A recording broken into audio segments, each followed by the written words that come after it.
It had been a few days since the Kyuubi no Kitsune had attacked Konohagakure no Sato. The Kyuubi had been sealed into a baby less than a few minutes old. This baby was a boy with shimmering blue eyes. Right now, he was on the council table surrounded by the Hokage, his 3 advisors, the representative of the 3 Sannin, and the Shinobi Council. As he squirmed around, these groups of people looked at him with sadness, anger, and fear. The Sandaime Hokage, Hiruzen Sarutobi, sighed as he stood up. He looked around to see who was here. He said, "Hello everyone. I wish we were meeting on better terms, but it is good to see that you all are here. For that I am grateful. It is unfortunate that the Yondaime Hokage has passed on to the other side. As a result of the Yondaime not choosing a successor, I have been reinstated as the Hokage. Now Shikaku, report the damages that we know of so far." Shikaku had 2 scars on the right side of his face. He had dark hair tied up into a spiky ponytail, dark eyes as well as a goatee. He wore a meshed shirt underneath his flak jacket, a deerskin coat over that, and handguards. He was the Jonin commander and the main representative for the Ninja Council. He sighed as he spoke. "Hokage-sama, we lost more than 1/3 of our ninja populace. The north sector was completely wiped out. This included our premier Jonins, the Yumino family and Yuhi family. The Yumino's son Irika was able to escape with minor injuries. The Yuhi's daughter was on the south side of the war and only suffered minor injuries. The south side lost about half of their forces, including the Mitarashis. Kurenai Yuhi was able to save a 1 Anko Mitarashi from the battle. The west sector was evacuated safely with only 1 injury to a Kazashi Haruno, the husband to Deputy ANBU Commander Saya Haruno. The east sector was not hit. So, no injuries to report on the east sector. We are still receiving reports on the injured and MIA. It does not look good, Hokage-sama." Hiruzen just sighed. His mind started to move a mile a minute as he thought about the aftermath of this horrible event. He said, "We are at our most vulnerable. I have always been against quantity over quality ideal. However, because we have lost so many and will not be able to populate quick enough, we are going to change the Shinobi Academy. We will curve the classes, making it so you can pass the Genin test by being able to use the Bunshin, Henge, and Kawarimi. In addition, we will administer a new test for Jonin effective immediately." "Okay, Fugaku, what is the status of the police?" Fugaku had short, black hair and onyx eyes with visible creases below them. He wore the standard flak jacket, along with a black shirt with the Konoha Military Police Force symbol on the shoulders, shin guards, and a black apron with white diamonds on the bottom. He was the 2nd Jonin commander. He said, "We lost about half of the police force. We should be able to get the exact amount tomorrow. We can bring it back to 85% if we call back many of the ANBU members." Hiruzen stroked his beard at this. He thought about it, but dismissed it almost as soon as it came to mind. "We are not recalling those ANBU members. I thought about what we are going to do. Hayashi, since half of the branch members are not ninjas, but are trained in ninjutsu, we are going to add them to the police force. Your brother, Hizashi, will be the other commander." "Hokage-sama, you can't do that. We were promised this by your sensei. Are you going to effectively change the rules your sensei set in front of all these people?" Fugaku exclaimed. "The history of the police derives from the Nidaime. The Nidaime promised the Uchihas to have control over the police with certain rules applied." Before Hiruzen could speak, Hayashi started to speak. He had long dark brown hair and featureless white eyes like all members of his clan. He wore a very traditional, loose-fitting robes. He had a tattoo of the Hyuga clan symbol on his wrist. He was the clan head of the Hyuga family and the 3rd Jonin commander. He said in his stoic voice, "Fugaku-san, this is not about tradition. We need to come together as a nation. You know that if we are able to work together." "Hayashi-san, don't try to pull that patriotism crap. I know that you have ulterior motives that would bring your clan closer to the rank of Hokage." Fugaku seethed. Who does he think he is fooling? Fugaku thought as he felt his power starting to wane. Hiruzen rubbed his temples as this could become a bad decision in the future. He said, "Fugaku and Hayashi, we will discuss this later. There is a reason I called all of you here." The council started to murmur amongst themselves. Sarutobi continued, "Yes, there is a reason you all are here today. This discussion is about the baby in front of you." As if on cue, the young baby snored softly as he snuggled deeper into the blanket. Most of the leaders were swooned at how adorable he was. Some said, "Hokage-sama, who is this little pup?" Some had an animalistic look to her. She had long, spiky brown hair, vertical slit-like pupils, elongated canine teeth, and nails. She also had the clan Fong markings on her cheeks, as well as markings over her eyes, and a dark shade of purple lipstick. She wore the standard outfit of a Konoha shinobi. She had to admit he was cute as he rocked himself from side to side. Fugaku grunted in agreement. "Hokage-sama, who is this brat? Didn't we decide that all orphans are to be placed into orphanages?" Hayashi, although he didn't want to say it, agreed with Fugaku. The brat, although cute, was just a baby. What was so special about him that he was here? He activated his Byakugan silently to see the boy's chakra. He quickly shut the Byakugan off as the boy's chakra was so dense. The Hyuga leader clutched his eyes. Everyone, including the giggling baby, looked at the Hyuga leader with interest. The Sandaime Hokage voiced his concern. "Hayashi-san, are you okay?" Hayashi nodded his head, saying he's fine. The Hokage, of course, didn't believe him, but let it go for now. Naruto turned over to look at the Hokage in the face. He gave the older man a foxy smile. The Sandaime Hokage had a pain-filled smile as he started to explain who this boy was. He said, "Well, everyone, this boy is our savior. His name is Naruto." Minato was not able to kill the Kyuubi no Kitsune. There is no conceivable way to kill a massive unit of dark and evil chakra. He let them all digest it before he continued. Because of this, he, Jiraiya, Orochimaru *, and I came to a consensus. We could not possibly kill the beast, but must keep it at bay. The only way we can keep something like that ferocious beast at bay is by sealing it. Gasps were heard as they realized that the Kyuubi was in fact not dead. Hiruzen took a long puff of his pipe. He said, "To be able to seal a tailed beast, one must have his chakra coils not developed. In addition, one or more people must sacrifice his, her, or their lives for the sacrifice to the Shinigami. This process is extremely taxing on not only the sealer but the baby. The baby has the distinct possibility to break down because of the energy of another being. He or she could die and release the beast." Inoichi had a long ponytail, darker in shade of blonde. He also had dark blue eyes. Inoichi wore the standard flak jacket over a black outfit, complete with handguards, forehead protector, and a sleeveless red coat. He was the Yamanaka clan leader. He said, "There is also the possibility that the brain could break down." Hokage sighed as he said, "Yes, that is a possibility." Minato decided that because he could not kill the beast, he will seal it into a baby. Hiruzen paused as this digested into everyone's mind. Shibi stroked his dark chin. Shibi Aburame had his eyes obscured. He wore dark glasses with a tassel hanging down from them. He had very spiky short black hair and a mustache. He wore a high-collared outfit and carries a large gourd on his back. He was the leader of the Aburame clan. He said, "With an educated guess, this young one is the one with the Kyuubi inside him. I wonder why him. Why could it not have been an Aburame, Uchiha, Hyuga, or any of the major clans? Who were his parents?" Orochimaru had to agree. Orochimaru was a very pale-skinned man, waist-length black hair. He had amber eyes with slits in his pupils and purple markings around his eyes. His garbs included black pants and a thick purple rope belt tied in a large knot behind his back and blue tomo-shaped earrings.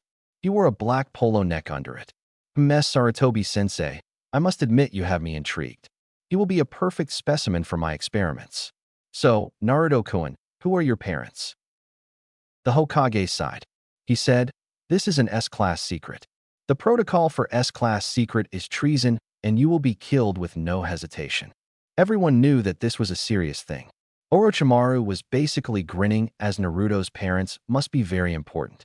The Hokage took extra precautions. He closed all the blinds in the meeting rooms and put a sound barrier up so no one could hear a peep.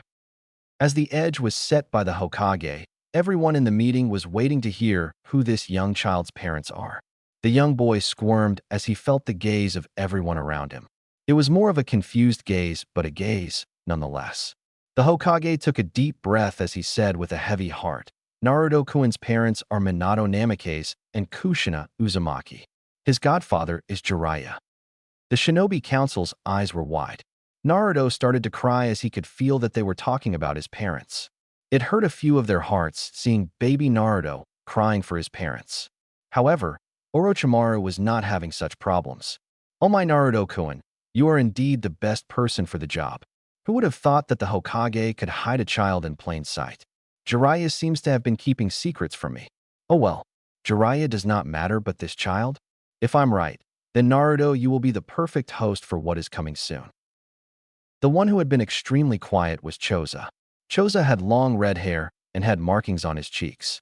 He wore a samurai-like outfit which entails a black suit completed with armor that had the clan's symbol food on it. He also wore a rope belt, hand guards, and instead of a forehead protector, wore a piece of cloth tied to his head, possibly to hold back his hair. He said, "Hokage-sama, you can't be serious. He is the son of the strongest Hokage to ever exist and the strongest ANBU member in the Crimson Red Death. How could we not have known?" The Hokage's gaze was fixated on the red-headed man. He said, "Choza, I take high offense to that statement. You never talk about another leader like that in front of the current leader. However, since that is not as important as this situation, I will let it slide. Don't let it happen again." Seeing Choza gulp, Hiruzen continued, "Orochimaru, have you had any contact with Jiraiya on his mission?" Orochimaru stood up and said, "Sarutobi-sensei, he has contacted me, but we had no such luck. He has reached Taki and will be on his way to Kiba no Kuni in a few days. He will be back within the month." Hiruzen nodded at this. "Damn it, Tsunade. Why aren't you here? We need you now more than ever." He said, "Unfortunately, Naruto-kun's godfather is not around as he is on his mission. Now the question is, where should we put him? I'm open to ideas." Murmuring filled the room. Each clan had something to gain from having Naruto in their clan. Hayashi knew this opportunity would put the Hyugas over their dojutsu rivals, the Uchihas. Sum Inuzuka saw this as a possibility to get a powerful animal ally. Shikaku really didn't want him for personal gain other than understanding what possessing the Kyuubi can do. Inoichi was the same way as Shikaku. However, he wanted to study the mind of the boy who had the Kyuubi.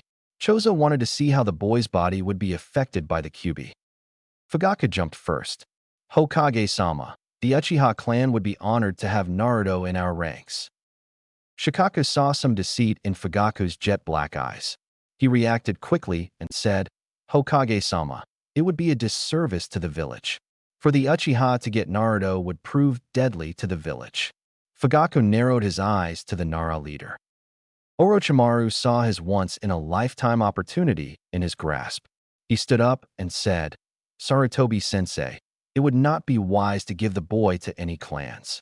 Each clan would have a distinct advantage over the other clans."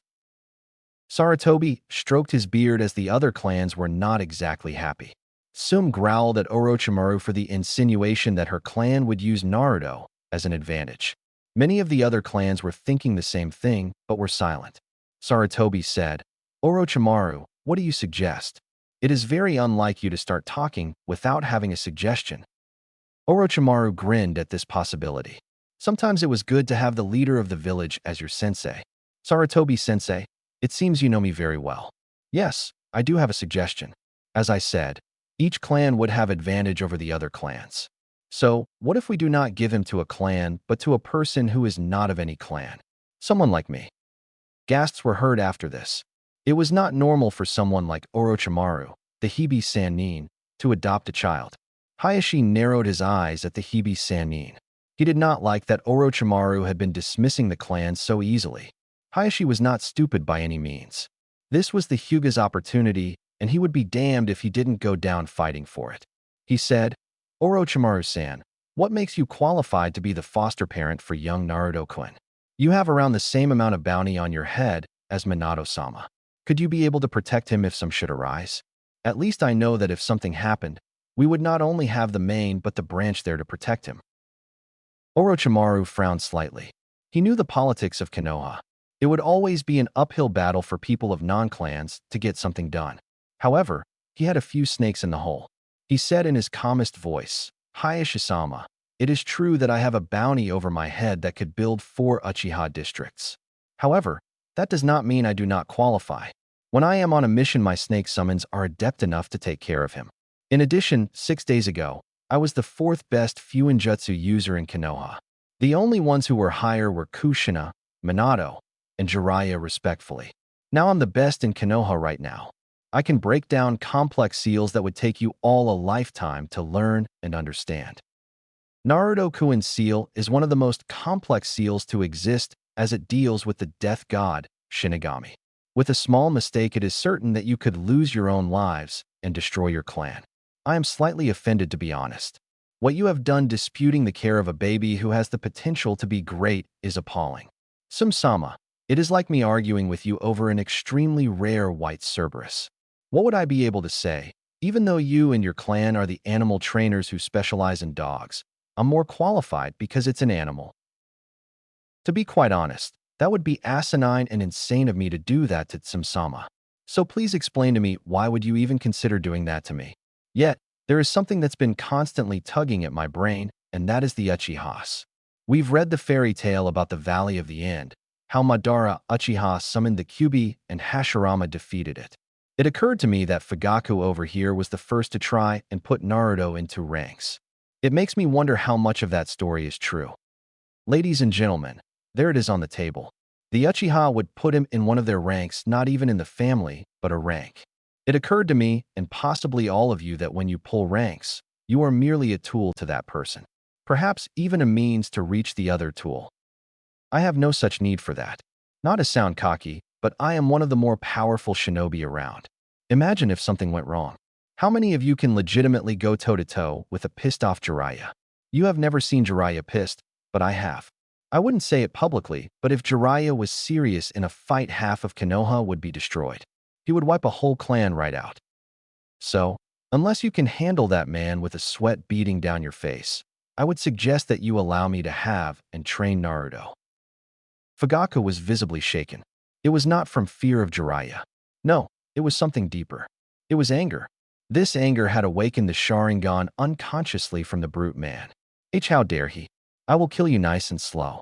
If you get the boy, I'll make sure your life will be without a doubt deadly. I will make you suffer. Some, on the other hand, was angry but understood. Damn you, Orochimaru. I hate to admit it, but you are right. It doesn't matter, Naruto-kun. I'll make sure that the Inuzukas respect you, and you will be considered one of our own. Sarutobi was surprised that Danzo didn't say anything. He actually wanted Danzo to speak up, as it would give him a great and legitimate reason as to investigate the man's side projects. He did have to admit that Orochimaru's points were valid. However, once Jiraiya comes back, he along with Tsunade would take care of the boy. Hiruzen took a puff of his pipe. He didn't see any objections as to Orochimaru's plan. He said, "Well, counsel, due to the fact there are no objections to Orochimaru's proposal, I have decided that Naruto will be going to Orochimaru. There will be a meeting in 3 days. This meeting has been adjourned. Orochimaru, I want you to stay behind." After the meeting was dismissed, Danzo reached the root hideout. Danzo was an old, frail man with a cane.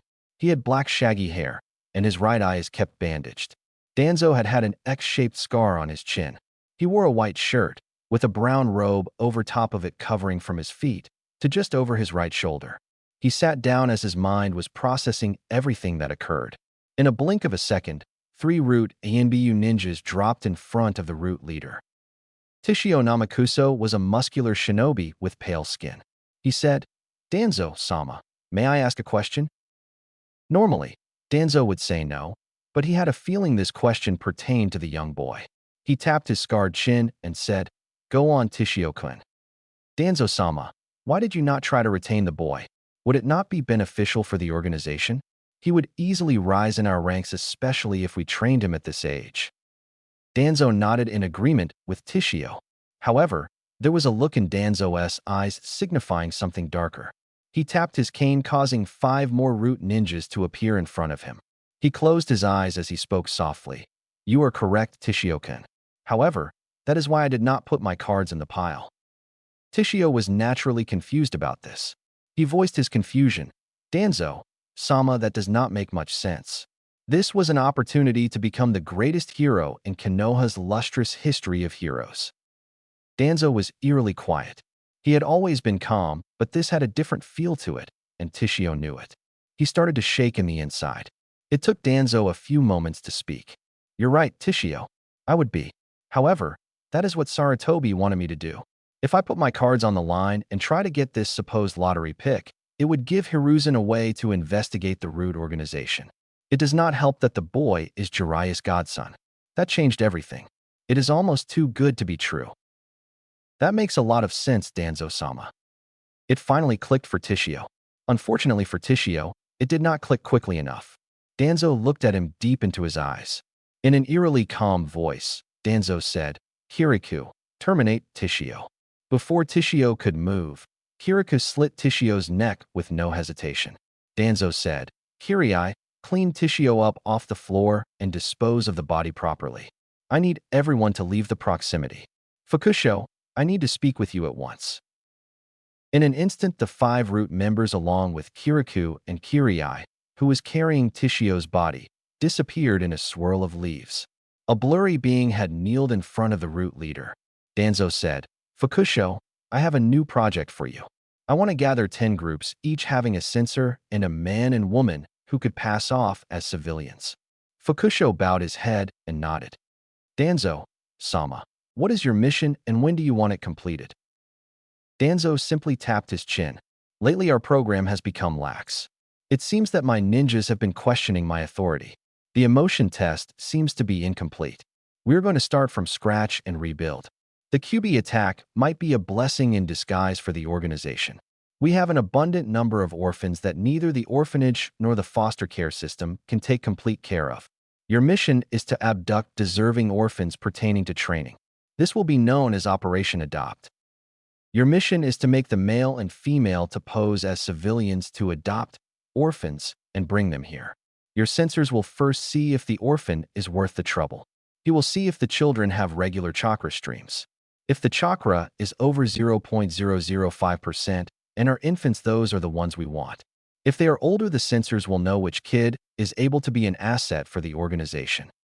Fukusho asked, "Danzo-sama, how about the ones with Kekii Genkais?" Danzo smirked. "Good for us." It had become dark out and Naruto was silently sleeping in Orochimaru's house. Orochimaru smirked as he saw the young boy snore slightly. He sent a shadow clone into the basement to get some things. He said out loud, My Naruto-kun, I guess today is my lucky day. Thanks to the Akatsuki members' bloodlines, I have many distinct possibilities in which I can create the ultimate body.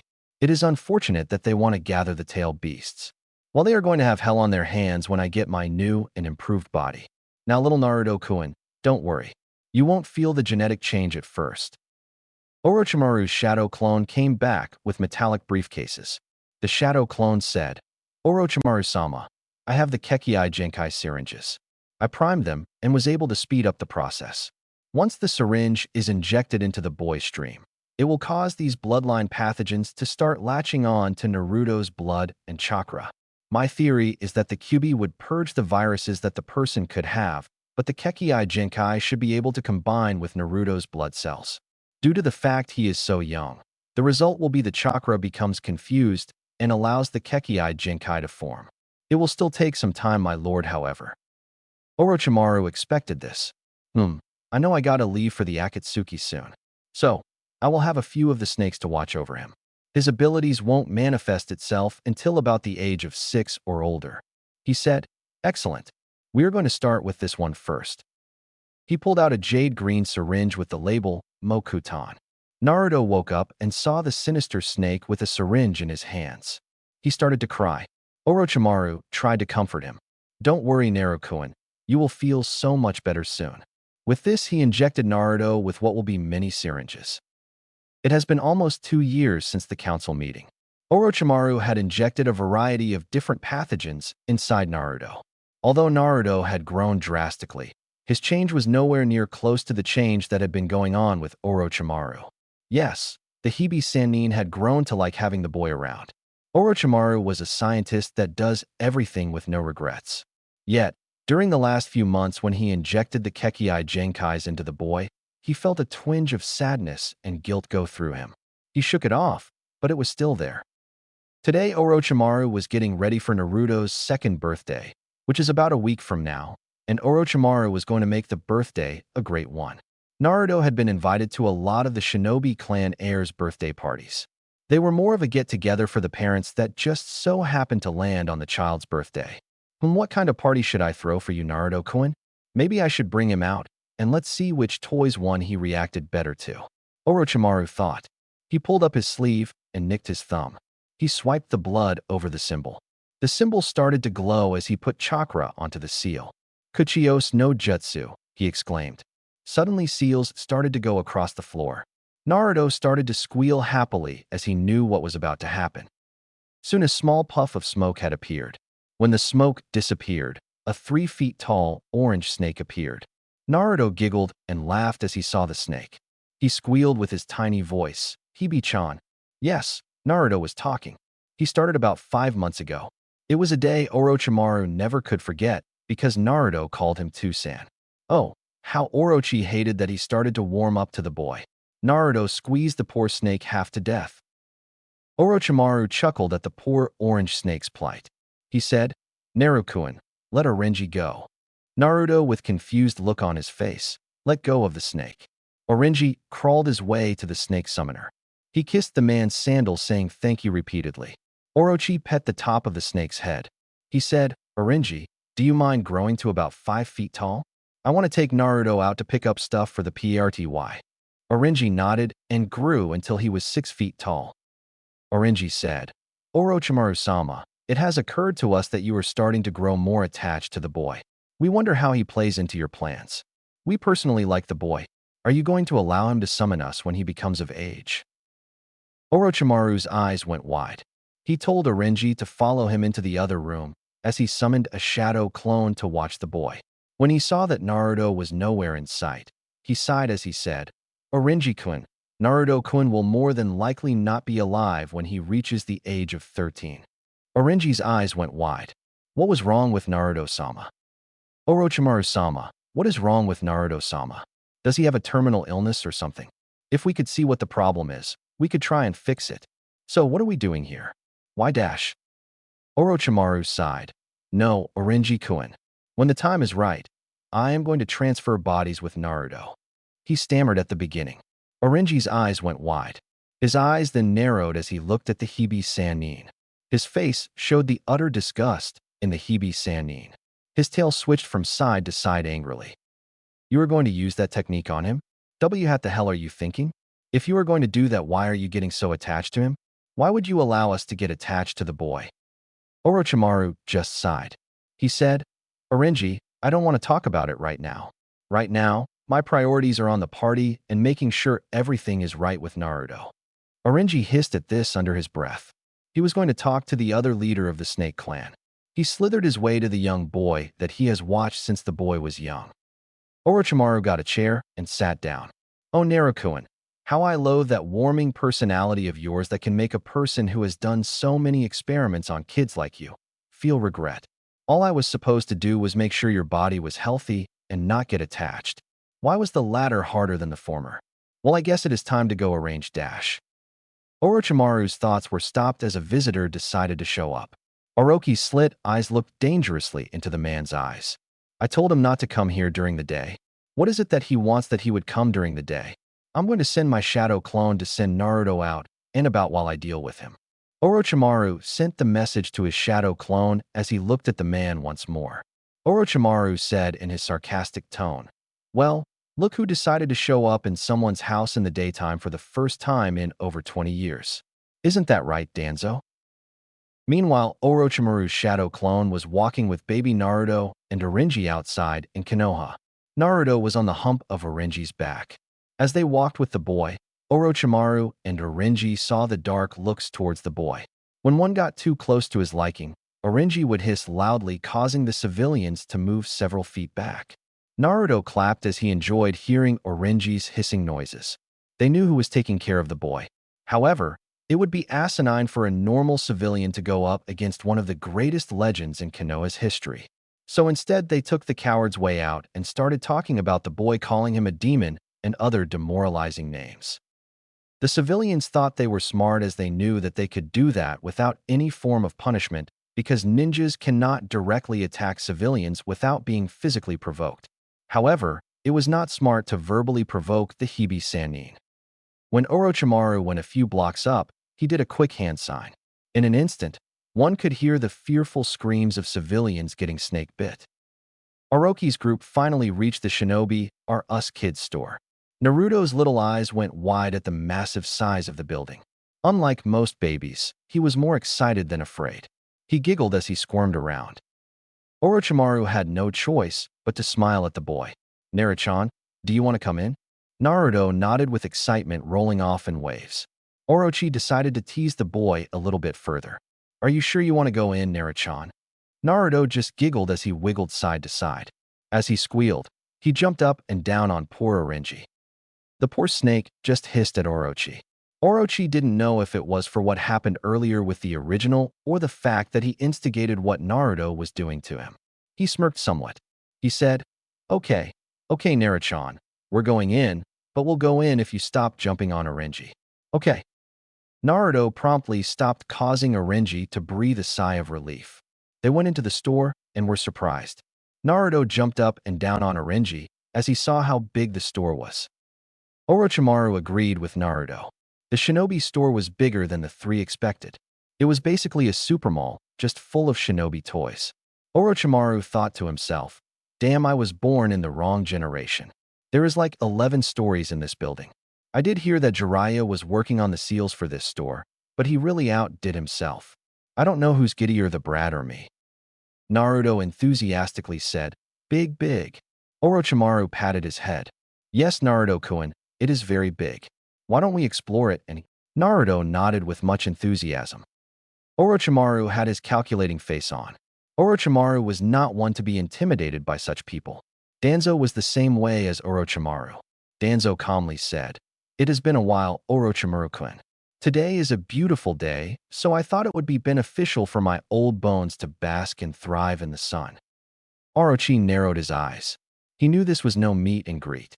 He inwardly frowned as he put a smirk on his face. "Why, yes, today is a great day to enjoy the air. However, it is peculiar for you to come and show up in my house unannounced. I would be extremely grateful if you got rid of those gentlemen who ever so gently placed themselves into the wall. After all, it is almost time for fall cleaning." Danzo frowned slightly. With a wave of his hand, 5 root ninjas disappeared. Danzo said, "You know, Orochimaru, you are more like me than you think you know." Orochimaru inwardly frowned at this. "Orochimaru, we both are disappointed in how Konoha has changed. We both have been cut out on our chance to become the leader of the Leaf. Now you are stuck with Dash." Orochimaru had enough of this. This war hawk was treading on dangerous water. His frown grew deeper with each word. He put a sarcastic look on his face. He said, "You know, Danzo-sama, this is really boring. I mean, with all this chatter over who should have been the Hokage with your monotonous voice is just a snore. I prefer someone that is more vibrant, who has great charisma, who could rile up the troops. You can't do that, so you just wallow in the dirt." Danzo calmly looked at the Hibi Sannin. He wanted to kill the Sannin, but knew that would not be plausible, especially since he had a few favors to cash in. "So this is the sarcastic Orochimaru that I've heard Sarutobi talk about. I am impressed. However, that is irrelevant. I would like to cash in one of my favors." Orochimaru's eyes narrowed at the old man. Orochimaru owed a few favors to the man, especially when he was younger, when he first started to experiment on different things. Orochimaru said with feigned surprise, "Oh, so that's what you are here for. You want to cash in on your favor. However, it makes me wonder why you would come out this early. Would you care to explain?" Danzo closed his lone eye and said, "Well, Orochimaru, I thought it would be nice to do business in the sunlight. After all, it is not like you will backstab me since I have a variety of what you call dirt on you." Orochimaru frowned at this. He drummed his fingers on the table. "Well, Danzo, there is a difference between you and me. You see, if you even thought about bringing out Operation Wood, it would open more worms for you. I mean, after all, Tenzo was trained by your subordinates. I have it documented, and with one fell swoop, I could take your whole organization down to the ground. You are nowhere near as strong as you used to be. So, you won't be able to get away from your pursuers. I, on the other hand, can survive and escape. So, I should warn you to not threaten me. It would be against your best interest. Now what is this favor of yours?" Danzo simply smirked at Orochimaru. This caused Orochimaru to shudder in the inside. Danzo said, "Well, Orochimaru, I want you to create an array of seals. The main is a control seal." Orochimaru's clone was not having a much better time. Naruto was driving him nuts. The boy did not want to stay still and touched everything in the store. It did not matter if it was wooden practice kunais or glass cases.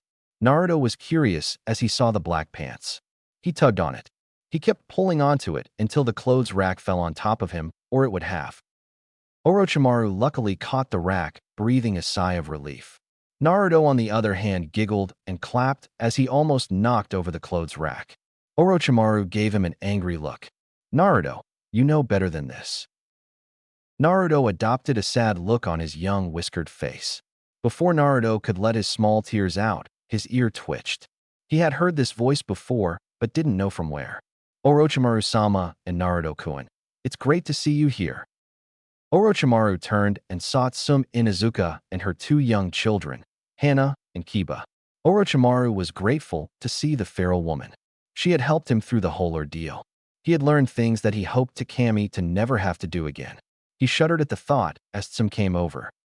She looked down to see the small kid. She said, "How's the pup doing? He's growing up so fast. I see his teeth are starting to come in." Orochimaru involuntarily froze up. When Naruto first started teething, it was a nightmare. All Naruto kept doing was screaming, yelling, crying every few seconds. The first tooth was the canine tooth. Orochimaru had to shudder once again as he remembered when Naruto accidentally bit him with that ferociously strong canine tooth. Oh, the agony was the only thing that crossed the Hibi-Sannin's mind. Why yes, he's grown up a lot. It feels like yesterday he could fit into my hand. Now he can walk, albeit with a bit of a stumble. He could talk a little bit. His curiosity, however, is extraordinary. The problem is I don't know if that is a good thing. I had to replace my good kunais with wood ones just in case the little one goes playing whack-a-kunai. Tsume gave a hearty laugh as she understood. She had to do that with Hana after she kind of stabbed her father. It was kind of funny now that Tsume thought about it. Tsume said, "I understand completely. It feels weird that it has been a few years since the event." Orochimaru nodded. He said, "I concur. He's growing up so fast. I'm happy to know that I am helping to ease his burden. Hey Naruto-kun, can you tell Tsume-san how old you're going to be in a few days?" Naruto gained a thoughtful look that made Hana say kawaii. He held out his pointer and middle finger as he said, "Aichi and I. And I." Orochimaru and Tsume clapped as Orochimaru said, "Very good, Naruto-kun." Tsume said, "Very impressive, Orochimaru. I must admit you are taking this very seriously." Tsume reached down and gave Naruto one of the new Inuzuka-styled wooden practice kunai. Naruto's eyes shimmered in the light as he held his new toy. Orochimaru had a smile on his face. He said, "Naruto-kun, what do you say to Tsume-san?" Naruto replied, "Arigato." Tsume ruffled his head as he looked at his toy. Meanwhile, Hana was becoming a little impatient. "Why does Ka-san want to converse with this guy? We picked up my throwing weapons. So can't we just go? What is so interesting about a baby? He doesn't look that much different from other babies. He doesn't look like whatever his name is. He looks like he has our marks. Maybe he is a relative. It all makes sense. He is one of us. But why isn't he living with us? I'll ask Ka-san later." While Tsume was conversing some more with the Hibi-Sannin and Hana was musing her barely 5-year-old thoughts, Naruto got bored. Orochimaru learned a few months ago, when Naruto got bored, all hell breaks loose. Naruto saw a guy who was looking at him the wrong way. He sneered at Naruto as he whispered demon. Something swelled up in Naruto telling him of the negative connotation of that word. Before anyone knew what happened, the man soon regretted his words. Splat! A huge scream filled the room. It alerted every shinobi in the building as each pulled a kunai out from their hiding spot, including Orochimaru and Tsume. "What the hell is going on, Tsume-san?" She sniffed the air and said, "There is blood in the air." She turned to where she smelled the blood. Orochimaru and Tsume's eyes went wide. The manager who whispered demon is on the floor bleeding with a wooden kunai jammed into the back of his right thigh. Tsume and Orochimaru rushed over to the man, checking his vital signs while Orenji and Kuromaru watched over Naruto, Hana, and the sleeping Kiba.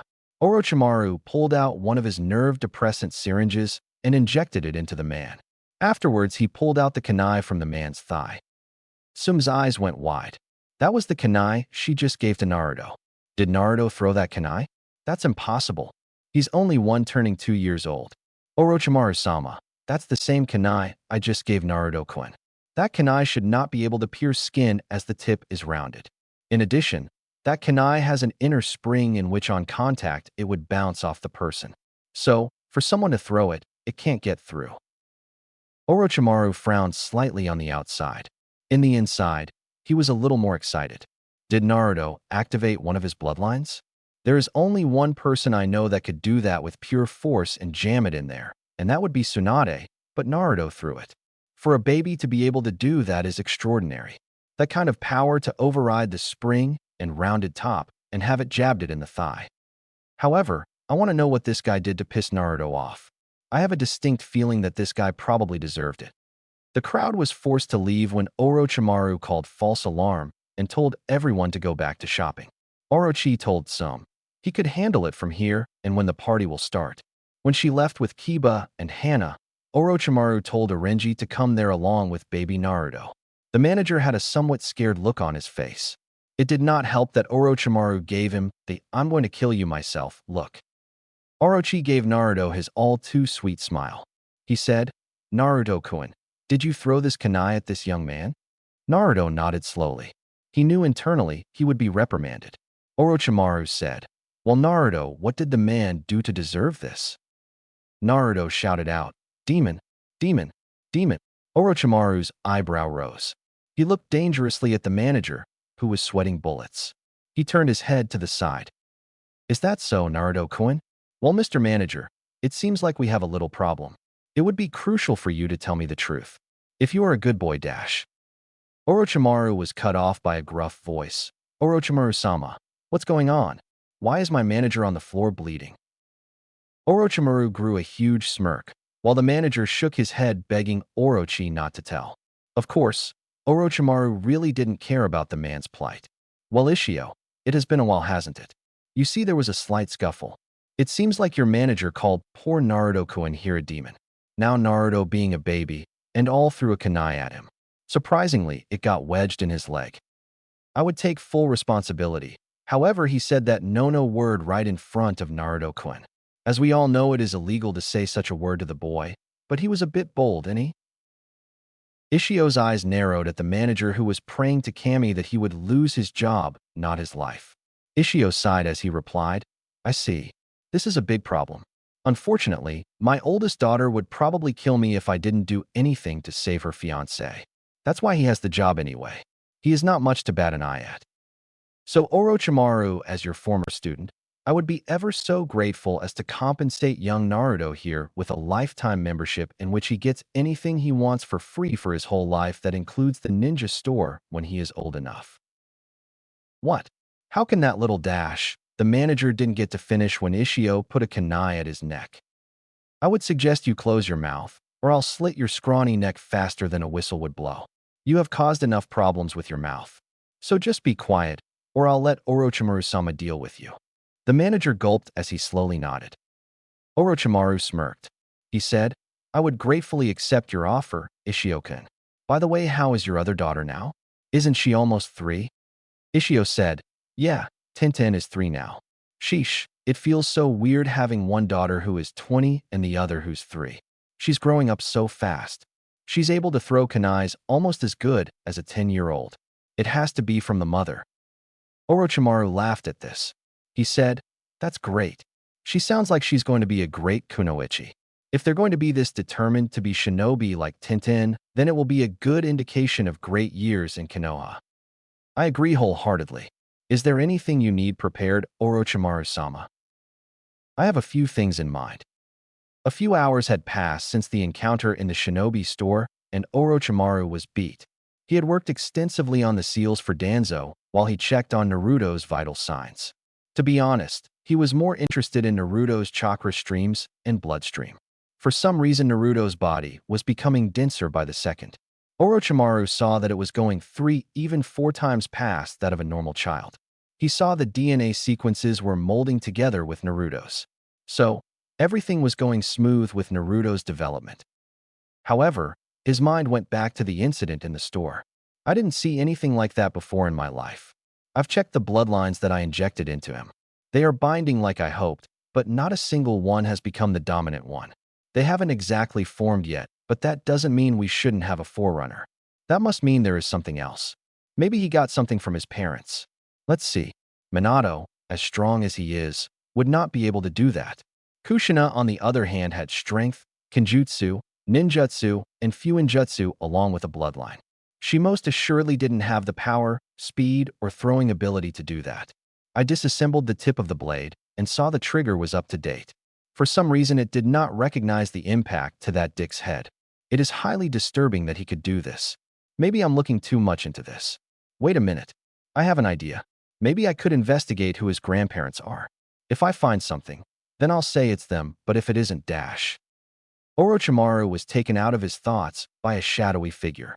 Hello, Orochimaru. Orochimaru's eyes narrowed as he looked at his new problem/guest.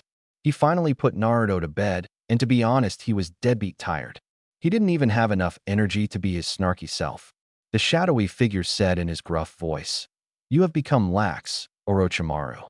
You know how I hate to wait on anything." Orochimaru sighed as he closed his research. He said, masterpieces take time. You especially should know that. To be brutally honest, I'm surprised that you can get here especially looking like that. However, since you don't ask about my secrets, I won't ask about yours. Since you are here, I'm going to take an educated guess and say you have finally defected." The shadowy figure nodded at Orochimaru's assessment. He said, "It seems like your cognitive skills haven't been hampered in your aging. Leader Sama has altered the plan slightly. Some unwanted attention has been snooping around. He wants us to vacation one by one every year to throw off these unwanted pests until we expose ourselves. You are to vacation in 2 years in early January and meet at the rendezvous." Orochimaru frowned slightly, but nodded. The figure continued. "Now, Orochimaru, since that is out of the way, it's time to talk about the other reason I'm here. Do you have it ready yet?" Orochimaru smirked at the figure. He created a shadow clone to go into the basement. A few moments passed until the shadow clone came back up. Orochimaru said, "I am always prompt when it comes to my projects. That should never have crossed your mind. The question is, do you have what I want?" The figure pulled out the scroll that was in his coat. He tossed the scroll over to the Hebe Sannin. The Sannin caught it as the shadow clone gave the man the scroll. Orochimaru opened the scroll and his eyes went wide. He closed it quickly as he said, "How do I know this is the real stuff? How can I trust you to give me it?" The man was surprisingly calm. He said, "Orochimaru, I don't gain anything from having that blood with me. It doesn't matter to me. Whatever reason you want it so bad does not concern me. I don't need to trick you." Orochimaru had to agree with the man. The shadowed man opened the scroll and saw the project that he requested Orochimaru to do for him. The thing was throbbing as the seal pulsed. The man felt his dream come to fruition. Orochimaru said, "All you need to do is put chakra in it, and it will do the rest. I suspect that it will be chakra-consuming, and you will most likely be exposed. So, you shouldn't do it here, but at the base." The man nodded as he closed the scroll up and tucked it in his pocket. He said, "I could feel this can be a start of a wonderful friendship, Orochi. I will see you in 2 years." With that, the shadowy man disappeared. Orochimaru simply chuckled as he said, "I think so too. Akasuna no Sasori." It has been 6 months since the party. Naruto has changed a lot. He grew a little taller. Much to the dismay of Orochimaru, his hair was still spiked up. No matter how much Orochi tried to comb it, it did not go down.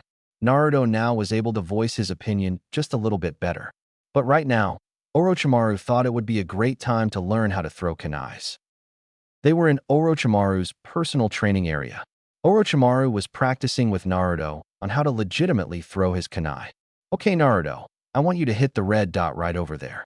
Naruto's comprehension and understanding of things has grown at such an alarming rate, it even concerned Orochimaru slightly. While other people would call Naruto a prodigy if they knew, Orochimaru saw more determination than anything else. He had seen it in Naruto before. Naruto saw some of the other kids climb a tree. Naruto tried it himself, but failed the first time and fell. However, he kept trying until he was up in the tree. It scared the hell out of Orochimaru because he was worried he would go and kill himself, and to a lesser extent be worried that Naruto's determination and will would not allow him to be taken over. Naruto focused at the red dot as much as a 2-year-old could and threw the kunai. The throw was not focused, resulting in the kunai spinning instead of straight. The big target was hit with the handle of the kunai instead of the blade.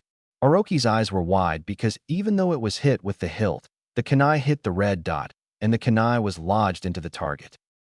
Orochimaru tried to keep his astonishment from reaching his voice as he spoke.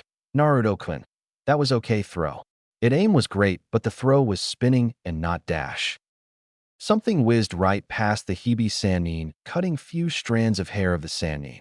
Orochi looked back and saw the blade was lodged in a tree between a pair of rabbit ears. Orochi's eyes went wide as he looked into Naruto's eyes. Naruto's eyes went from the carefree ocean blue eyes to a darker shade of blue, filled with determination. Naruto said, "Target. I hit target." Orochimaru had shock written all over his face. Orochimaru had never seen anything like this before in his 40 years of life. What is it about Naruto that makes him change from carefree to determined in that little bit of time? His throws are deadly accurate and powerful. He has to stay focused so he could throw it right. Right now, I'll send a clone to look into his genetics while I take Naruto-kun to Ichiraku. During this time, Naruto had found out what his favorite food was. Oh, how Naruto loved his ramen. Orochimaru took him one day to Ayam and Tuchi. He drank just a little bit of broth and was swooned. He could stop eating it, make Orochimaru of the Sannin feel like a genin living paycheck to paycheck. To Naruto, it was a once-in-a-month delicacy for the sake of the poor Sannin. Orochimaru put the boy on his shoulder as he did one-hand sign. In an instant, Naruto and Orochi disappeared in a swirl of leaves. Orochimaru's shadow clone had been extensively researching Naruto and who his grandparents were. Due to the fact that he is the head of the Research and Development Department, he was able to access the servers that had what he was looking for remotely. He thought, "Okay, computer, what do you have for me?" He typed the name Kushina Uzumaki into the database. The computer went through many different names until it locked onto Kushina's picture. When Orochimaru looked at the screen, it showed her information. It said, Name, Kushina Uzumaki. Age, 20. Gender, female. Parents, classified. Hair color, red. Eye color, green. Rank, AMBU commander. Status, deceased. Orochimaru's clone had a visible frown on it. Since he was the one who created this database, it unnerved him that he was unable to get in. He did a few of his hacking tricks and opened up the parents' files. Orochimaru's eyes went wide at Kushina's parents were. My Naruto-kun, you did choose a very good mother. Now let's see how about your father? While Orochimaru's clone was checking on Naruto's genealogy, the real Orochimaru took Naruto to Ichiraku for a treat. Orochimaru said, "Now Naruto-kun, what kind of ramen do you want?" Naruto said with much enthusiasm, "Miso." Miso. The chef chuckled as he stirred the pot of noodles. Orochimaru said, "Tuchi-san, how is the family?" Tuchi sighed. Times have been hard for him and his family. His wife had stage 4 cancer, and she was not going to live much longer. They have been trying to fool poor Ayam. Ayam is only 5 years old, but she knew something was wrong with her mom. She plays nurse Ayam to get her mother's spirits up. Tuchi said to Orochi in his sad voice, "It's not so good. You know the wife might be going away soon. It's been hard for Ayam. She knows something is wrong, but we try to keep a brave face and say it was a cold. She plays games trying to make her mother happy, except it makes her even sadder as she won't see her grow up." With the tone of Tuchi's voice, Naruto had gained a sad smile on his face. He didn't know why, but he felt sadness roll off of him. Orochimaru could feel it also. He said, "I'm so sorry for your loss. I wish there was something I could to help you. If you need anything, just ask." Tuchi nodded as he gave Naruto his salty noodles. This was the first time Naruto didn't have the appetite to eat his ramen. He played around with it and ate some as Orochimaru drank some water. He could see even from an early age that Naruto could sense the emotions around him. This would be good for Naruto as he would be able to empathize with people. Yet it is a horrible trait as it would make it that much harder for Orochi to complete his plan. For that matter, He wondered if he wanted to go through with his plan, but he has gone through too much to flip the switch now. He saw Naruto was finished with his ramen. Orochi put the money on the table. He sighed as he said to Naruto, "Come Naruto-kun, let's go to the park. Tuchi-san, I left the money on the counter. We'll come by and visit some more sometime." With that, Orochimaru did one hand sign, and the two disappeared in a swirl of leaves. Naruto and Orochimaru reached the playground. Naruto saw children playing ninja, while others played on the swing set. Orochimaru could see the joyful look on the young boy's face. The Hibi Sannin said, "Go ahead, Naruto-kun. Go play, I'll be right over there." Naruto nodded as he ran to go to the swings. Orochimaru sighed as he sat down in one of the board game's chairs. It is almost time to take a permanent vacation from the leaf. However, his thoughts were wandering to the boy. The boy would be left alone, mostly likely for dead. So what could he dash? "Hello, Orochimaru." Orochimaru knew that bored voice anywhere. He grew a smirk on his pale white face. "It is great to see you too, Shikaku." The Nara clan head sat down on the opposite side of the Hibi Sannin. Shikaku pulled a scroll out of his pocket. This scroll had the kanji for the word shogi. Shikaku said, "Want to play a game?" The wife is watching the young ones. Orochimaru saw Yoshino watching Shikamaru, Chuji, Ino, and surprisingly Naruto. He could see that Yoshino was manipulating the kids' shadows to create a barrier around them to make sure no one bothered them.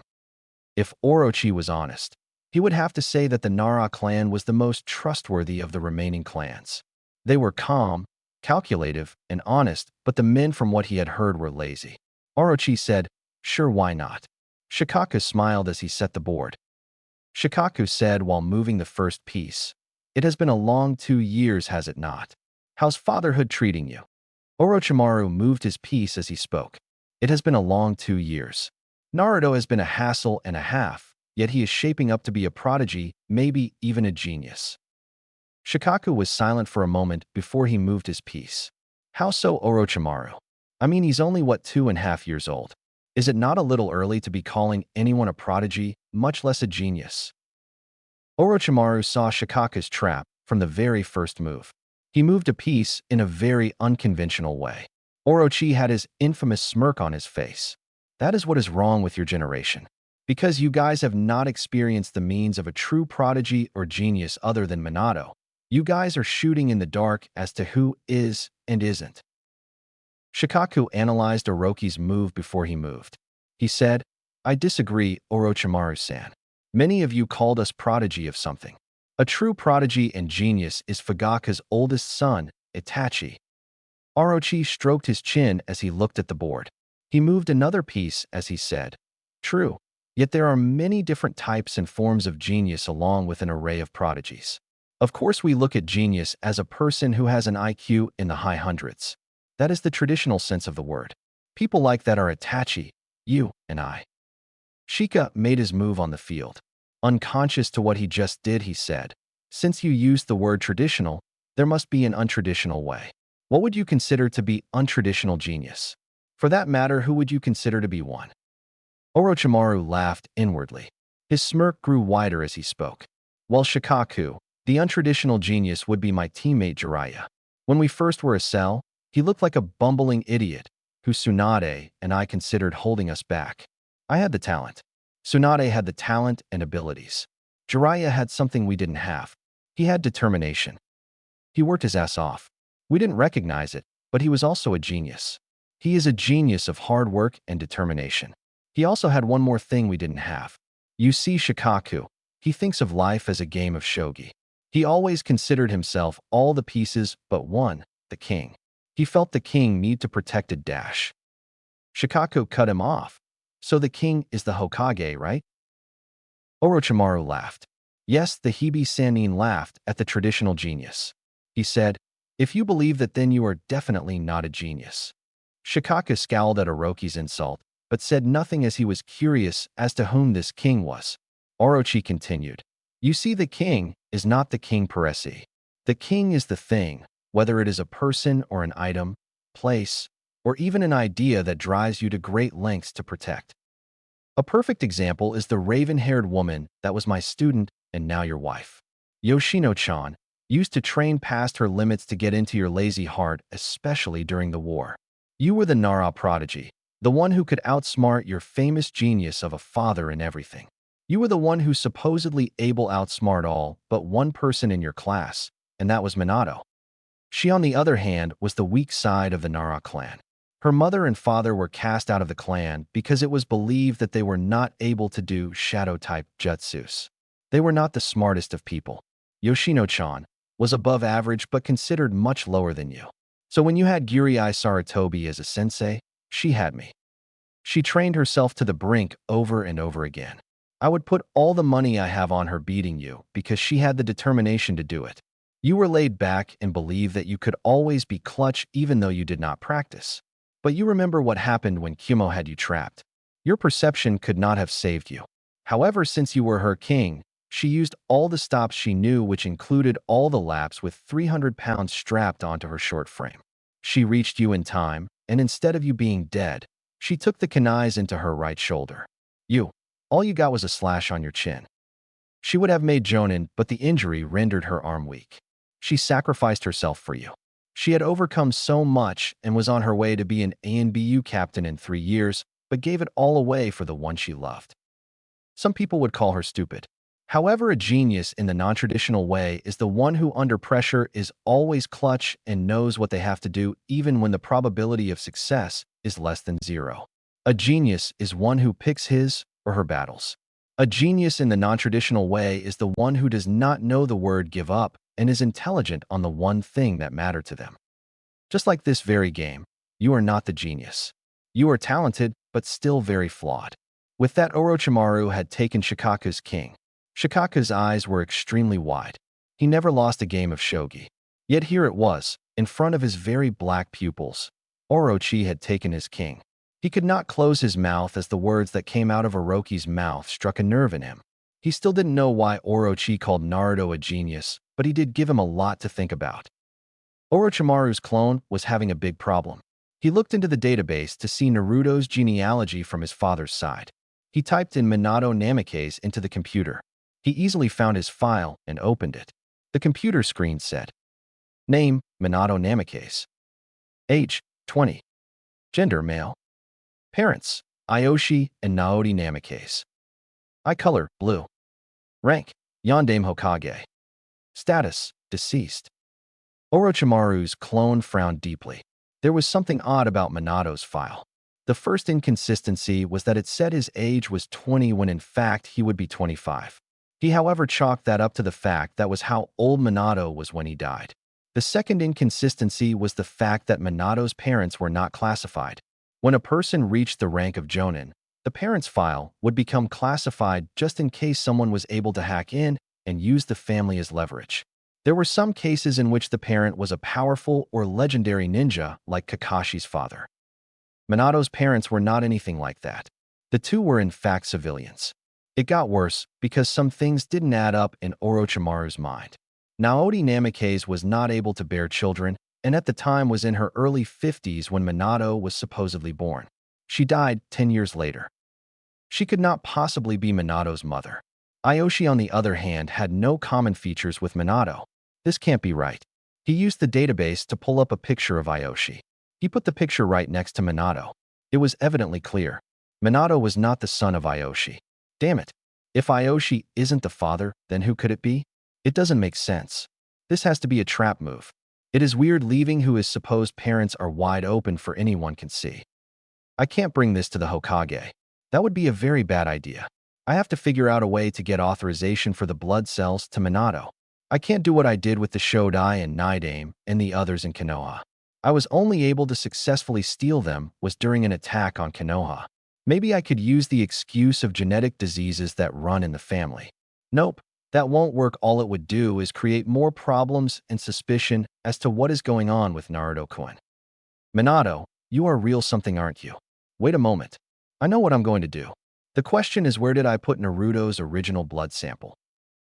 Naruto was having fun with his new friends as they talked their own language. It must be extremely funny as Naruto, Ino, and Chuji, even Shika were laughing as if it was the funniest thing in the world. Yoshino smiled as she kept her shadow jutsu over the children. She loved children, especially seeing her Shika having fun.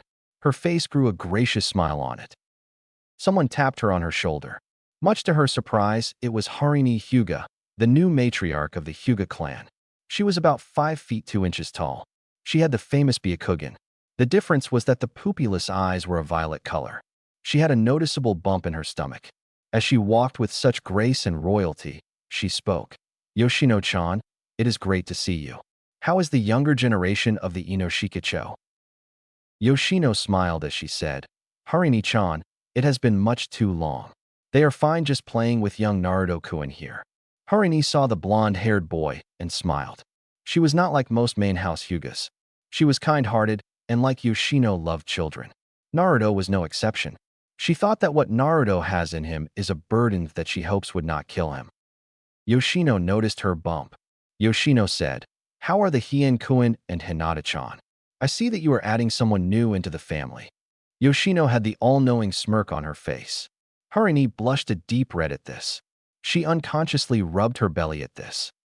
She said, Can't put one past you, can I, Yoshino-chan? I'm 3 months in. I can't believe I'm having my 3rd child. Hayashi actually has been smiling a whole lot more. You should have seen him when Hien was born. He was more of a wreck than I was. Before Hien came out, I thought he was delivering him. The two were laughing just as hard as the babies. What they didn't know was Orochi was listening in on the conversation. The Hyuga matriarch continued. With Hinata-chan, it was so much different. His heart melted at her purple eyes. He wanted a daughter, but then it hit him. Boys will be coming at his door to court Hinata-chan in 13 or so years. His face turned to stone as he went into his study. He was in there for 3 hours. I was actually worried about him. He came out with a scroll and gave it to me. His stern look scared me as he handed it to me. When I opened it, I burst of laughing. I couldn't stop. Yoshino asked with pure curiosity written on her face. What did it say? It took a minute for Harini to respond. She could not for the life of her to stop laughing at poor Hayashi. When she finally caught her breath, she calmed down somewhat. She said while giggling, Hayashi wrote as the title, 10 Simple Rules for Dating My Daughter. He had lost his mind. After I read the rules and laughed some more, all I could see was his face twitching and his hair frayed. You could even tell that his hands were shaking because of the chicken scratch handwriting. He was a total mess. They kept laughing as Naruto's little group were playing 3 a game and the dads were playing shogi. This continued until evening. Later that evening, Orochimaru with his Sannin rights was able to leave Konoha for a while. The reason the Sannin rights were invoked was because the Sannin each had their own set of spy bases. They would have to meet outside of Konoha and not in the traditional form. He had summoned Orenji to watch over Naruto, as he had some things that he had to take care of. He reached the southeast border in no time. He patiently waited for someone to come. He looked at the location of the moon to tell him what time it was. Orochimaru thought angrily. Where the hell is he? He was supposed to be here minutes ago. There better be a good explanation. The ANBU is protecting the other side tonight. In a moment, a blurry figure came into the dark night. He was a tall, slim man with dark eyes and a black beard. He wears a different flak jacket indicating he is from another village. His head was bandaged and forehead protector covered his right eye. Orochimaru scowled as he had other things to do, like examining Naruto's blood sample. The man saw Orochi's eyes and grimaced. He said, Orochimaru-sama, I can explain there has been extreme tension in the borders between IWA and Kumo. I had to properly time my escape. Please forgive me. Orochi had an impassive face. He said in an apathetic tone, Don't let it happen again. The man bowed as he let Orochimaru finish speaking. So do you have the samples I asked for?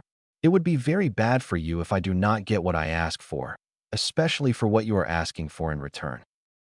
The man started to sweat. He could only get 2 out of the 3. Unfortunately for him, Orochimaru only had a little bit of time to finish his project. Every little delay becomes a bigger problem for the Hibi Sannin. Orochimaru's eyes became narrow as he could clearly see something was not right. The man said, Orochimaru-sama, I could only get 2 of the samples.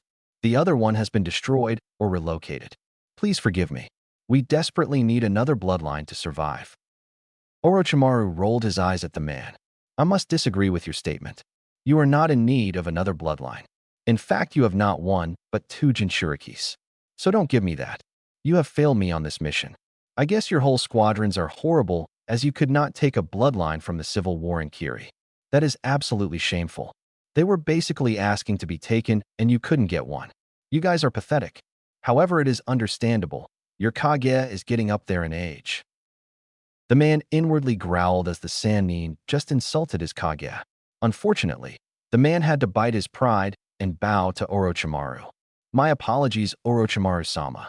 I hope you are able to forgive my insolence. Orochimaru really wanted to kill this guy. He knew the man wasn't fully sorry and that he wanted him to drop dead. However, he is a pawn to his greater plans. He said, I can forgive many people's insolence like if the carrier gives me someone else's mail. The difference is that he is about 98% effective. You, on the other hand, are not even worth an ounce of my forgiveness. I forgive those who are usually effective about 100%. You came to me late, even though I have things to do. Now you tell me you were only able to get 2 out of 3 samples, which if I'm not mistaken is 66.6666667% success rate. So not only are you not punctual, but you cannot even succeed in something as easy as that, and you are a higher-ranked head ninja. So forgiveness is out of the equation. You fail me again, you die? It is as simple as that. You will meet me in 5 months. Bring me the sample, and you will get the Hyuga. Orochimaru did not hold back his clear disdain of the head ninja. The ninja had a deep frown as the anger welled inside of him. His palms started to bleed. The reason was his nails dug themselves into palms of his hand. One could see him shaking in anger. Orochi smirked inwardly on for it to be erased as he saw the man grow a smirk. The man said, Oh, Orochimaru, I wouldn't be threatening anyone if I were you. This made Orochi's eyebrows to rise. Everything had been going according to plan, but this asshole was threatening him, a guy that could level most of this man's country. I want to see how this is going to develop. Really, for a person who cannot complete one task, you sure are talking a pretty big game. I would hope for your country's sake there are not many incompetent ninjas there. I mean, after all, you wouldn't want to fuck things up and have another war. Now do you? Orochimaru was definitely in this man's head. However, the man had grown a huge smirk on his face. You're right, Orochi. We could not possibly want the Sannin to beat us. But you do have something that we can take. I think his name is Naruto. Orochimaru's eyes narrowed. He rarely got angry, but when he did, it was cornering a rattlesnake. You were going to get hurt. Orochimaru lifted up his hand. With a swift move, 5 snakes came out of his sleeve. The 5 snakes grew as they wrapped around the man. As he tried to scream, the snakes constricted him even more. Orochimaru walked up to the head ninja. His eyes told the man he might have taken a step too far. Orochimaru pulled a kunai out of his pocket. He said with a threatening tone, You have quickly forgotten your place. I do not condone a pathetic weakling like you threatening my son. At this time, I don't give a flying fuck who told you, but I swear on your life if I find out you, or any one of your people even put a hand on the boy, you will die. I'm going to give you a deterrent for your ignorance. Orochimaru showed his strength by jamming the kunai past the man's forehead protector and stabbing the man's eye. The man tried to scream, but could not say anything as the snakes made it impossible to breathe. The snakes sank their vipers into the man. He felt as if he was about to pass out. The snakes disappeared in a puff of smoke. Orochimaru said, You will live for now with one eye. I gave you a reason to wear that stupid protector like that. Now get out of my sight, you little shit. If you fail me again, I will make you snake chow. Better yet, you will be my little experiment. The man, who was woozy and in deep pain, could only nod it. He disappeared into the shadowy trees, albeit in a painful manner. Orochi frowned as went back to his home. He had 6 months to prepare his departure and to train Naruto. As he thought about the man's threat, he could only think about was the boy's safety. Maybe the boy was becoming a liability to him, after all. Orochimaru had been in his study reading up on the pathogens that he created for Naruto. It has been 4 months since Orochimaru had the conversation with the head ninja. During this time, he had injected Naruto with the 2 newly created pathogens. Orochimaru saw that his window of injecting Naruto with any more bloodlines was quickly closing. Naruto's body had a very bad reaction to the 2 new injections. His body started to convulse, and he almost lost Naruto. Orochimaru was quite disgusted with himself, seeing as he raised this boy, and he has caused more pain than anyone else. Naruto, now 3 years old, Was lucky that the QB was sealed inside of him, or else the pathogen would have surely ended his life. As he mulled over what had occurred, he saw the almost 3-year-old stumble into his study. "San, look at what I can do." Orochimaru, with curiosity evident on his face, watched the boy. Naruto dropped the kunai on the floor, creating a thud on contact. Orochi was not impressed, but let the boy continue his act. Sure enough, Naruto pointed his finger at the kunai. Orochi's eyes went wide as he saw Naruto release a chakra string and connect it to the kunai. Naruto, with little to no difficulty, lifted the kunai up and caught it in his hand. Orochimaru's eyes went wide. Naruto had gained many side effects from the pathogens. Naruto grew about 6 inches during this time. His mind was able to process to things at a rate that should be impossible for a child his age. His vocabulary, with the help of Orochimaru, is astonishing. Orochi could see that Naruto had great command of his chakra.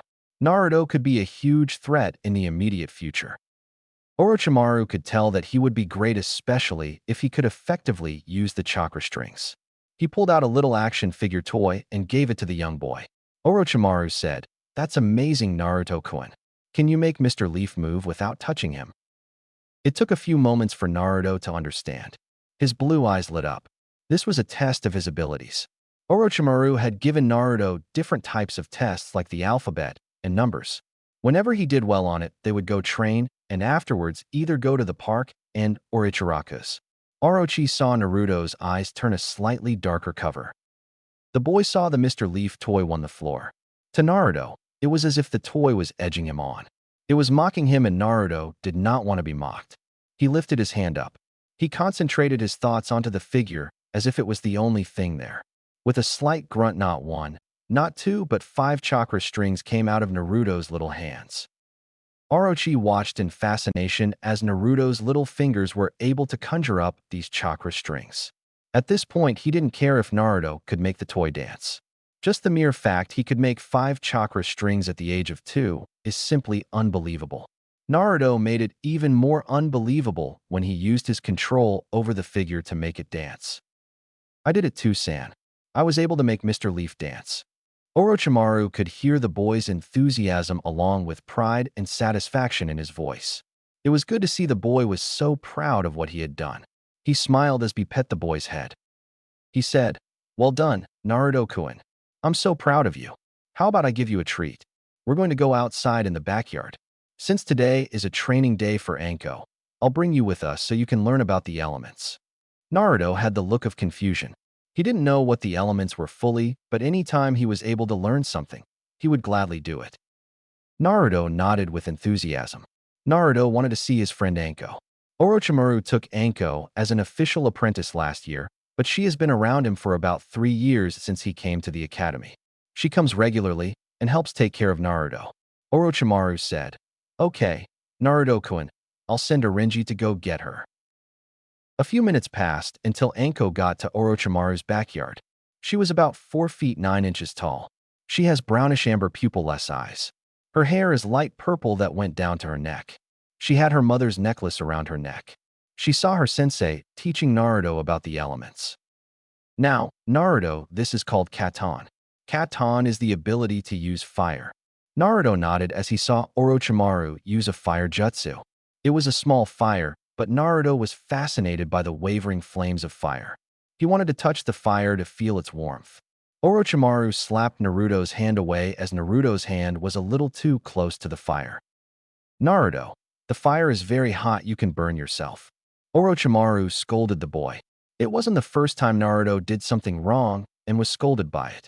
He learned to not cry about it, as all the cry would do is make matters a lot worse. Anko decided to let her presence be known. "Good morning, Sensei and Naruto-kun."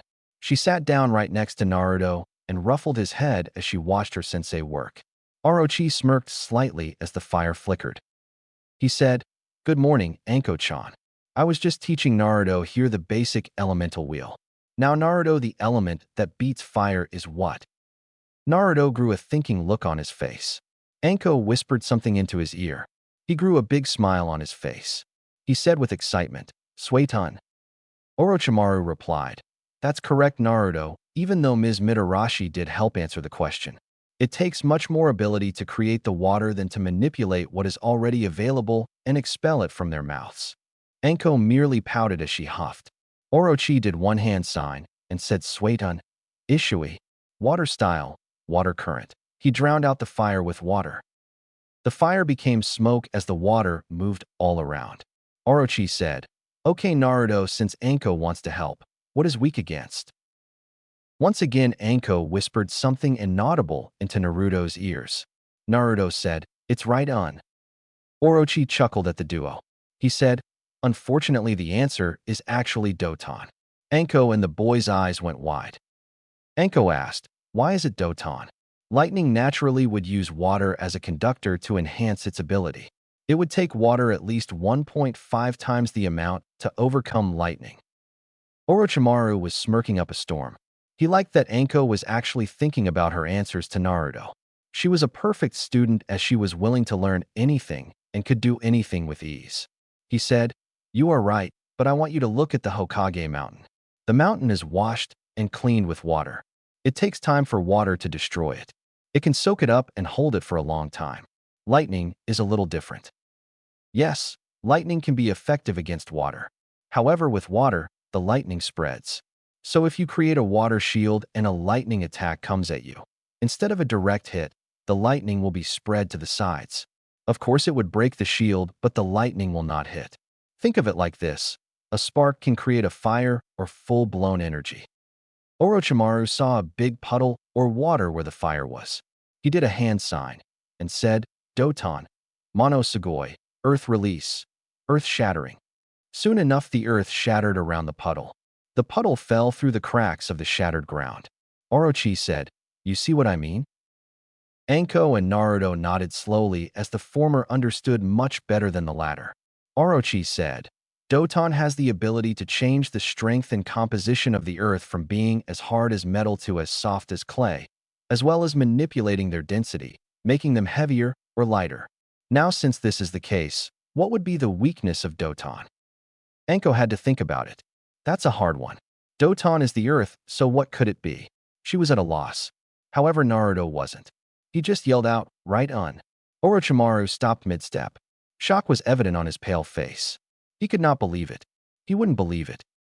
He asked with a slight hesitation, What did you say? Naruto clapped his hands as he repeated, San, it is right on. Nope, Orochimaru was not hearing things. He said, That's correct, Naruto-kun. Anko-chan, I'm disappointed that you didn't get this one right. She huffed at her sensei as he continued. The reason is can easily travel through and break the ground apart. Right-hun allows the user to generate lightning by increasing the high-frequency vibrations of their chakra, allowing for piercing damage and fast movement. It does not move as fast as true lightning. Instead, due to the control the user has to exert over it, it moves far slower. What would that mean for the opponent, Anko-chan? Anko said without hesitation, It can give opponents time to still react. Just like Kakashi's Chidori, right? Naruto was confused. He didn't know what a Chidori was, or for that matter a Kakashi, so instead he just listened to see what he can find out. Orochi really didn't like talking about that boy, but for this point in Raitan, he is necessary. Orochi commented. Kakashi is a different case altogether. He is able to quicken the lightning by a substantial amount. Normally a move like that would be an execution style when the opponent has no way of moving. The move itself is too straight. However, the reason it became signature move was because of something terrible. Naruto was of course intrigued. He watched his father talk about this Kakashi character and his Chiori, or whatever it is called. Anko said after digesting the info, What is so terrible about him that it actually gives him the advantage? Orochimaru said, The reason it is terrible, or actually I would say deadly, is because if he uses it too much he will die. He spelled it out for Naruto wouldn't catch on. Or so he hoped. Naruto's mind started to hurt because he had so many questions bottled up. He just had to know something. He said in his squeak-like voice, Dry? What's a kashi and how will it dry? Orochimaru cracked a smile. The boy could be very smart and intelligent, but sometimes you got to remember you are dealing with a 2-year-old. He made a shadow clone and said, Naruto-kun, my clone here is going to teach you how to draw inside. Anko and I have some adult ninja stuff to talk about. Naruto had a visible pout on his face. He wanted to know what a Kakashi was and how it dried. He relented, however, as he probably was not going to get his answer. He said, "Okay, Two-san." Orochi smiled as he saw Naruto leave. He looked at his female apprentice and said, "Okay, Anko-chan, you wanted to know about Kakashi." To be quite honest, his ability to use the Chidori is more of a consolation prize to what's going on. As you know, he lost his eye in the war. She rolled her eyes as she replied, "Everyone knows that. I don't really see anything important about that." Orochimaru mentally frowned. Lately she has been more brash. She used to be so quiet and attentive, but now she has gotten loud. Maybe it's because she has been around Naruto. Or vice versa. He sighed inwardly. "Well, Anko-chan, what you did not know is that he lost his teammate. His name was Obito Uchiha." Anko's eyes went wide. Her mouth had officially closed her mouth and listened to her sensei more intently. "Let me tell you about the Sharingan. The Sharingan is a special eye as it has 7 more optical nerves and visual cortex than any other eye. The optical nerves send the illusions and visions to the brain. With the Sharingan, there are 7 more of those. 3 of them are created by the body. The other 4 are created by the chakra of the user. With these nerves, one's perception and visualization is grown 7-fold. For this to work, there are spots on the tangents and cotangents of the eyes that must connect with these nerves. The 4 chakra-induced ones do not activate until the Sharingan has been activated." Anko was surprised by this. She never knew about the extended detail of the Sharingan. Orochi continued, "From what the reports say, and that I confirmed for myself, is that Obito Uchiha had in fact activated the Sharingan before he died. He sacrificed himself, and more importantly his eye, to his teammates. His other teammate Rin was a great medic. She with much reluctance took Obito's eye out perfectly. She took out the nerves from each spot. The problem came when she implanted Obito's eye into Kakashi's eye socket. To do the procedure, it takes a lot of time to get it just right. With the Sharingan, it takes 3 times longer. In addition, this was during a time of war. She has done the procedure before, but this was different. She connected the wrong nerves into the wrong spots in the tangents. She didn't know about it at the time that she hooked the chakra ocular nerve into the blood tangent and the blood ocular nerve to the chakra tangent. The result is that with the chakra ocular nerve connected to the blood tangent, the Sharingan can never be deactivated. The worst part is the blood nerve being connected to the chakra tangent. Due to the fact that the Sharingan cannot be deactivated, the chakra tangent is trying to absorb the chakra from the blood nerve. In doing this, it is taking chakra away from his body. The chakra does not return once absorbed. So basically he will die from having no chakra." Anko's eyes were wide. She thought, Orochimaru-sensei never tells everything but what changed? This is so unlike him. She said, "Sensei, why would you tell me everything? It is so unlike you." Orochimaru smirked at his apprentice. That was the Anko he knew, the smart and the inquisitive Anko. He said, "Well, Anko, there is one piece of advice I will give you. A dead body tells more than a living one." Anko was deep in thought about what her sensei said. However, something felt wrong. She quickly tried to pull out a kunai from her waist bag, but it was too late. Orochi whispered in her ear, "Your body will be the perfect indicator along with the others. You will show me your true strength." His canine teeth grew into vipers as he bit the nape of Anko's neck. She started to convulse. She started to become feverish as her vision became blurry. On her neck, a seal started to appear. It was almost like a tattoo. The last thing she said as Orochimaru lifted her up. "Why Orochimaru-sensei?" Orochi is not one for miscalculation. Miscalculation of anything could result in death. However, Orochimaru miscalculated his son's determination. Orochimaru took him inside the house, but it was only a few kilometers away from the real Orochi and Anko. As Orochi's clone was teaching him drawing techniques, Naruto's ear was twitching. His hearing was amazing as he could hear from at most 300 kilometers away. So while Naruto was drawing, he heard everything, and it was buried deep into his head. No one could ever doubt how smart Orochimaru was. He knew how curious Naruto could be. Naruto had more than once been caught in Orochimaru's library. He caught Orochimaru off guard when he asked him about Fuinjutsu. Of course, he didn't say the word correctly, but Orochi knew what word he tried to say. Orochi had started to teach Naruto how to create seals by showing him how to draw. Naruto had shown great skills in drawing the seals. Orochimaru kind of hoped he would be great with seals, especially with who his parents are. Naruto had finished his drawing. Orochi had his smirk on his face. Orochi said, "Very good, Naruto. Now let's try." A month has passed, and Naruto turned 3. He has grown so much in his abilities.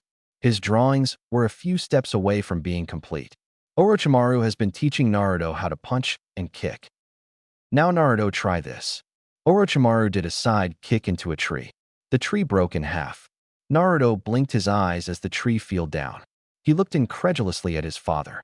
"Two-san, I don't think I can dash." He pointed at the tree that was on the floor. Orochi had a small chuckle to himself. He kneeled down to the boy and patted his head. He said, "Naruto, I don't plan on you breaking the tree. That is something you could do when you're older. For now, I want you to practice the kick. I'll do it with you." He reassured the boy as the boy nodded. Naruto got into position as he counted to himself the numbers. "Ready, go." "Hiya." He kicked the tree. The tree didn't have a dent in it. Naruto was disappointed as he knew he wasn't going to dent it. But he tried and tried again, all in vain. Orochi saw that the kick was not gaining any power. He said, "Naruto, put more strength on your kicking leg, not on the back leg. Remember that leg is used to keep you up." Naruto nodded as he go into position. He put all of his concentration onto the twice-as-tall tree. He went for the kick with a hiya. Naruto's kick was a good one. However, his legs kept going up. His eyes went wide as he was losing balance in his back leg. Orochimaru looked at Naruto's form. He didn't expect Naruto to be like Mato guy. Even Mato had trouble with taijutsu when he was 3. Maybe if I do a mini spar with him, I could probably see what he can do. He said, "Naruto, that's good, but you put too much concentration on the kick and not the balance." Naruto nodded as he got ready to kick the tree again. "Naruto-kun, you're not going to hit the tree again. We're going to have a little competition. If you win, you can have ramen. But if I win, we get my favorite food." Orochimaru realized how to get Naruto to do things, such as sparring with his whole heart, by the offer of ramen. Was it a good thing? To Orochi, it got the job done. Naruto asked, "Two-san, what happened to Anko-chan?" Every day since her disappearance, Naruto has been asking where she went. Orochi frowned as the thought of Naruto finding out might mess everything up. He said, "Anko-chan is out on a mission by the Hokage. She should be back soon." Naruto just nodded, although he felt something nagging in the back of his head. Orochi got into the Hebe stance, as Naruto got into a miniature version of it. Orochi smiled as his adopted son tried to copy him. Orochi saw that the stance had many flaws, but that was expected. He said, "Ready, get set, Hajime." Naruto ran towards Orochimaru. He threw a punch that Orochi blocked easily. Orochi threw a soft punch to Naruto. To Naruto, however, the punch came at the speed of light.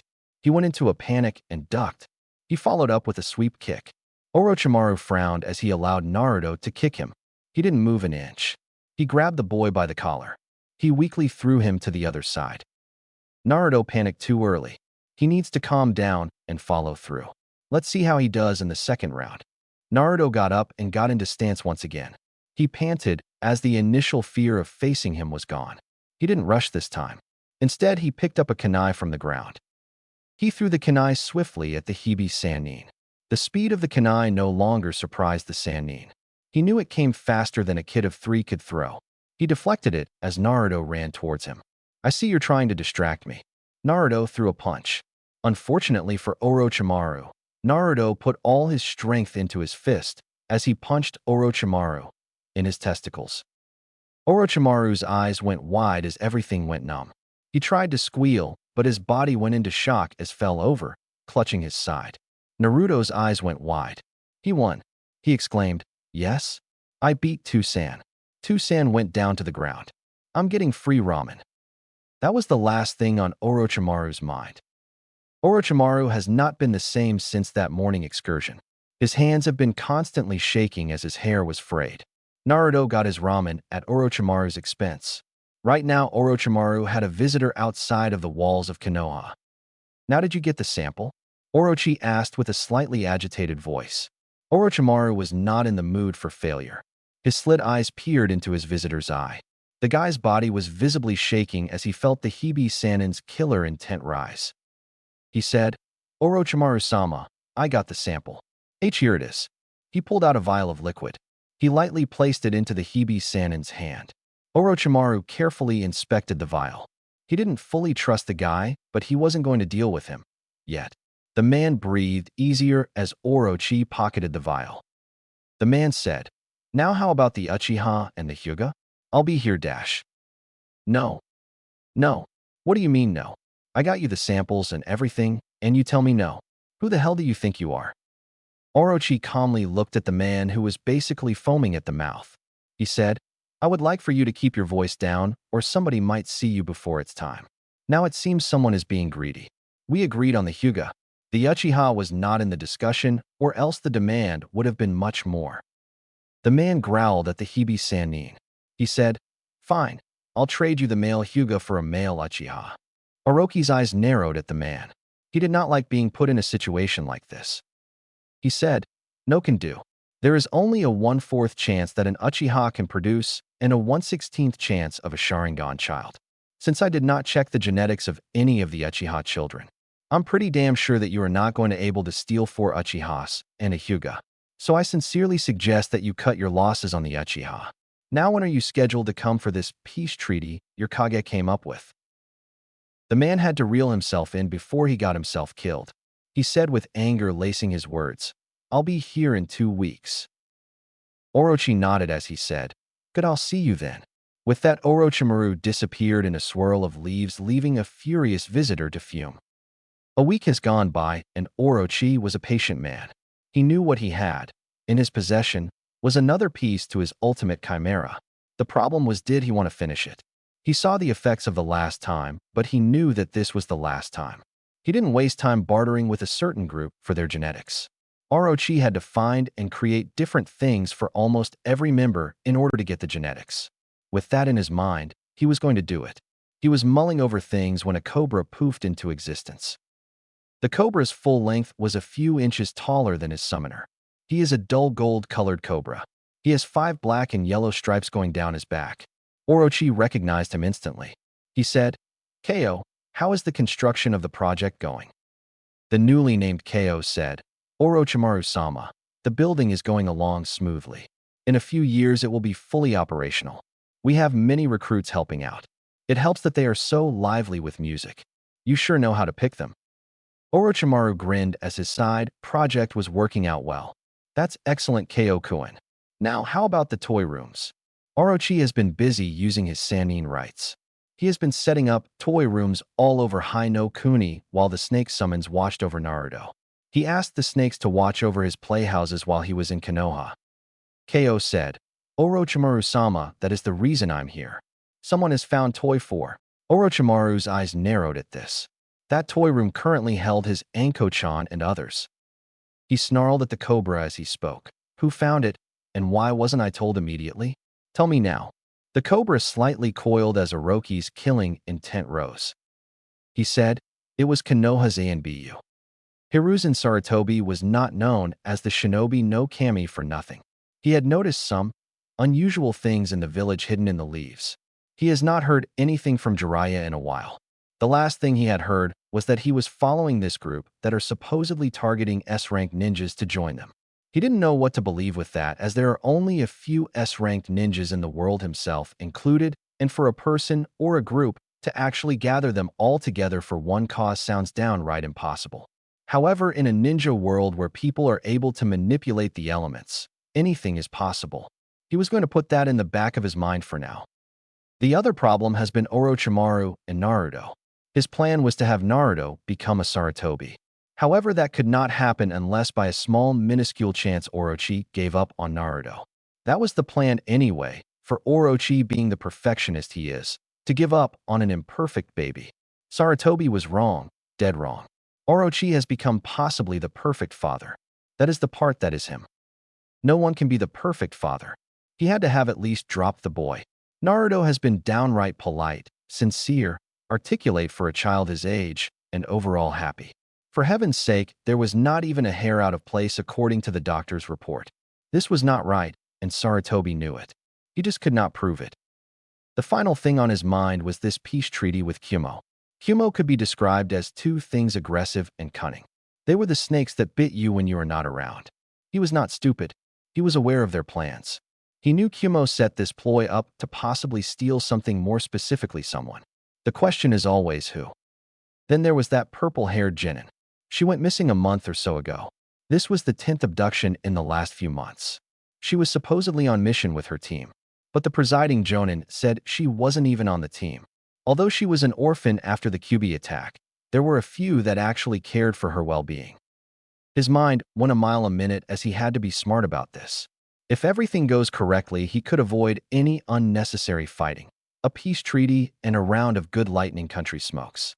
That unfortunately could only happen in a perfect world. In a blur, a female ANBU member kneeled in front of his spacious office. He gained a stern look on his face as he said, "Report." The female stood up and bowed at her leader. She took off her mask, taking off the jinjutsu that it activates when it is on. She said, "Hokage-sama, we found someone has experimental lab that was not authorized by you or the daimyo of Hi-no-Kuni." Hiruzen's eyes went wide as he quickly narrowed them. This was not something he wanted to happen at this particular time. His thoughts were grating his nerves as he looked at the woman. The female ANBU was 5 feet, 7 inches tall. She had jade green eyes. Her most prominent feature is her hair. Her hair was a bright pink that went down the middle of her back. Her figure was more athletic, with her bust being a medium B. Her face was more stoic as she watched her leader. The Sandame said in a serious tone, "What did you find in this lab? Do not leave any details out." She could feel it. The Sandame's killing intent was rising quickly. She felt like suffocating as his old weary eyes had become stern and showed the power of the old man. She kept a calm demeanor as she spoke. "Hokage-sama, my team had found 10 abducted ninjas in tubes. 9 are dead. The one who survived whatever had happened to them is the missing Jinin Anko Mitarashi. She is merely unconscious." Saratobi's eyes were grim. The 9 abducted people who died were actually the cream of the crop for the new generation. This was a major setback. Who would do this to these people? How did Anko survive? Maybe she would be the one that give them an indication of who it is. He said, "Inu, Saru, Tora, report." In an instant, 3 ANBU members were on kneeling in front of the Hokage and the ANBU female. The 2 to the right looked exactly the same as the mask put a jinjutsu over their appearance. The first person was a little odd-looking. Although he is supposed to be an ordinary ANBU, he is very noticeable. He has gravity-defying silver hair. He is about 6 feet, 3 inches tall. He wore a black t-shirt with the special ANBU vest with black pants. On his arm, he had the Konoha version of the ANBU symbol. Hiruzen lit up his pipe. He pushed a button under the desk. When he touched the button, a red barrier encircled the room. No sound or anything could be heard or shown outside of the barrier. He said, "On this day, we will be conducting a task force. This is an S-ranked mission. As you know, we will have a high member of Kumogakure no Sato coming to Konoha in a week's time. Kumo is a little shady because of their overly aggressive wants of bloodlines. Another problem is there was an illegal lab found. This lab has the 10 missing Jinin that we lost, including one Anko Mitarashi. She is the only one to have survived the ordeal. Too many variables and factors have clouded our picture. Your 4 squads are going to wash the picture's glass. Now this is how it will go. Tora, you and your squad are going to beef up the security around the borders. In addition, you are going to the clan heads and make sure that they have security on all the children and clan heirs. This will last for 3 weeks. You are going to report to the commander after you are finished. Now, sorry, your squad's job is going to search the perimeter of Hi-no-Kuni. I want your squad to find all unauthorized labs around. You do not and will not enter these labs. These labs are more than likely to be booby-trapped. So if you find them, mark it down and report it to your commander so we can send the appropriate team to the location. Finally, Inu, your task is the most dangerous." Inu looked at his leader with slight confusion. He replied, "Hokage-sama, what is so dangerous about this mission? My group has Karasu, Nico, Ryu, and myself. We are a pretty powerful team with great teamwork." The Sandame took a puff of his pipe. He knew that Inu wasn't questioning his authority, but merely the term he used to describe the mission. Rumor has it that this group took on 100 me by themselves. But that's just a rumor after all. Hiruzen took another puff and said, Inu, your squad will have an S-ranked recon mission. An S-ranked recon mission has only been done 3 times in the history of Konoha. The mission cannot go wrong, or else someone dies. This was serious, and Inu knew it. Inu became quiet as he listened to the Hokage. Now Inu, your job is the hardest.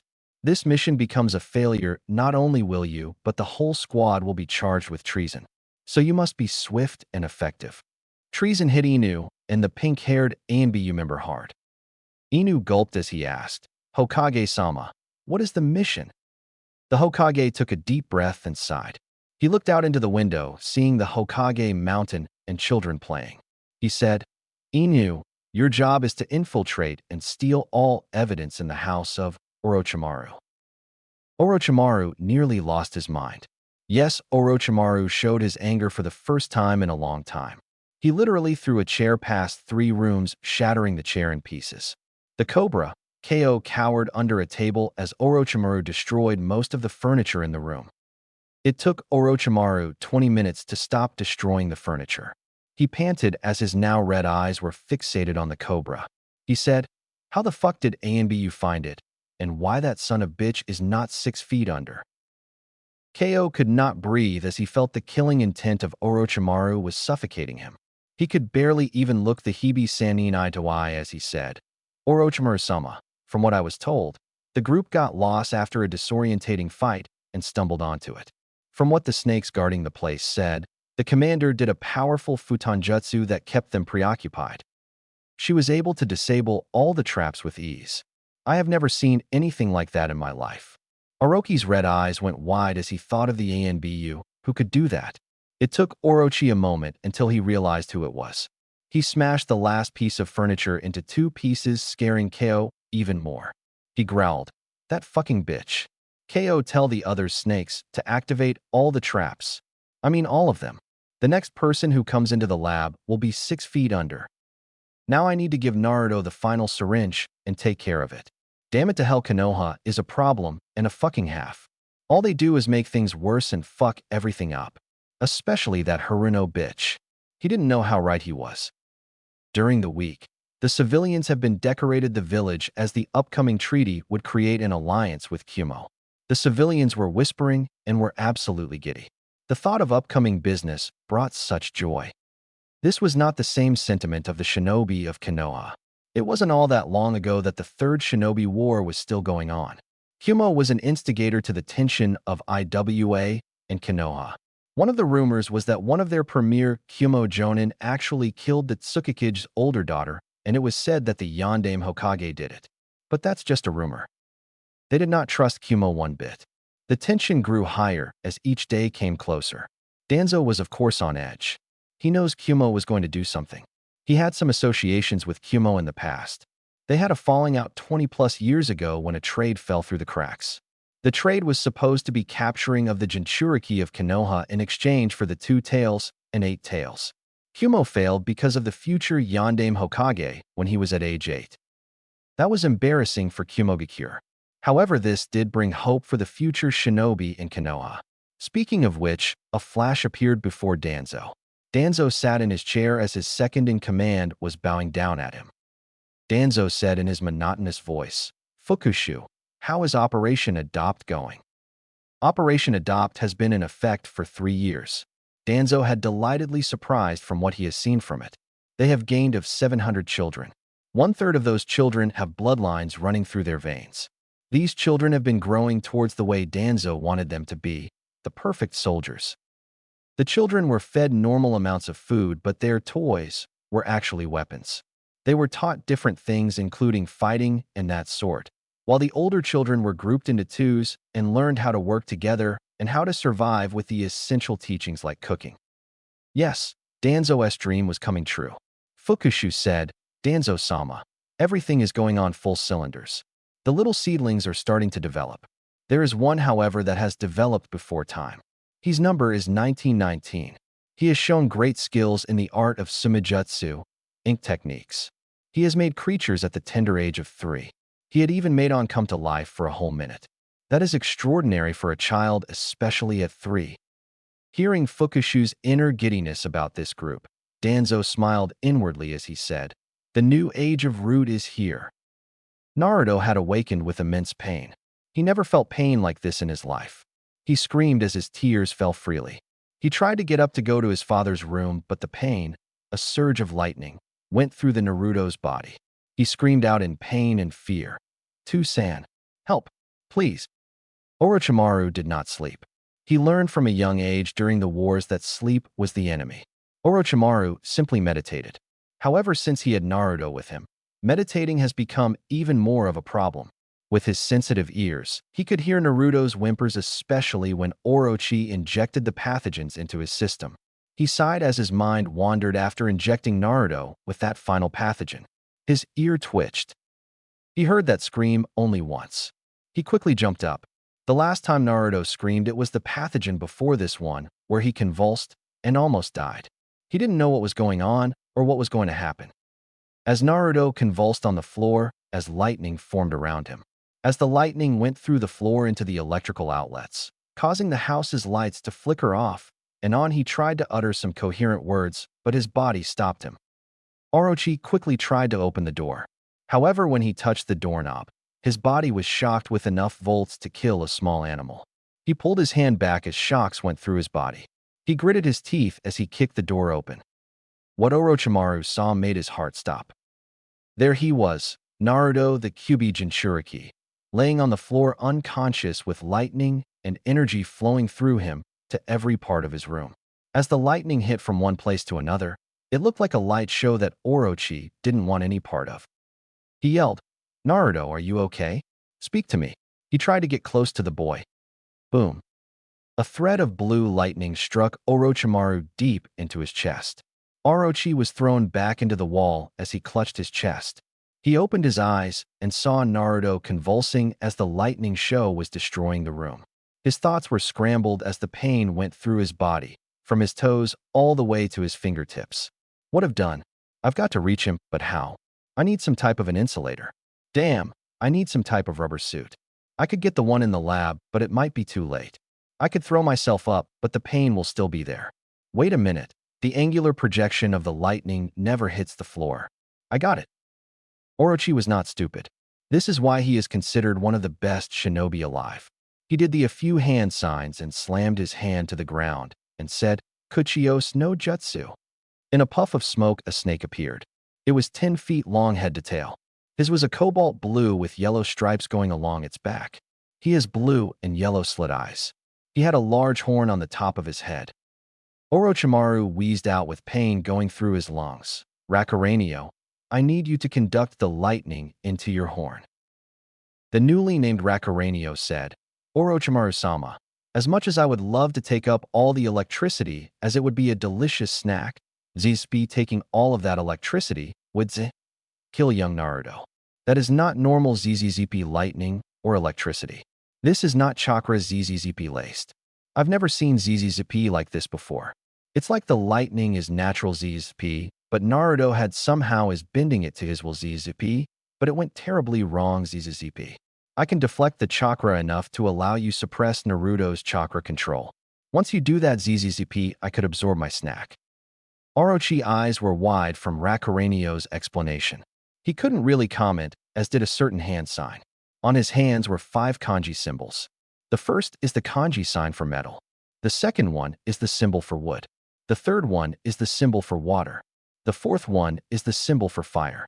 The final one is the symbol for earth. He said, "I am ready, whenever you are, Rakurenio." The snake nodded as it quickly took hold of the lightning charge. Soon all the electricity was focused on Rakurenio. This was as painful as it could get for the snake, as its purpose was to eat the electricity, not absorb and deflect. It was like letting the prey beat up the predator. He hissed at Orochimaru as the lightning was going through his body unnaturally.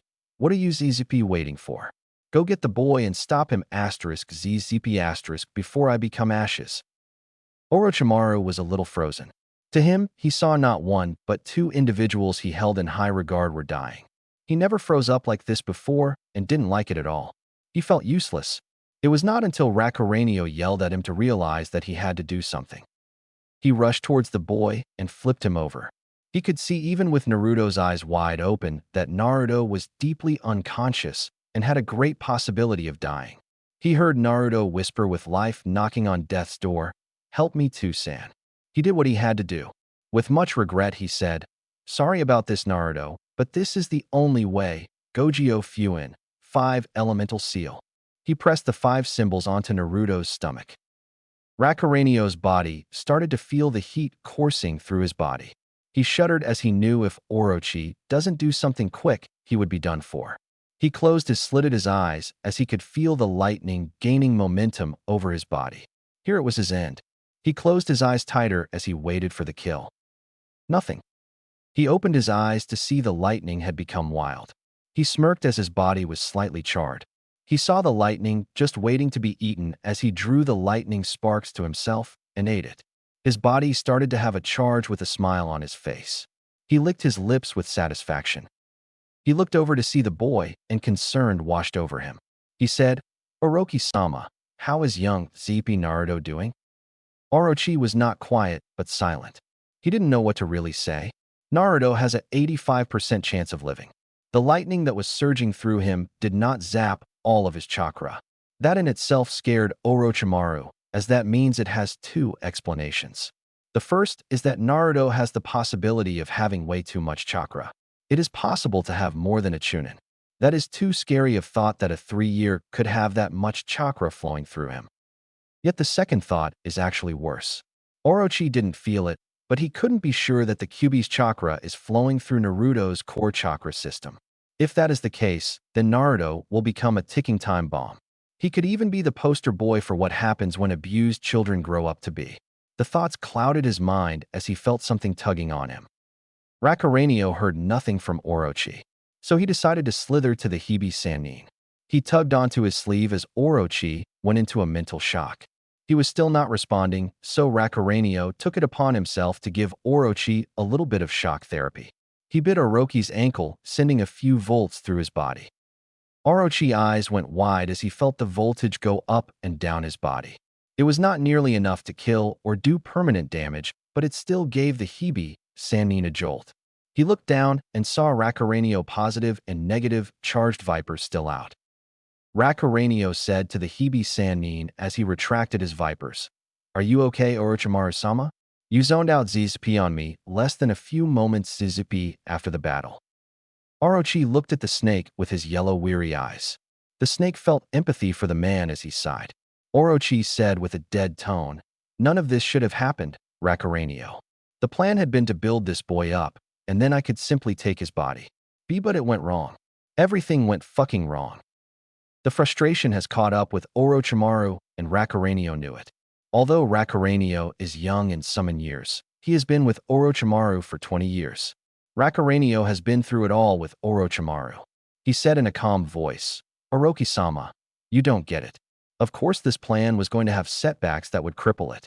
Personally, I thought the plan would fail because of the fact that most people would have died with one bloodline reaction. Naruto is truly remarkable in that aspect. Now the other aspect is what has been the human aspect. What has been lost on you is love. Ever since what happened to Ophelia Dash. Don't you bring her into this." Orochi snarled as his fists shook from visible Rakaranio anger. Rakaranio was not afraid of Orochi by any means. He had nerves of titanium. He was calm as he spoke. "Orochi, don't be so ZZP haste. This is about 35% about ZZP Ophelia. In fact, that is why you came up with this ZZP concoction of a plan. You know ZZP it, and I know it. Ever since the incident, ZZP you have lost the ability to love. You have become cold, and that's coming from a ZZP cold-blooded summon. You have always been manipulative. ZZP I'll give you that, but the scientific degrading of human life has become ZZP appalling. You are experimenting with people's ZZP lives. Naruto is a different case, ZZP altogether. You raised him like he was your very own. He has a personality that is like a ZZP magnetic attraction. He has something about him that brings people, animals, ZZP even summons to him. He even melted your heart. So tell me, did you plan ZZP on that? Naruto was the X factor. Orochi was not calmed by this, as Rakarenio was right. He didn't calculate Naruto the human factor. That was one variable that has quite possibly destroyed his plans. He said, with venom getting stronger with each passing word. So Rakarenio, if this is the case, then what does Ophelia have to do with it? Huh, you are just as bad as the others. Everyone always wants to bring up things that do not need to be there. Rakarenio was not surprised by Orochi's demeanor. His ice-cold demeanor was cracking, and he needed to push it just a little further. Orochi, you don't remember ZZP, do you? You forgot what your inspiration for this whole plan was. Your plan is to be all-powerful and immortal. That's true. However, you wanted to be immortal to keep researching Dash. Shut up. Just shut up. I don't need this right now. If you want to help things, then help me bring Naruto into the chamber. I'm going to conduct a series of tests on the boy to see how his body is holding up. We will not discuss this ever again. Do you understand, Rakarenio? Rakarenio looked at the mentally weakened Orochimaru with pity. He couldn't get him to break yet, but this is an excellent start. He thought, with all those scars in his soul, he needs to have closure. Wait a minute. Talking about scars, that energy should have at least gave Naruto a dozen wounds. Yet he doesn't have a single scratch on him. He said, Orochi-sama, there's something wrong. Really, really wrong. Orochi really didn't want to talk, yet he needed to know if there is anything wrong. He sneered, what is wrong now, Rakarenio? Rakarenio rolled his eyes at Orochimaru. The Hibi Sannin was not in the mood, but Rakarenio didn't care. He knew this was more important than Orochimaru's mental disarray. He said, Orochi-sama, the energy that was emitted by Naruto is quite troublesome. You see, although Naruto's body was emitting it, he had no such control. This means it is on its own. Orochimaru nodded at this, but really didn't see any problem other than lack of control. He asked quizzically, okay, so he couldn't control the lightning. I didn't expect him to, but what does have to do with anything? Rakarenio knew that Orochi was not catching on, so he replied, think about it. What happens when lightning hits metal or even a tree? The lightning would leave scorch marks. Now look at the walls, there are scorch marks all over the place. Along with that, have you ever seen a light bulb that is blown because of too much voltage? Dash. Orochimaru snapped. What's the point? You're not making any sense. Orochi was still not understanding what the blue and yellow snake was talking about. The snake sighed as he continued. Orochi, you gotta think. If Naruto's body couldn't control the lightning, then why the hell does he not have any scorch marks or burns anywhere on his body? He didn't have any cuts or anything like that. Orochi stopped in mid-stride as his eyes went wide. He could only utter, oh my Kami. The rest of the night was calm for Orochi. Orochi was still in his lab watching the young boy with a mask on floating in a tube with a green liquid. It seems that the boy is in a medically induced state of unconsciousness. He already determined that Naruto was going to be in there for a week's time. As Naruto floated, Rakarenio decided to watch as he, like most of the snake summons, have grown attached to the boy. The only one who doesn't like him all that much was Manda, but didn't like almost anyone. He barely tolerates Orochimaru. This boy has caused a conflict of interest. The snakes considered Naruto the next heir of the snake summons. He would be the perfect candidate. He was fun and looked naturally harmless, but he is high deceptive and will catch anyone off guard. He is actually quite the charmer. Rakarenio sighed as he saw the possible catalyst to the restoration of separation of the summons, floating in the green tube. There has been a resistance brewing among the snake summons. Manda and his followers have become darker in their way of thinking and actions. They have started to go the old way of thinking, making the snake summons look like evil, deceptive creatures that represent all that is wrong with the world. This is causing a rift in their world, and they hope he can fix it. He could only sigh as he looked at Summoner. He asked, Orochimaru-sama, what are the tests indicating? Orochimaru had been conducting tests since the event. Naruto's diagnostics were showing normal numbers. His bones were perfectly intact. In fact, they were stronger. It was normal as he was still growing for his bones to be sturdy. However, his bone development increased dramatically. It was worrisome, but Orochi had to keep calm. He said, Rakarenio, there are a lot of abnormalities with the boy. Some of these abnormalities have been here since the beginning, like having perfect vision, mind capacity, being able to hear a mile away, his ability to sniff out anything, even his chakra levels. Tonight his tests showed even more abnormalities. His bones are much denser than before, his body is more flexible, his chakra control is almost pinpoint without training it, and the biggest abnormality is the rapid regeneration. Rapid regeneration is a double-edged sword. Cells naturally regenerate, but not this quickly. It's basically like layaway. With rapid regeneration, one cells come back almost as quickly as that cell left. However, because of how quick he regenerates, he is killing the cell's life at a much quicker rate. So for example, if hypothetically his lifespan originally was 80 years, if he keeps regenerating at this rate, it could cut it down to 60 years. That is a 20-year drop-off. But Naruto's genealogy has changed that possibly. The Uzumakis live long lives. Some Uzumakis have reached the age of 160. With that being the case, losing 20 years would mean he could live up to 140 years. That is the best-case scenario with the 20-year problem. The second problem deals with what I injected into him. It is the Mokuton genes. The genes slowed down the cell's life almost to a crawl. This is done by the force of nature's chakra. That particular chakra can overtake the cells and keeps it going. What is interesting is that Naruto should not be able to naturally gain this ability unless he is a direct descendant of the Shodai. This is quite interesting. As Orochimaru was rambling to himself, Rakurenio was skeptical about the Mokuton.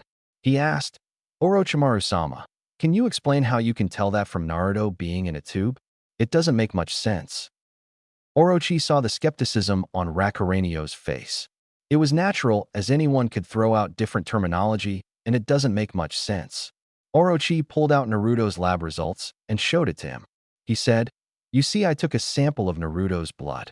I tested it by putting a drop under the microscope. When compared to not one but 1,000 samples, I was able to tell how much oxygen and other things are in the cell. As to the nature's chakra, I was able to place some into a few cells not of Naruto's. With the variety of the samples, I was able to conclude that nature chakra can make a cell to live up to 400 years. That is, of course, without a person getting injured. So along with Naruto's genes and nature's chakra, the rapid regeneration becomes a plus than a minus. Rakurenio could only blink at this scientist.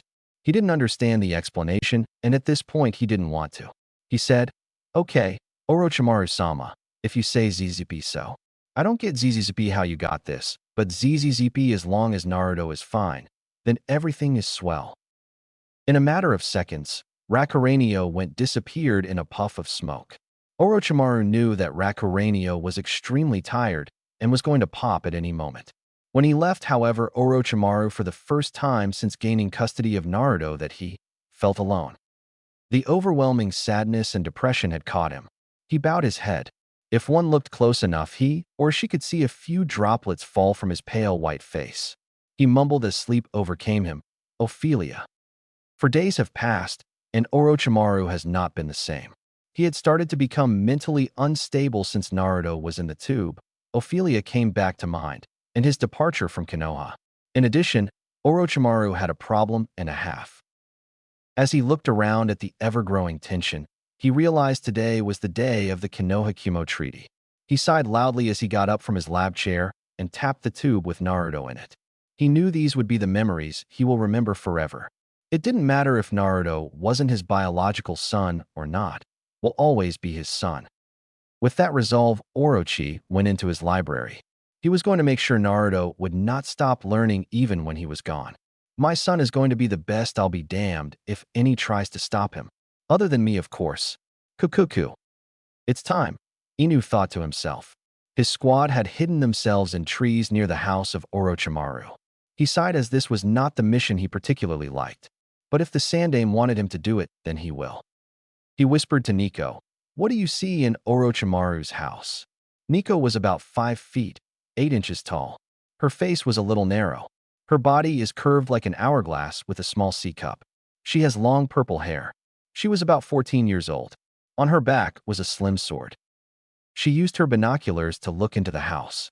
She said, Buntecho, I don't see him anywhere. It seems like he has left for some reason. I didn't see him leave the house, but he's out of range. This made Inu frown deeply. Right now, Orochimaru was a variable that can't seem to remain constant. He said, Ryu, Use your teleportation ability to assess the situation better. Ryu nodded. Ryu was about 5 feet 11 inches tall. He had short brown hair. His face was pointy. He is wearing a long-sleeved, dark hunter green and black t-shirt along with a black flak jacket. His pants were black with seals on the sides. On his back, he has a slightly curved katana hidden in a sleek sheath.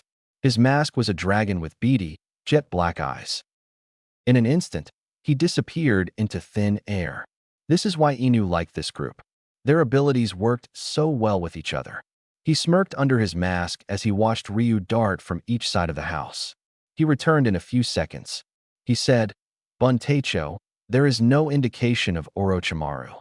It seems that you chose the right day to do this. It seems like there is an entrance at the southeast side." Inu nodded as he analyzed the information.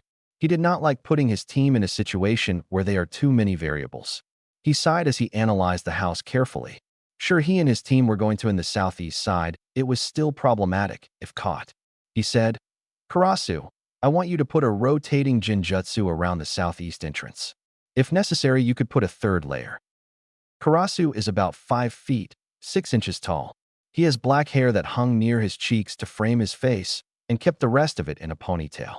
He wears a black and gray armor, metal arm guards and gloves, ninja sandals with spikes, 3 ninja pouches on their back waist. He has a black long-sleeve shirt on that covers his Konoha spiral tattoo. He has jet black eyes.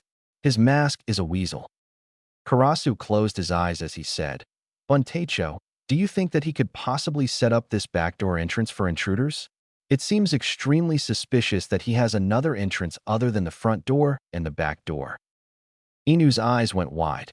He facepalmed as he felt stupid. Karasu was right. How could he forget about the aspect of traps? He sighed as he no other choice. The Sandaime was going to nail Kumo and Orochimaru today. He just needed the proof. He sighed as he said, "Karasu's right. How do we know? Well, we are going to have to see for ourselves. Let's go." With that, the ANBU squad embarked on the quest into Orochimaru's house. "Hayashi-kun, brighten up. Today's Hinata's 3rd birthday," Harini said to her husband as he sighed. Yes, it just so happened to be Hinata Hyuga's birthday. He had become stoic after 3 years of hearing from Shinobi Council to civilian council members, hell even the Hyuga council members, about arranging a marriage to his little daughter. Even one was so bold as to demand his signature to wed her. While that particular gentleman has not been seen in Hai no Kuni since then, or for that matter, anywhere else. He rubbed his temples as his pregnant wife draped her slender arms over his shoulders around his neck. Harini kissed him softly on the cheek as he sighed. He smiled slightly as he saw his little girl growing up. "Harini-chan, you know it's hard to believe that Hinata-chan is 3 years old already. I could have sworn that I would have lost my mind by the time she turned 3. He joked wryly. She giggled at her husband's dry joke. She slapped him slightly on his arm. She said, "Hayashi-kun, you can't go crazy as long as I'm here." He smirked as he hugged his impregnate wife closer to him. He said, "It's hard to believe that Hien-kun is 9 years old and is a genin already. He is the pride of the Hyuga clan." She giggled slightly as Hayashi was proclaiming that his son was the best of the new crop. She said, "Hayashi-kun, Hisashi-kun's son, Niji has been shown to be very adept to gentle fist." Hayashi scoffed at his wife as he laughed. He said, "Hisashi's son is a weak, just like his daddy. He should kiss Hein's feet for that matter." She laughed at her husband's arrogance. She said, "I hope he doesn't get a big head like you did when you graduated with Minato-sama." The normally conservative Hayashi became flustered. That particular class was considered the best crop of ninjas to exist since the time of the Sandaime and Danzo-s. The class contained Minato Namikaze, Fugaku Uchiha, Hayashi Hyuga, Hisashi Hyuga, Harini Hyuga, Shikaka Nara, Chozo Akimichi, Inoichi Yamanaka, Yoshino Nara, Kushina Uzumaki, and Sum Inazuka. During that time, each student in the class graduated at the age of 10. This particular class made the Rookie of the Year award so prominent. It was a 4-way battle between Minato, Kushina, Fugaku, and of course Hayashi. At the end, it became a draw between Minato, Hayashi, and Kushina. They decided that this would be the first time that there would be a triumvirate for the title. Minato became the leader of Squad 7 under the tutelage of Jiraiya. Hayashi became the leader of Team 8 under the tutelage of Tsukumo Hitaki. Kushina became the leader of Team 6 under the tutelage of Tsunade. He smiled at the memories of the rowdy Tsume, the quiet Minato, the loud-mouthed Kushina, the red-faced shy girl who kept touching her fingers together, also known as his wife. He said, "You know, beautiful, we were pretty amazing in our day. I think this generation is going to be good this year." She kissed him on the cheek as she let out a joyous sigh. She said, "Who knows? They might be better than us. Now, Hayashi-kun, it's time to actually get out of this bed and get ready for the party." Hayashi laughed as his wife giggled. He said, "You know what, Harini-chan? I love you and the kids. I don't think anything can ruin an amazing day like this." Unfortunately, Hayashi didn't know how wrong he was. The man of the hour had finally arrived. As he signed his name onto the sign-in sheet, one of the ninja guards alerted the Hokage and councils of his arrival. The ninja guard read the man's name, his eyes narrowed. This was the same man that basically ended his ninja career. The man said to the guard, "I remember you. Yeah, you're Hitoshi. How is that spine of yours?" He sneered at the man as 4 members of the ANBU landed around the man. The man put his hands up as the ANBU members searched him from head to toe. As they searched for weapons and other destructive tools, they did not realize his most destructive tool was his mind. Hitonis was a deceitful human being and an extremely powerful politician. When he used to be an active ninja, he had become one step away from being the Raikage. But he digressed. After the pat down, the main ANBU said, "Hitonis Dano, before the festivities can begin, the Shinobi Council would like to begin the meeting now. Then afterwards you can have the celebrations." Hitonis nodded as he was escorted to the Hokage Tower.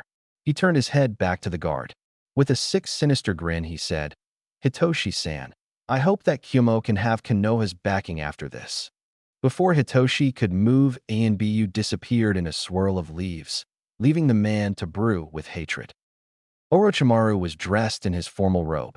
He sighed as he hated formal attire, especially when it had the Hibi Sannin seal on the back. It went against the style of the snake. As he looked in the mirror, he could feel a ghost-like feeling running up his spine. He sighed as he thought about the boy who became his adopted son. He knew he was about to leave him to the wolves and savages of Konoha. He wanted to take Naruto with him, but it had way too many risks involved. "Orochimaru-sama, we have checked on Naruto-kun," a familiar voice said. His voice sounded sullen. Orochimaru turned to see Naruto's bestest friend, as Naruto would call him. Orochimaru could see it in the snake's eye. It was cold. It was anger. It was disappointment. He said, "Orenji, what is his condition?" Orenji's neck snapped up. His slit eyes became even narrower. He hissed as he said, "Other than being in a tube with green liquid, he is nice and dandy. His stats are fine. He should be able to come out of there tonight." Orochi scowled at Orenji's tone, but disregarded it for now. He said, "Good, now I have one more task. I need you to guard Naruto today. Hitonis has arrived from Kumogakure, and I have to represent the 3 Sannin." The orange snake rolled his eyes as hissed something under his breath. He silently slid his way back to Naruto. Orochi's anger tripled as he balled his fists tightly. He didn't need this attitude of Orenji to know that he messed up. With the thought of Ophelia and Naruto fresh into his mind, he punched the 6-foot dressing mirror. As it shattered, Orochi noticed the facade that he portrayed freely fall to the ground. Here it was, the Hibi Sannin, the great inventor, one of the greatest tag team member, was alone and broken. With this last thought, he disappeared into a swirl of leaves. Orenji slithered to the tube that contained Naruto. Unbeknownst to Orochi, a large amount of the group had started to rebel from Orochi and the contract. The upcoming war between Manda and his brother Yamato was growing. Most of the snakes are actually on Yamada's side. They want Naruto as the new summoner. Orenji's mission is to watch over him in secret. He will be his unofficial guardian. He was given the command that if Orochi even tries something on Naruto anymore, he was given the right to strike and subdue the man. If it comes to a lethal battle, he was given the green light to take him out. Orenji sighed as he watched the boy floating with the simple thought going through his mind. Naruto. It took a few moments until the greatest peace treaty of all time to occur. The Shinobi Council wasn't as thrilled as the civilians outside were. The Hokage, Hitonis, and the Shinobi Council were escorted to the guest conference room of the Hokage Tower. As they were all seated in the conference, the Hokage gave Hitonis a pipe and lit it for him. The Hokage said, "Welcome Shinobi Council and Hitonis-san. Today is a great day. It is an honor for Konoha to welcome one of the highest-ranking members of Kumogakure. Today is not a day of war, but a day for peace, an olive branch that Kumo graciously offered. With this, it is my pleasure to let Hitonis-san begin the treaty discussions." Hitonis stood up and bowed to the council. He said, "It is a privilege to meet you here. It is even better as this meeting is for the peace between two of the greatest nations." Hitonis pulled out a scroll from his pocket. He opened the scroll and continued speaking. "Kumo would like to begin the peace treaty with the MAD, or the Mutually Assured Destruction discussion. As you know, we have two Jinchuriki, Nibi and Hachibi. We know that you have the strongest one in the Kyubi. To ensure our treaty, we would like for two things to happen. The first is that we mutually agree that in any future wars we will not use the Jinchuriki as weapons against each other." Hiruzen and the Shinobi Council were in deep thought about this proposal. Hayashi said, "You know, Hitonis-san, I must ask out of pure curiosity, why is it that we are talking about supposed future wars? It seems a little suspicious that you bring up wars at a peace treaty." Hitonis growled inwardly at Hayashi Hyuga. However, in an instant the growl grew into a sinister smirk. He was going to enjoy taking some of those unmarked Hyuga children from them. His partner in crime, who sat on the opposite side of him, was a smirking up a storm. "Well, Hitonis-kun, let's see your bread and butter at work." Hitonis said in a calm demeanor, "You bring up an interesting point in the matter of war talk and peace treaty. I brought this up because of a peace treaty that was broken a few years ago when Takegakure attacked us. They used the Nanabai as leverage against us. We were able to defeat them, but lost a lot of ninjas. We do not want the small, innocent non-ninja countries around us to be destroyed." Hiruzen saw some valid points, but something didn't seem right. Why was it that his spies in Kumo were not able to tell him about the conflict with Taki? In fact, none of his countries knew other than Kumo and Taki. Hiruzen said, "Hitonis-san, it has occurred to me that no one has heard any incidents about Taki attacking Kumogakure. For the members of Taki to even summon Nanabai, many countries would be able to feel that power." Hitonis' eyes went wide for the briefest of seconds. This went unnoticed except for four people: Hayashi, Fugaku, Hiruzen, and Orochimaru. He said, "Well, Hokage Dano, they did not release the Nanabai, but merely the Jinchuriki." Hiruzen could see what the man was implying and saw Orochi looking a tad bit angry at the implication. Orochi, in his ever-calm voice, said, "So Hitonis-san, are you implying that a Jinchuriki is not a human? I mean, maybe one day your child might become a Jinchuriki. Would that mean that he or she is not a human? Would that mean that since your spawn is a Jinchuriki that makes you or wife a human being? If not, then do not treat them like spawns." Hitonis was taken aback to this. He heard the laced irritation and anger in Orochi's voice. He had to watch himself, or else the whole plan might go to hell. At Orochimaru's house, the ENBU squad was at the door. Inu said, "Cat, do you have any way of opening this door? I would do it the old-fashioned way, but it would be too much of a liability." Nico nodded at his way of thinking. She pulled something out of her hair. It looked like a regular hair clip, but when she touched the small butterfly icon on the clip, it changed into a key-like object. She put it in the keyhole. With a press of the butterfly icon, she unlocked it. Inu blinked as he asked sarcastically, "Do I even want to know what that is?" She smirked as she chirped, "It's a girl thing." Their captain just rolled his eyes. His keen sense of smell told him not to move just yet. He said, "Guys, do you smell that? It smells like there is a poisonous gas behind the door. Ryu, use your futon to clear out the poison gas. I'll kick the door open while you use your jutsu." Ryu nodded as he started to do 5 quick hands. Inu whispered, "Ready, get set now?" In an instant, he kicked the door, releasing a purple and yellow gas. The others quickly jumped out of the way as Ryu said, "Futon, Kahaku, wind release, thin air." Unfortunately for Ryu, the gas got to him a split second before the move was used. Inu saw that the gas disappeared, but Ryu was on the ground. Inu cursed as he and his team circled around Ryu. Inu checked his pulse and saw a faint pulse. He said with an edge to his voice. Nico, create a Kagebushin and bring Ryu to the hospital ASAP. He has a low heartbeat and doesn't have oxygen going through. She nodded vigorously as her shadow cloned to Ryu to the hospital in a swirl of leaves. He sighed as he didn't like where this mission was going already. Karasu said, Buntecho, what's the plan action of action? Karasasu had been in the ENBU for a few years and had earned his stripes. He became second in command of this squad by the request of Inu. He noticed that Inu stood a little straighter as Inu walked past him. He said in a serious voice, we're going to investigate the house of Orochimaru. Orochimaru's basement was actually his lab. He broke his basement into 2 different sections. The first was nicely furnished with a fireplace, bed, and the works.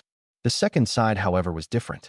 It was cold, dark gray, with a murky demeanor. Inu never seen anything like it. Upon further inspection, Inu saw vials of different shapes and colors, beakers, different high-tech machinery, even a stove. Nico whispered, what the hell is this place? Inu nodded with a grim look on his face. He said as they got in closer with fear going up their spines, Nico-can, I believe we are going to find out more about Orochimaru than we really want to. Nico, go east and look for anything that seems suspicious or of great importance. Karasu, you're to look west. I'm pretty sure he has files over there. When I used to shadow him, I noticed that he used to put the file to the right. I'm going to go straight. Guys, this is serious. We have already lost Ryu for the rest of the mission. This is the most dangerous part. Remember the rule. Be alarmed, be armed. They both replied, hi. Nico and Karasu went there respectively as Inu walked forward. Inu, being honest with himself, was gravely afraid of what he might see. From what he had heard from ENBU member Saru, they found some labs that were absolutely disgusting. There were molding and decaying human bodies, half-eaten rats, even a human body with a tail. Inu had to stop there as he was getting sick. He stopped his train of thought only to look up. He took a step back and fell. He barely whispered, oh my Kami, no. There he was, Naruto Uzumaki, floating in a green-watered tube. A voice echoed off the wall. So you are the one opened the basement door and invaded his house. The treaty went well for both sides. Konoha was able to wiggle a few moves in which Kyumo would have to admit to and pay for the situation that happened with Kushina. In addition, they will send over 1/4 of their lightning jutsus and kinjutsus. Konoha would give up 1/16 amount of fire jutsus to Kyumo. Each side will come to the other's aid, even in border patrol. All that needs to be done is Hitonis going back to the rakeage and him signing it or ratifying it. Right now, Hitonis was at the parade of his and Kyumo's honor. Meanwhile, his partner Orochimaru had more pressing matters. He was completing his part of the deal, getting a Hyuga. Orochi was smart. That was always known, but today, he felt smarter than normal.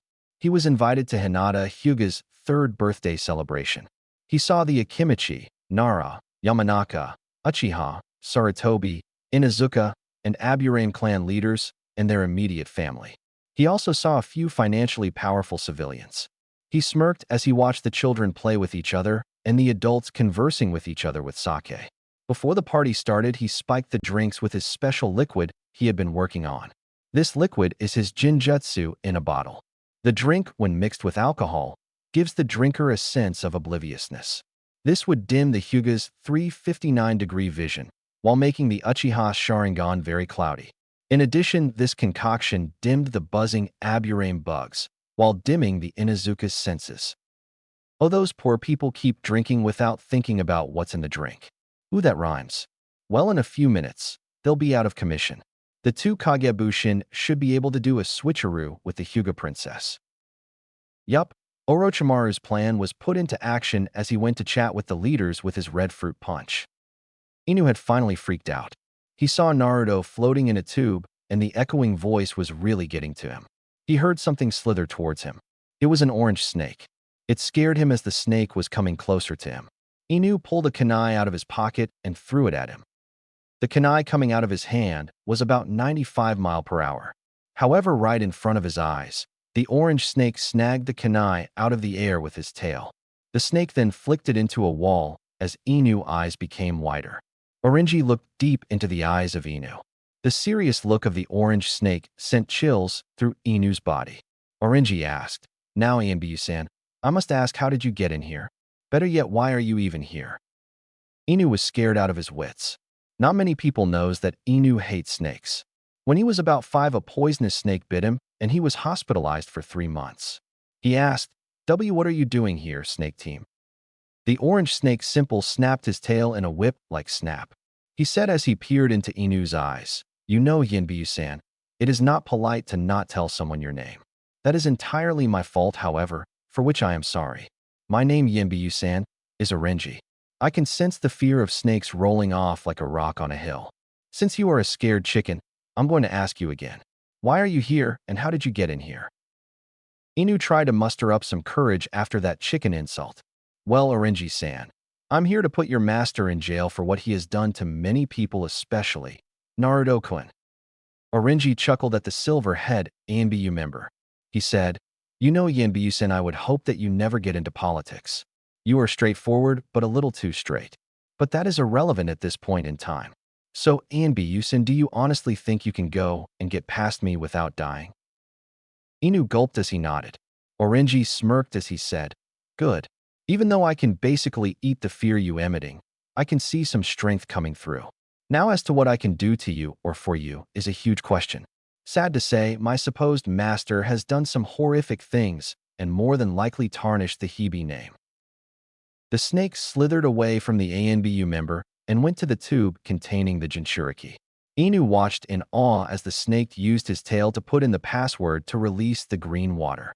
As soon as the liquid was out, Orenji opened the hatchet, letting Naruto fall onto his back. He slithered towards the ENBU member and gave him the boy.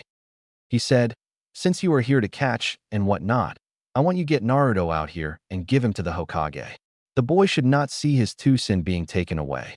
Now go, I need to clean up. Inu nodded as he carried Naruto in a fireman carry.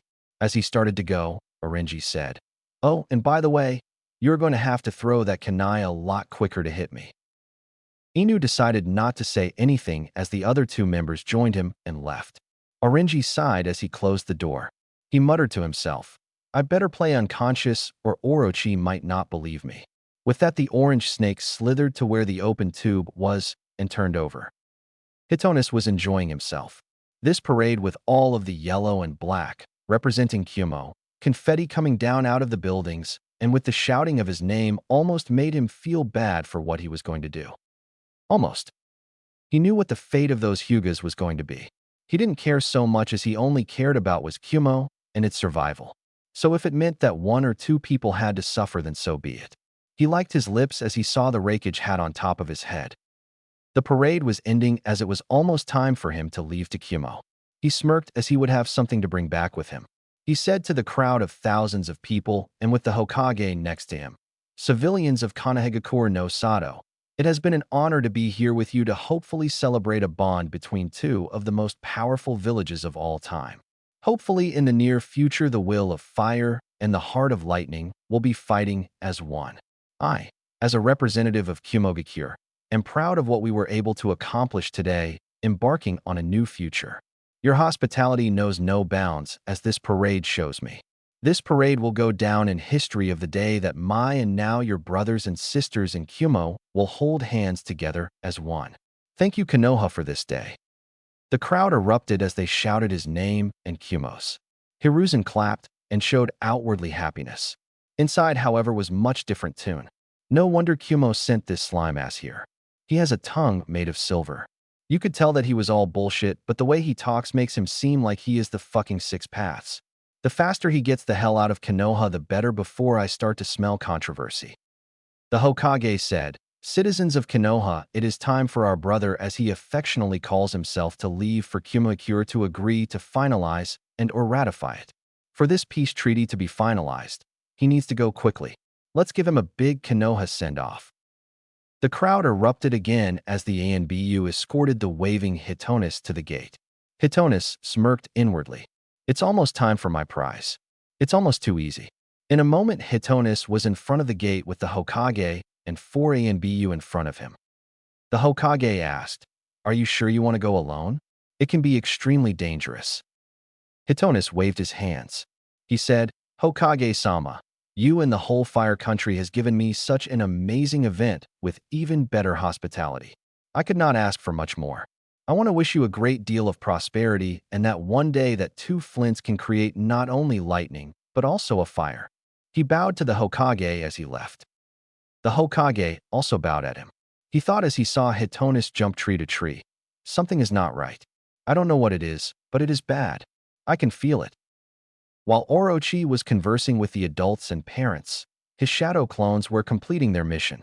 They were on top of the roof, surveying the children. He noticed that the Hyuga princess was a tad bit drowsy. More like exhausted, one clone thought as he remembered that was how Naruto was. He had to shake his head from those thoughts as it was while breaking. The clone transformed into an exact replica of Hinata. He said to the other clone, "Get the chloroform ready." When he saw the other clone pull out the rag, he said himself as he said, "Ready or not, here I come."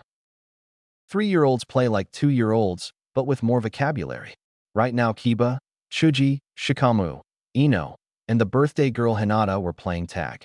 Her older cousin was designated to watch her. Basically all he had to do was tell Hayashi-sama or Hien. As he watched them play, he could not help but think about his cousin that was 4 years his senior. Niji hated how much cooler his cousin was. He knew that his cousin was the heir apparent of the Hyugas. He huffed as he knew that he could beat him one day. During his rant in his head, Orochi was able to do the switcheroo on Hinata. Hinata looked around to see where she was. She saw a man come behind her only to have a rag over her mouth. "Chill.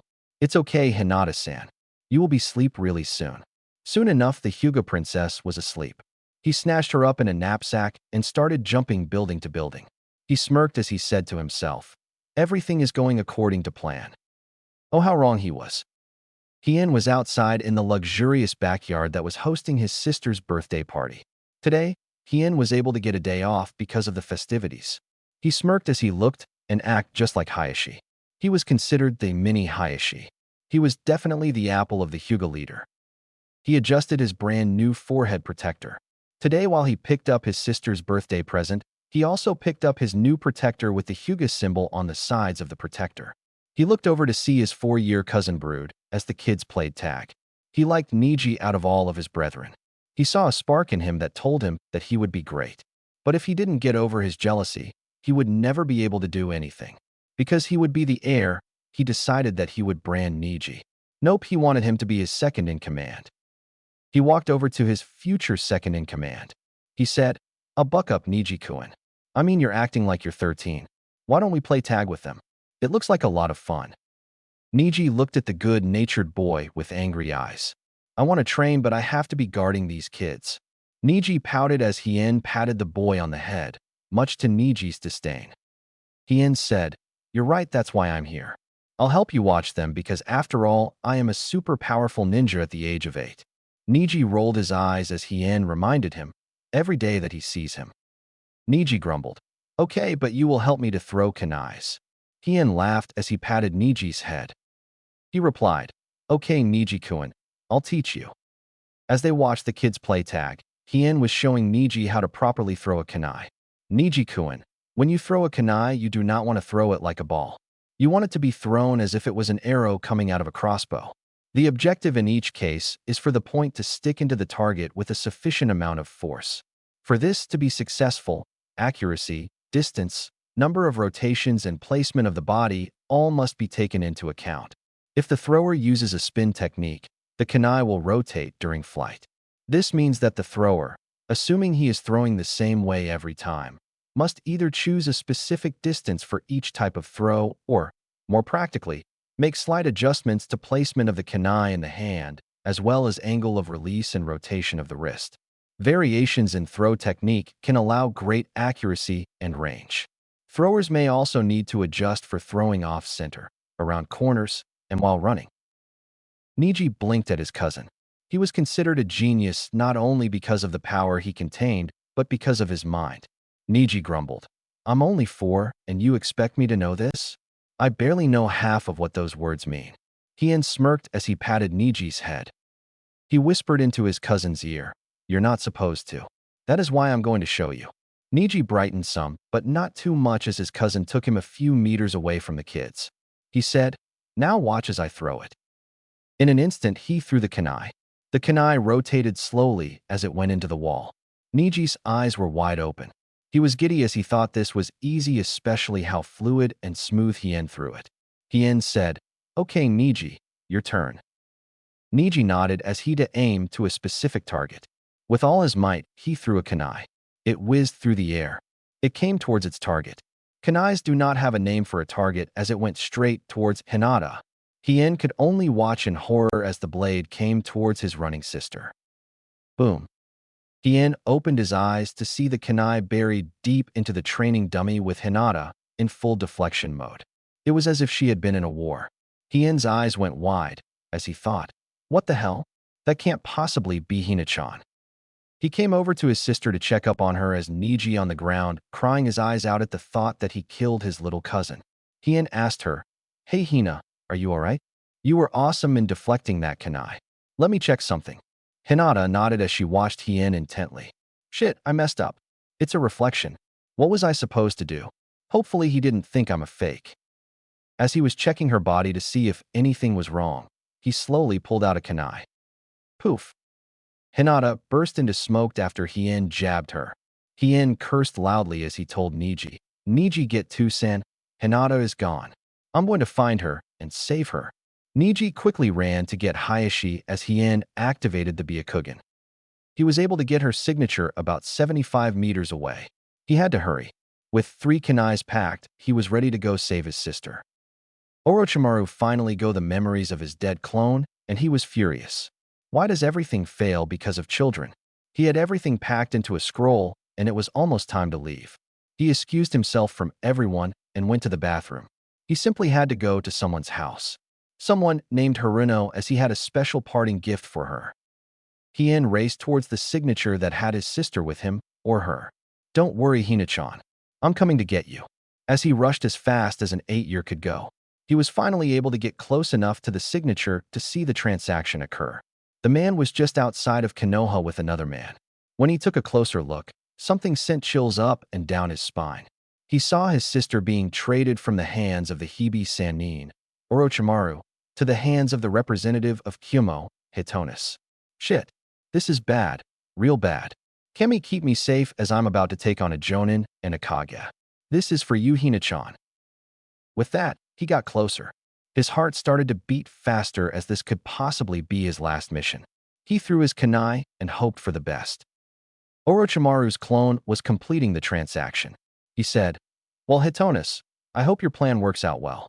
You know, after all, she isn't some nobody. She is the princess of the Hyuga clan and the only daughter of Hayashi. There will be backlash, but that is out of my hands. I wash my hands clean of this whole ideal." What Hitonis did not know was that the clone felt the boy's presence. He knew from the moment that he left that someone would be tracking him. He just didn't expect it to be an 8-year-old. This should be an interesting tale. A brother who would risk everything to get his sister back versus a man who would risk everything to save his village. Too bad I won't be able to see it. Once it came into his mind, a kunai was darting towards him. He didn't move, however, as he wanted the smoke to figuratively and physically blow up in Hitonis' face. The kunai hit him in the back. He blew up into a plume of smoke. "What the hell is going on, Orochimaru?" Hitonis shouted as the smoke filled the perimeter. Because of the Byakugan activated, Hien was able to see where his sister was. He quickly raced into the smoke. The smoke cleared and the knapsack was gone. The Kumo ninja screamed as he was duped. He started to throw lightning strikes all over the place, scorching the trees around him. His eyes were blood red, with veins popping out from his neck all the way down to his toes.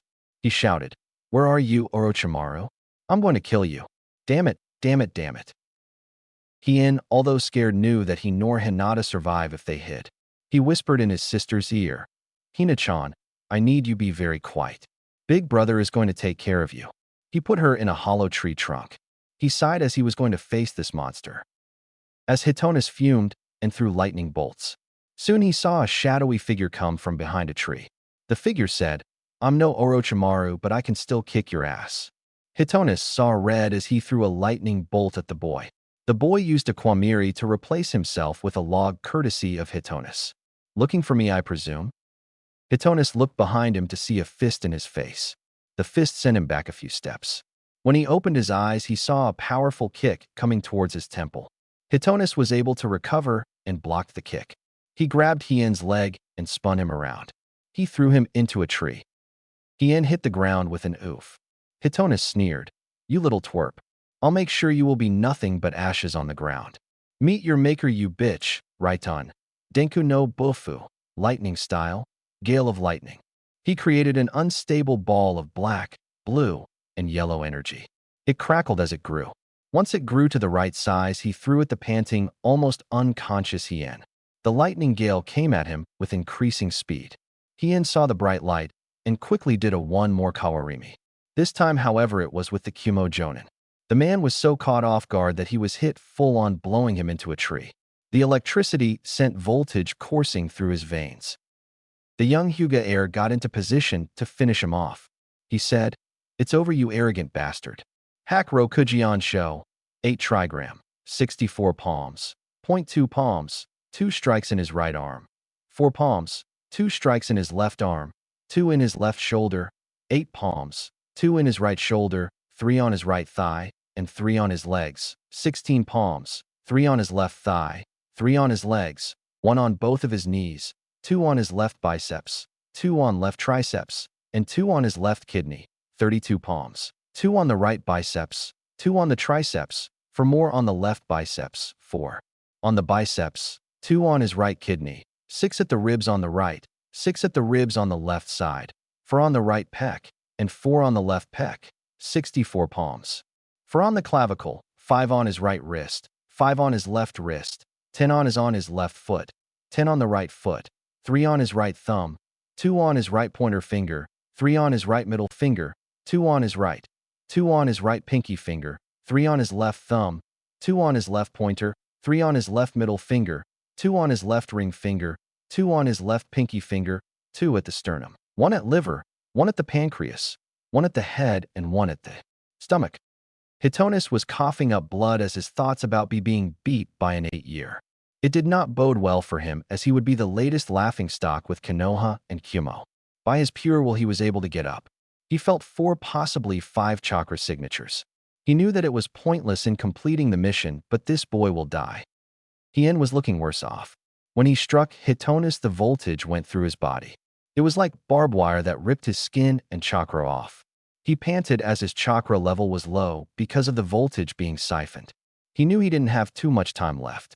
He said as he coughed up blood, "How are you still standing? You should be finished by now." The man chuckled as the others dropped down in front of them. The 5 he saw were Hayashi Hyuga, Hizashi Hyuga, Harini Hyuga, Ko Hyuga, and Hohito Hyuga. He noticed that their bodies were weak and barely responsive. He said, "It's nice to see all you are here. I know I'm going to die, but I'm taking one of you with me." Before anyone could move, Hitonis said, "Raiton, Shurai, lightning release, lightning strike." Instead of pointing his lightning strike at Hien, he pointed it at the tree that contained Hinata. No one could move as the paralysis that was added along with the concoction was still in effect. Hitonis fell down dead. It happened in slow motion. Hien ran towards his sister. He was slowly losing consciousness as he ran. He knew this was his last chance to save his sister. "I'm sorry, Hina-chan. I'm sorry that I won't be able to see you grow up. You might remember me, but I want you to know I love you, sis, and be the best Hyuga leader you can be." In a moment before the lightning struck the tree, Hien committed the ultimate sacrifice by doing one last kawarimi. Boom. Hien fell down to the ground. The lightning strike went right through his heart, rupturing it completely. His chakra was severed as it cut each chakra flow from the Tenketsu point. His death was instant, but his sacrifice will live on as Hinata was safe and sound in front of Hayashi. "No. Hien Kun. My Sochi is gone. My Sochi is gone." Harini fell to the ground as she screamed her lungs out over the death of her son. She started to feel the baby's pain. Hayashi couldn't move. His body felt numb as he saw his wife and daughter cry, and his son, his only son, on the floor dead. Only one tear fell down his cheek. The old arrogant Hayashi had also died that day. There is only one Hayashi now, Hayashi the Stoic. Hiruzen was back into the Hokage tower. To be quite honest, he had a sense of foreboding. As he sighed and lit his pipe, he heard and saw a crack appear on his pipe. "This is not good at all. Hokage-sama." We have a problem. Hiruzen looked at the panting Inu rushing through the door. He straightened himself up as he listened intently to the man. His eyes told Inu he better start talking. Hokage-sama, Orochimaru was in fact the one experimenting in those illegal labs. Hiruzen was thinking a mile a minute. He said, "What proof do you have of such a claim? If we are going to bust him, I need proof." Instantly, documents in manila folders were on his desk. He glanced through each file as the sickness in his stomach grew with each passing second. Inu said with a grim voice, "Hokage-sama, it seems like he also experimented on Naruto Uzumaki." This made the Sandaime Hokage to look up at the ANBU member. He could not believe it. How could this monster do this under his nose? He slammed his fists on the desk, breaking it. He started to breathe hard as he spoke. "Inu, where is Naruto?" Inu replied quickly. "He is in the hospital with Nico and Karasu watching him." Hiruzen nodded as he said with anger flowing through him, "That son of a bitch of a father is going to pay. We're going to make rounds. Is there anything else you need to tell me?" Inu nodded as he said, "Hokage-sama, we also found an operation he created. This operation is to kidnap the Hyuga Prince." Before he could finish, another ANBU went through the window. "Hokage-sama, the representative of Kyumo, is dead." The Hokage got up with authority. He said, "What the hell happened?" The ENBU explained everything caused such great pain into his chest. With a steel resolve, he said, "Inu, round up all available ANBU. We are about to catch a snake." It took a few minutes to gather 5 ANBU squads. Hiruzen spread them out around the perimeter of the house. He picked 3 ANBU members, including Inu, to come in with him. They were ready. Saya Haruno had a bad feeling. She had the day off for she could be with her daughter, Sakura Haruno. She had been slightly neglectful to her daughter. It wasn't because she hated her daughter or anything like that. It was simply because being an ANBU commander was keeping her away almost 20 hours per day. She sighed as she sat on the chair in the living room and was doing a puzzle with Sakura.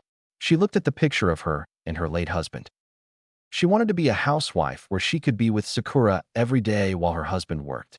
Her husband was an ex-jonin who became famous for his amazing banking skills.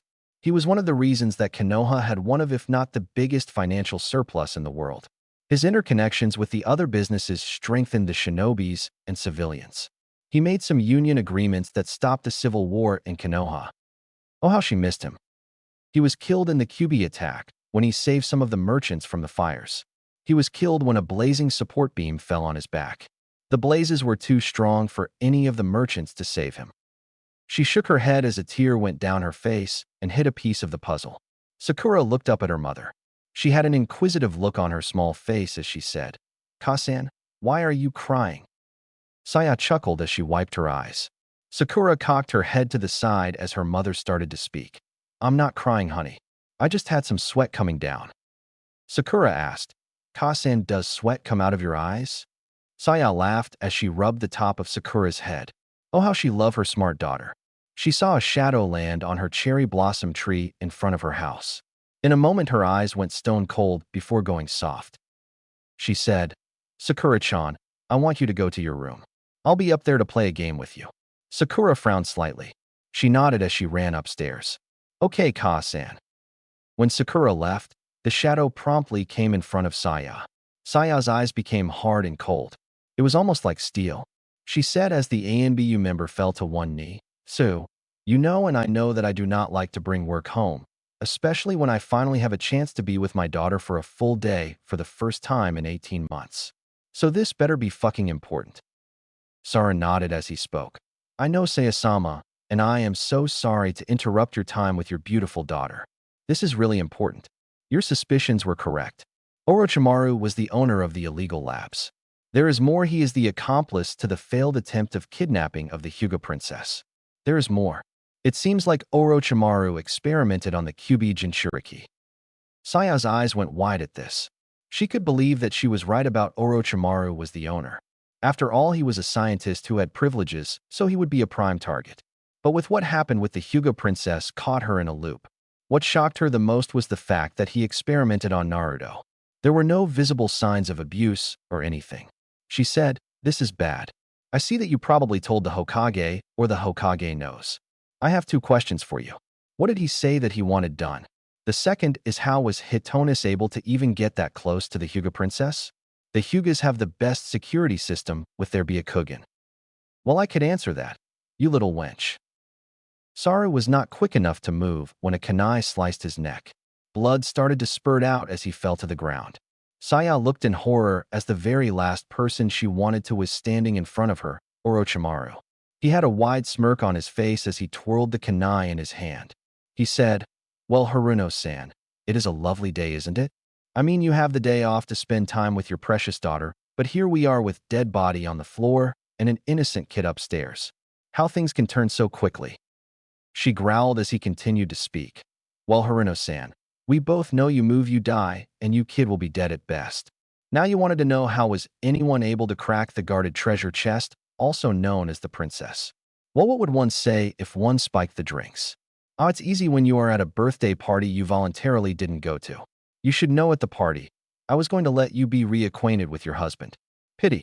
She growled as she slightly moved her hand to press the button.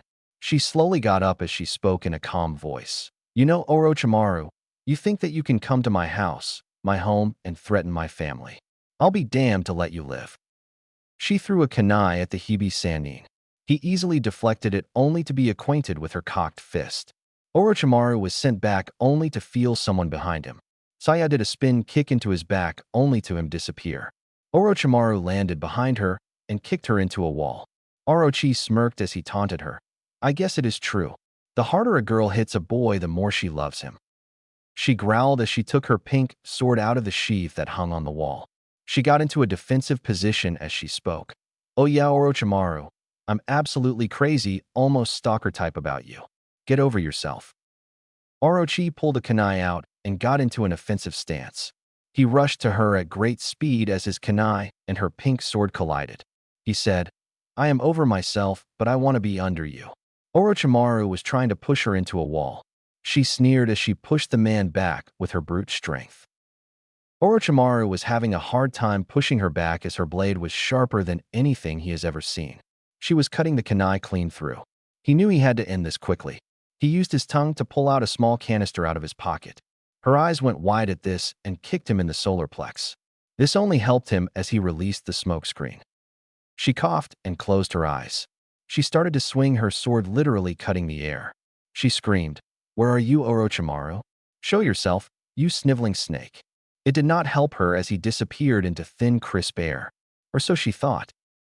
"Looking for me, beautiful?" Orochimaru whispered into her ear. Her eyes went wide as Orochi held on to her. He said as she struggled to break free, "I told you from the beginning, if you moved, you died." "Well, my dear, the game is over." Her eyes went wide as she felt Orochimaru sink his elongated canine teeth. She screamed as she tried and struggled to get Orochimaru off. She tried to fight. She really did. Saya felt her body starting to go weak. The feelings in her arms and legs started to go. She had only one thought. I got to fight for Sakura. I can't let her be without a father and a mother. I've got to fight.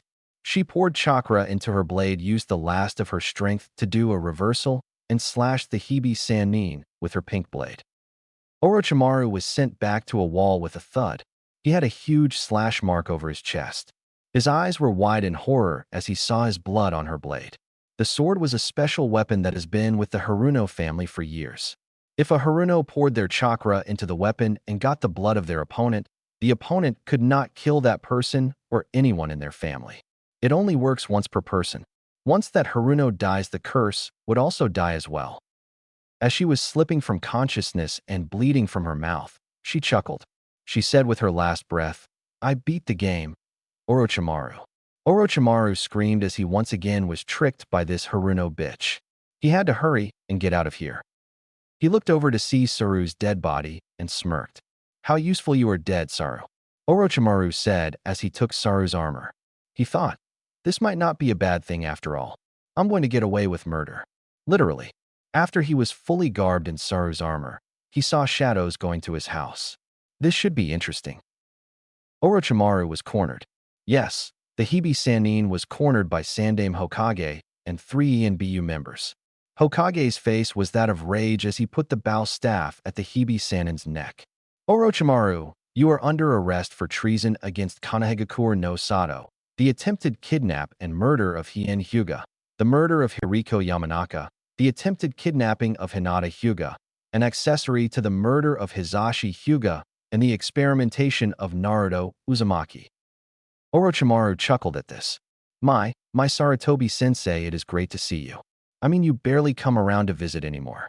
But now you bring not one, not two, but 5 different AMBU squads. I must have done some very bad. But I've done something worse. I know that I won't be forgiven for what happened to Naruto, but I have long since condemned myself.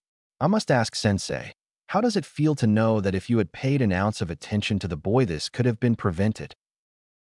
Hiruzen growled as pushed the boy closer onto his neck. Orochimaru was very calm, that scared the Hokage. He continued with a hiss. Sarutobi-sensei, your plans to make me pay are a little late. I've been gone for over an hour. After all you taught me, how can I hit something that is not even there? Before the Hokage could move, Orochimaru disappeared into smoke. Son of a bitch. He was never here.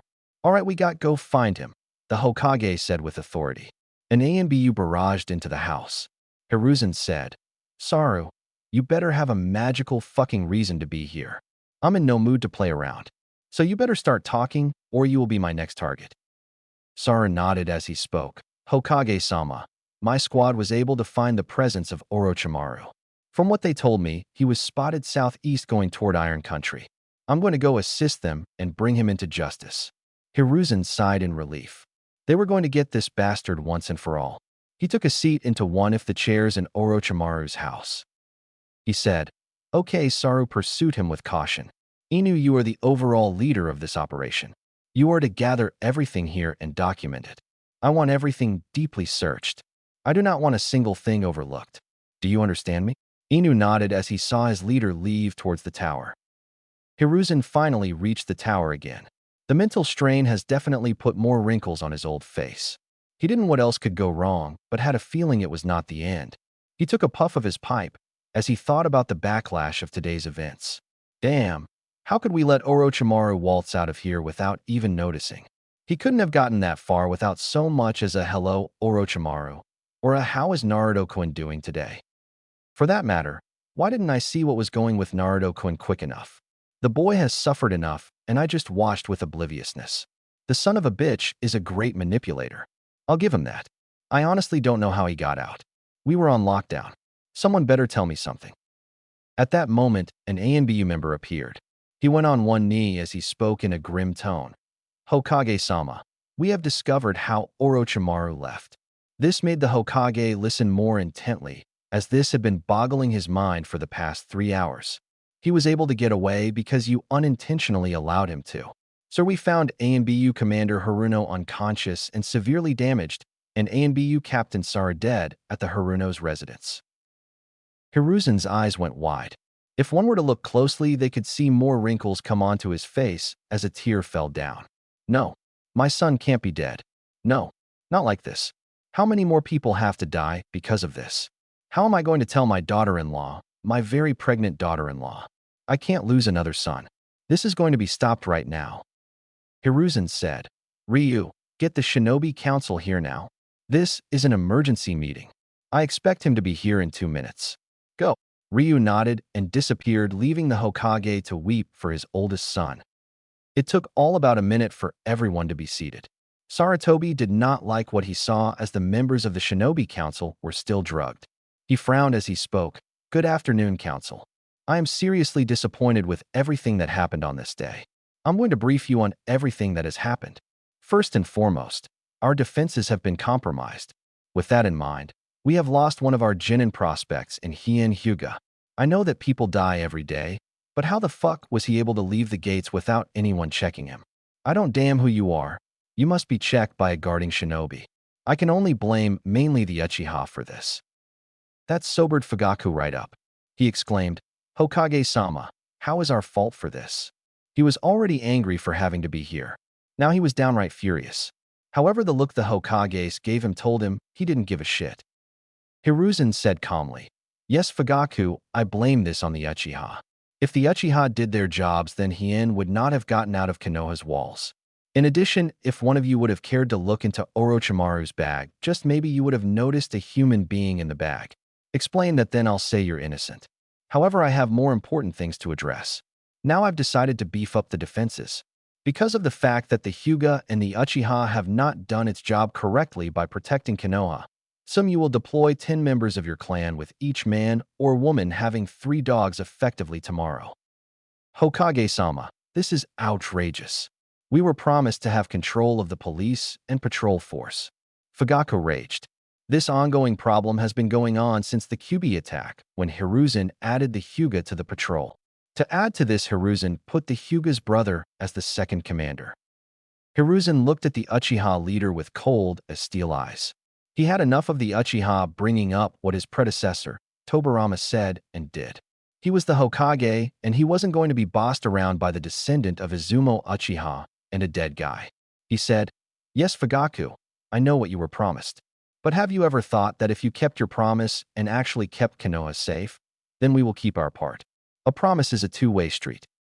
Now I'm tired of you keep bringing this up. Let me explain something to you, Uchiha. I am Hiruzen Sarutobi, and I am the current Hokage. I am not Tobirama, who made that promise to you. I haven't kept my sensei's wishes. I have kept it because of the respect of my sensei. If you bring it one more time, we will see what police force you will be running. So just be quiet and do your job. If you have a problem with it, then you can leave right now. I do not have time to hear you whining. Do you understand?" Fugaku was bleeding from his palms as he squeezed his hand into a ball. He had to control himself from leaping over and killing the Hokage. He knew he had to keep a tight lip for now. "Soon I'll make sure you are 6 feet under." Fugaku replied, "I apologize for my actions, Hokage-sama. I will learn to speak in place." Hiruzen looked at him with a glare. He said, "Don't let it happen again." Now to continue the meeting, Orochimaru has created a huge mess. He has been charged with the murder of my son, also known ANBU Captain Saru, severely injured ANBU Commander Seiharuno, attempted the kidnapping of Hinata Hyuga, the accomplice of the murder of Hien, the supposed experimenting on Yamanaka, and the definite experimenting of Naruto Uzumaki. They were shocked by the charges against the Hibi Sannin. The last one hit hard for most of them. Naruto had been around their kids. He played with them, ate with them, he was part of some of their families. To hear that he had been experimented on is disturbing, to say the least. There were no scars or any indication of it. Hiruzen continued, "From your faces, I see the last one hit hard. Yes, Naruto-kun has been experimented on. The problem is we don't know what he did to Naruto. This has brought some rules and guidelines that will be dealt with when it comes to Naruto-kun. These guidelines are to be enforced immediately. The first is to ensure that no one else uses him for their own personal gain. No one, and I mean no one, shall adopt Naruto." There was verbal outrage from everyone except Fugaku. Fugaku just really wanted the boy dead. When he becomes Hokage, the boy would be a tool that would be under the Sharingan's control. He inwardly smiled as he thought about his rule. Hiruzen said after everyone calmed down, "I know how tough this is, but it had to be done. The second is that since we do not know how much Orochimaru has done, we must assume Naruto is a sleeper cell that is hell-bent on destroying Konoha.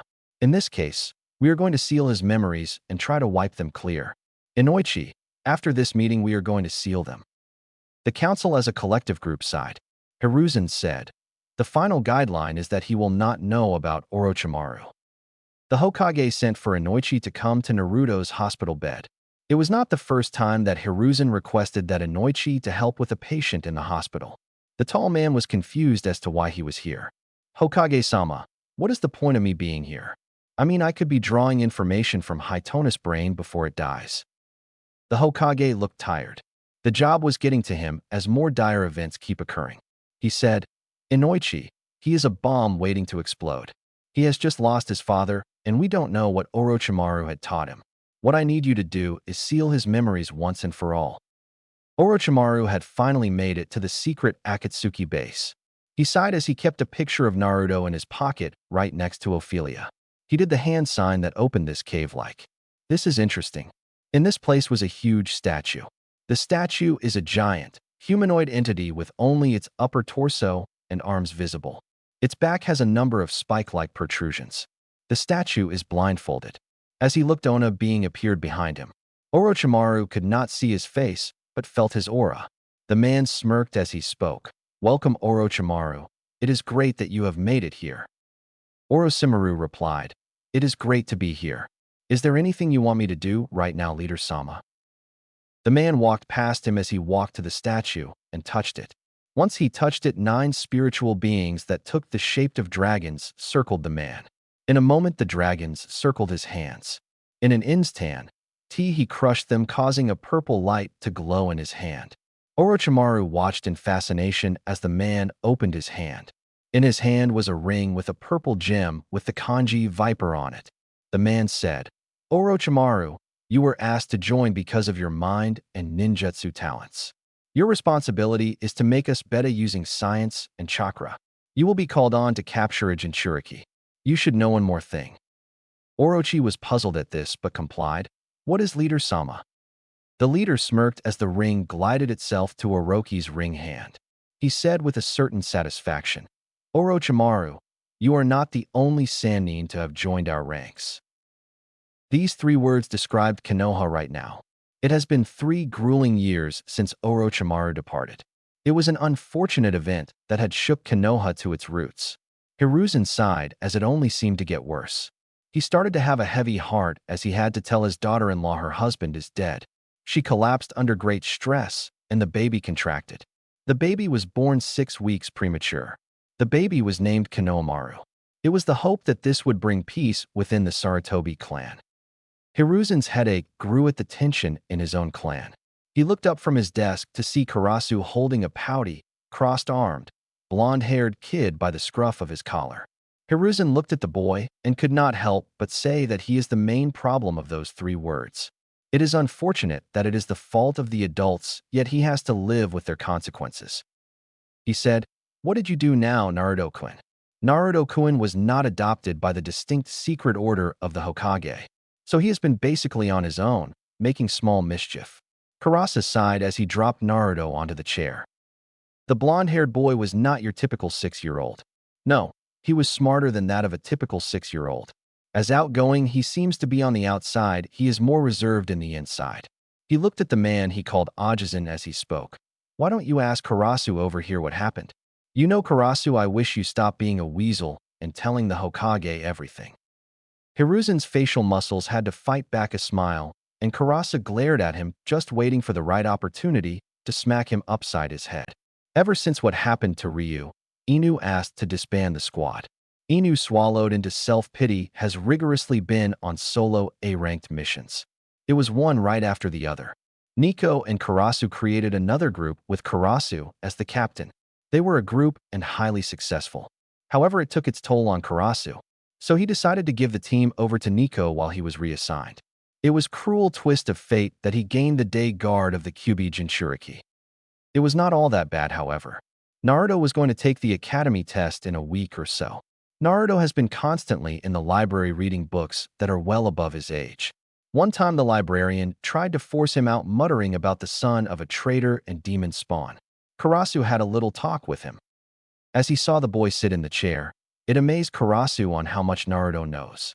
He said in his stoic voice, "Hokage-sama, it seems young Naruto-kun here committed a prank last evening." The owner of the food shop, Ringo, said that Naruto spray-painted his house. Naruto rolled his eyes as Hiruzen rubbed his temples. He said in a soft tone, "Naruto-kun, why did you spray-paint the man's house?" Naruto stood a little straighter in the chair. He had been tagged with a lot of mischief lately. Yes, Naruto had committed some problems, but to be honest, he really hasn't had the time to commit the acts anymore. He said, "Ajisen, as much as I want to commit these acts, I haven't had the time. I've been in the library reading books. In fact, the new librarian bought me a blanket and a pillow for I could sleep there from time to time. Plus, the picture does not have my style on it.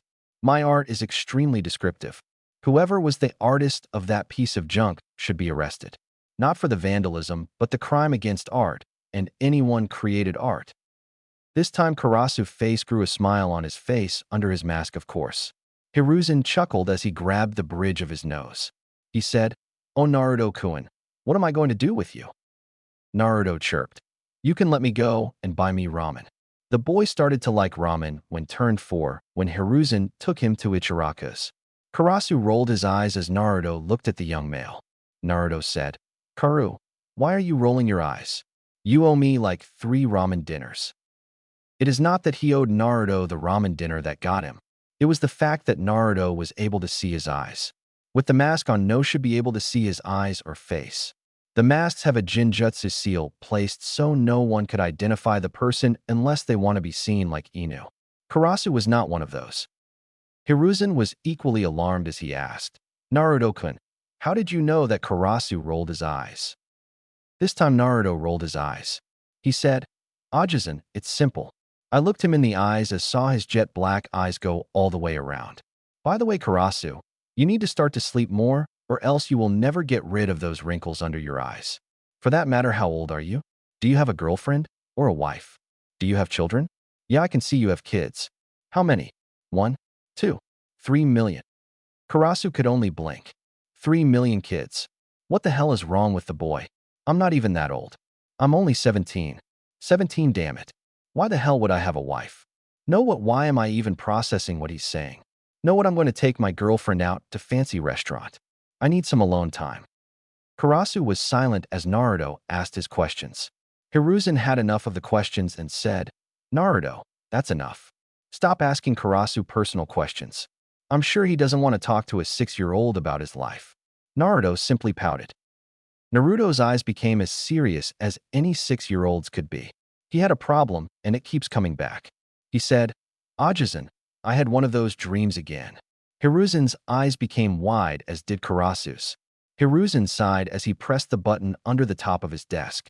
In an instant, shadows disappeared out of the room.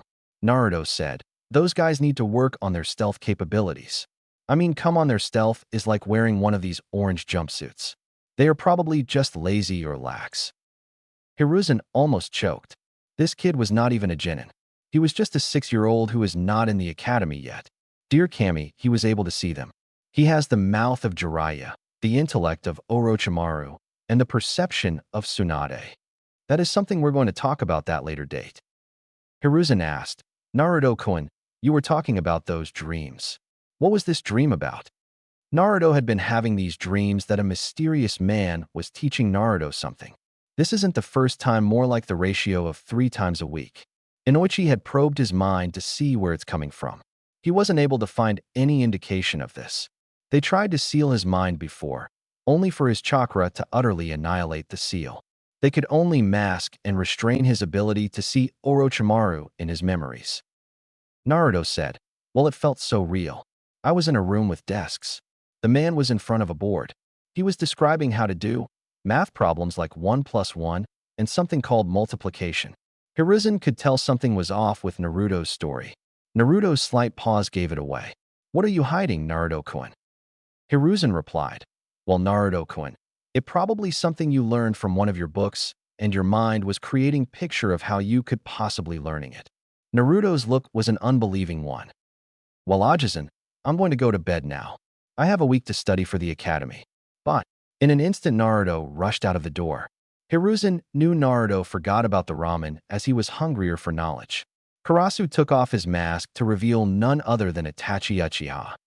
He bowed as he said in his stoic voice, "Hokage-sama, do you think he is having these dreams?" It seemed like he was faking just now. Hiruzen tapped his pipe as he started to light it. Hiruzen said with steel eyes, "Itachi, do not be mistaken. He is possibly the biggest danger we have ever seen. He is having those dreams as we saw a jump in brain waves while he slept. However, we will never know what goes on in those dreams as each dream walker either gets blocked out, usually a potent chakra blast, or dies. So unless Naruto-kun tells me the truth, I won't ever know." Itachi saw Hiruzen's point. One cannot keep using dream walkers and kill them off. That is why Konoha has kept the Yamanakas safe. He sighed as he considered Naruto as his other brother. He had to admit Naruto could be more fun than his other brother. He said, "Do you think that Orochimaru has anything to do with it?" Hiruzen was not surprised with Itachi's questions. Itachi has a huge soft spot for Naruto after the mission at Orochi's house. He had to choose his words carefully.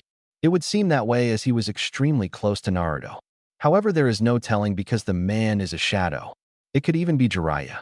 Jiraiya is known for his telecommunication skills. I wouldn't put it past him to teach Naruto via dreams. After all, he is the boy's godfather. Only a few people knew about Jiraiya's connection to Naruto. Itachi just so happened to be one of them. The news brightened Itachi up a tad bit, but not that much. He asked, "Do you want me to follow him and see what he is up to?" Hiruzen smoked his pipe to think about it. "No, you are taking the day off. Spend some time with your younger brother and your girlfriend. You haven't had time to yourself. Naruto will be fine when you come back tomorrow. Now go have some fun." Itachi nodded as he disappeared as the man took a puff of pipe. Naruto went to his little hiding place. It was behind the Hokage mountain. It was such a beautiful place where there were thousands of different colored flowers that sparkled when hit by the sun's rays. There was a crystal blue ravine where the water was crisp and clean. The wind was gentle. It was a peaceful place that only a few knew. The rumor has it only future Hokages can know about this place. While the possible future Hokage known as Naruto pulled out some books from his backpack, Naruto thought, "I can't let Ajisen know what I've been taught, or he might make it stop. Doesn't everybody have those dreams now and again?" Well, from the look on Ajisen's face, I'm guessing that's a no. Well, what makes me different? I mean, sure, I have those lines on my face, but those dog people have triangles on theirs. Does that mean I'm related to them? If so, then why didn't they adopt me? Maybe it's because I have blonde hair. But the Yamakas have blonde hair, so they could have adopted me. But I'm still by myself. Did I do something to them to not like me? Okay, Naruto, you gotta stop having these thoughts. One day someone will adopt you, and you will have a big family. So let's see what I was taught last night. As Naruto recollected his dream/memory, something was coming towards him. Naruto said to himself, "Okay, futon is the ability to use wind jutsu." He said wind is unpredictable and that you will know its nature right after it hit you. He also said that you can use futon with taijutsu and kenjutsu. Whatever the hell kenjutsu is, it sounds so cool. Now the question is, how do I start using futon? I guess I'll look at some books on futon at the library. The test is going to be adding, subtracting dash. Maybe I could be of assistance. Naruto frantically looked around. He knew he heard a voice, a male's in particular, but he didn't see him or her. He yelled, "Who is it? Where are you? You can't be the wind." He pulled out a rusted kunai and got ready to defend himself if he has to. Look down. That was all it took for Naruto to see who was talking to him. His eyes went wide as he fell to the ground. He stuttered as he started to move back. Why, you're a talking snake." Orenji looked at Naruto with a sense of happiness. He had been sent by Yamada to locate the boy and be his pet. He was going to train him in the ways of the snake.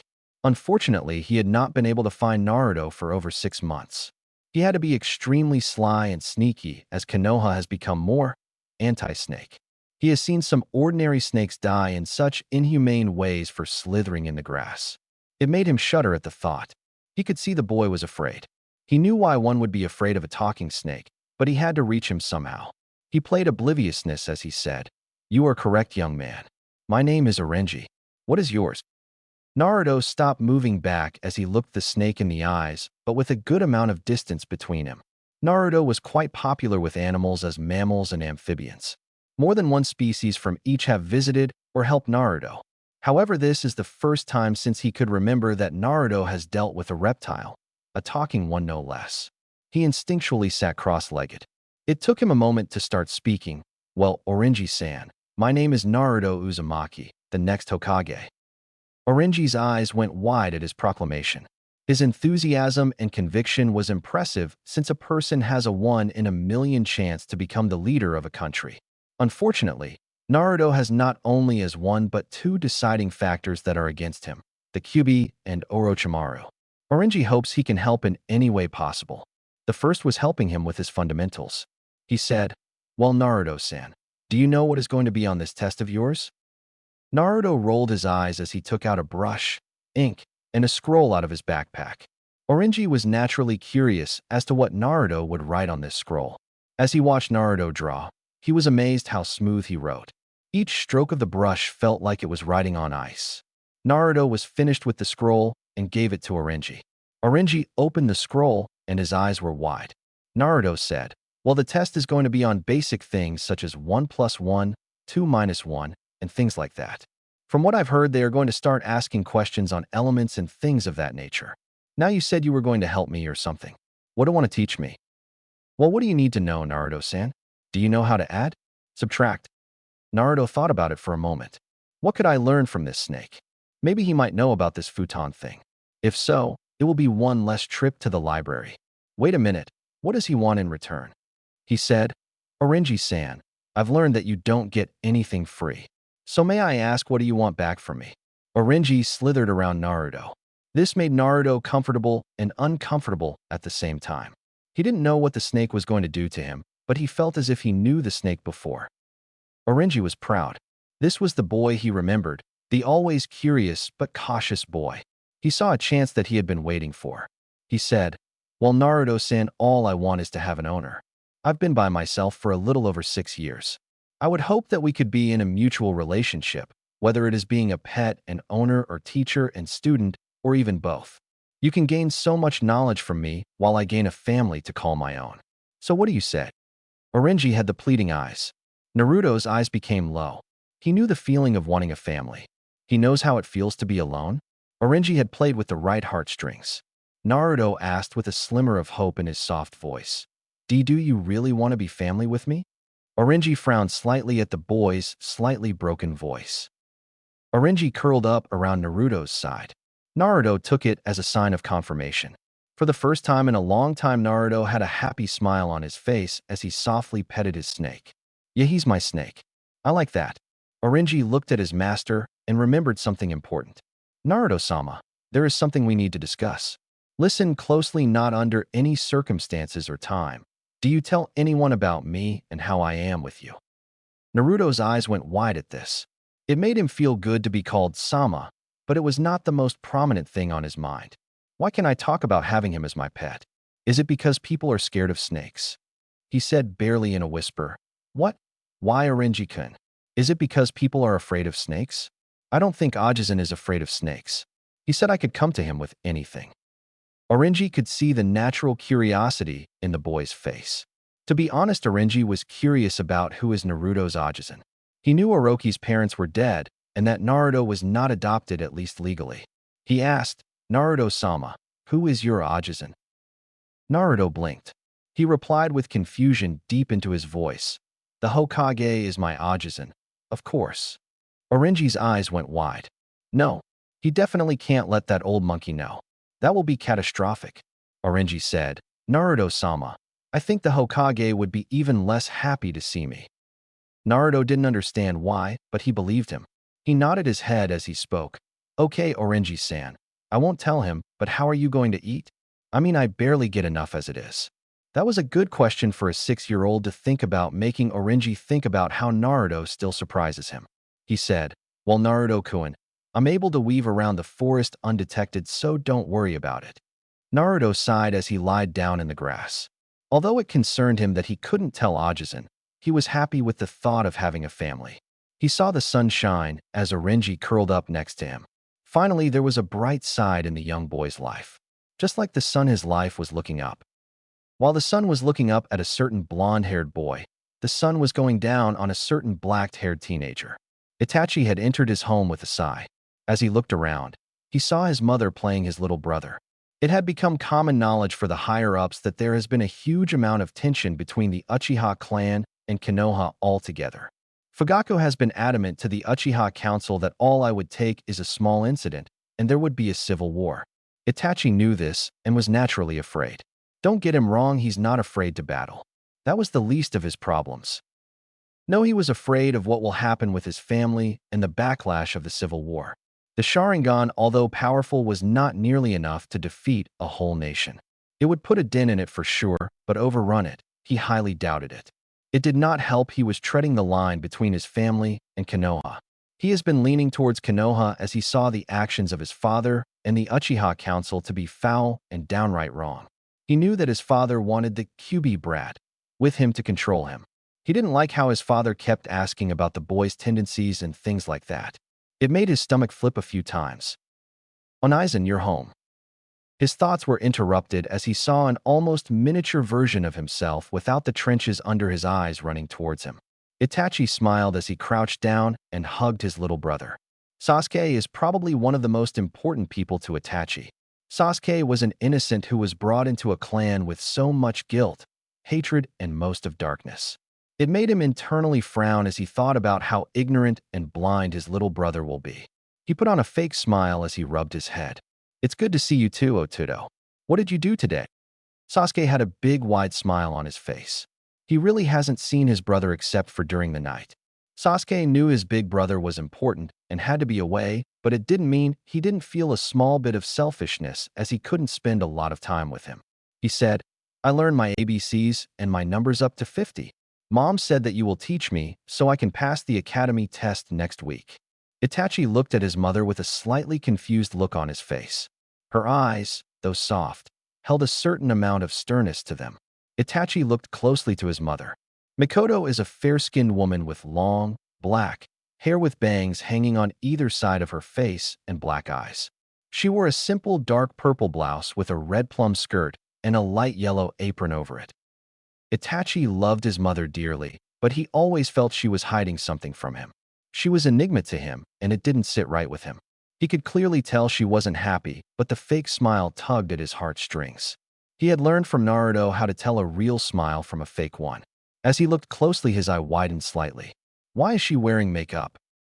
He said with a fake smile on his face. Okay, Otudo, let's go outside so I could teach you how to throw a shuriken. Then I'll teach you some academics. Sasuke nodded enthusiastically as he followed his brother outside.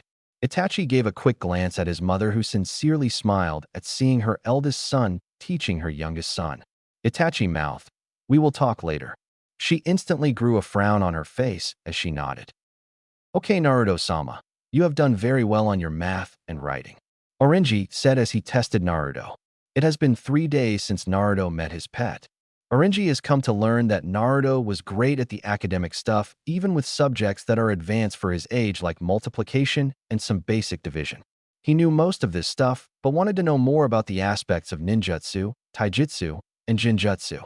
Before Orochimaru's departure, Orenji was made one of the highest commanders in the Snake Army. He was one of the few that trained Orochimaru in the Hibi style. He saw that Naruto was eager to learn, which made him smile. Okay, Naruto, I'm going to teach you about the basics and elements. To start, there are 5 main elements. They are Katon, fire, Futon, wind, Doton, earth, Sueton, water, and finally Raiton, lightning. Now each element can be super powerful or not so powerful against each other. Basically, all the element go into dash. A circle. I remember hearing this when I was younger, but I don't know who said it. Naruto said. Orenji's eyes went wide. This kid kept surprising Orenji. He remembers that lesson from Orochimaru? I wonder if he remembers Anko. Well, let's see what I can pry out of his memory. Orenji coughed as he said, that is correct, Naruto-sama. May I ask, do you remember how the circle goes? Naruto started to think about it. He remembered this over and over in his sleep. He said, I think it starts with fire. Fire beats wind. Wind beats lightning. Lightning beats earth. Earth beats water. Finally, water beats fire. Orenji nodded with a bit of pride that Naruto knew it. Excellent, Naruto, just excellent. You are a step closer to being the Hokage. Naruto beamed at the praise of his pet snake. Orenji smiled as he continued. Now, Naruto-sama, I think the academy will teach you more about how this circle came to be and how to use it effectively. Naruto pouted slightly as he was not going to go into the subject deeper. Orenji slithered away from Naruto a bit. Naruto, we're going to work on the final part of the test, which is taijutsu. It is important for you to know hand-to-hand combat. So we are going to start with the different types of punches. Did you get the book on punches from the library? Once he saw Naruto pull the book out, he continued to speak. Okay, Naruto, we are going to start with a normal stance. What stance does it say to start with? Read it out loud. Naruto looked at the first page where it said stances. He read out loud. The first thing you need to learn before anything else is the basic stance. The basic stance is the side squat stance. To begin, your body weight should be distributed 50% on each leg. Your legs should be spread shoulder width apart, and the knees should be bowed outwards so as to strengthen the stance. This is a side fighting stance, 75% defense and 25% offense. The feet should be pointing straight or at a slightly outward angle in front of the body, and the hips should be tucked in so they are in line with the heels. The knees should be bent so they will allow slight viewing of the toes. Orenji nodded as Naruto got up. He saw the photo in the book and imitated it. Although it looked correct, Orenji could see many flaws in it. He slithered over to him and hit him in the stomach, not hard enough to leave marks, but to make him stumble back. As Naruto fell over, he said, "Naruto, the point of the stance is for you to not fall back and stumble. Let's try it again." Orenji was happy to see Naruto not complain, but merely tried it again. Once he was in position, Orenji tried it again, only for Naruto to stumble only slightly. "Much better, Naruto. Try it again." Naruto once again got into position. He moved his leg over a bit and was set. Orenji once again hit Naruto. Naruto did not move. Orenji said, "Good adjustment, Naruto." Orenji slithered to the book and gave it to Naruto. He asked, "What is the first punch you see? I want you to read the description out loud."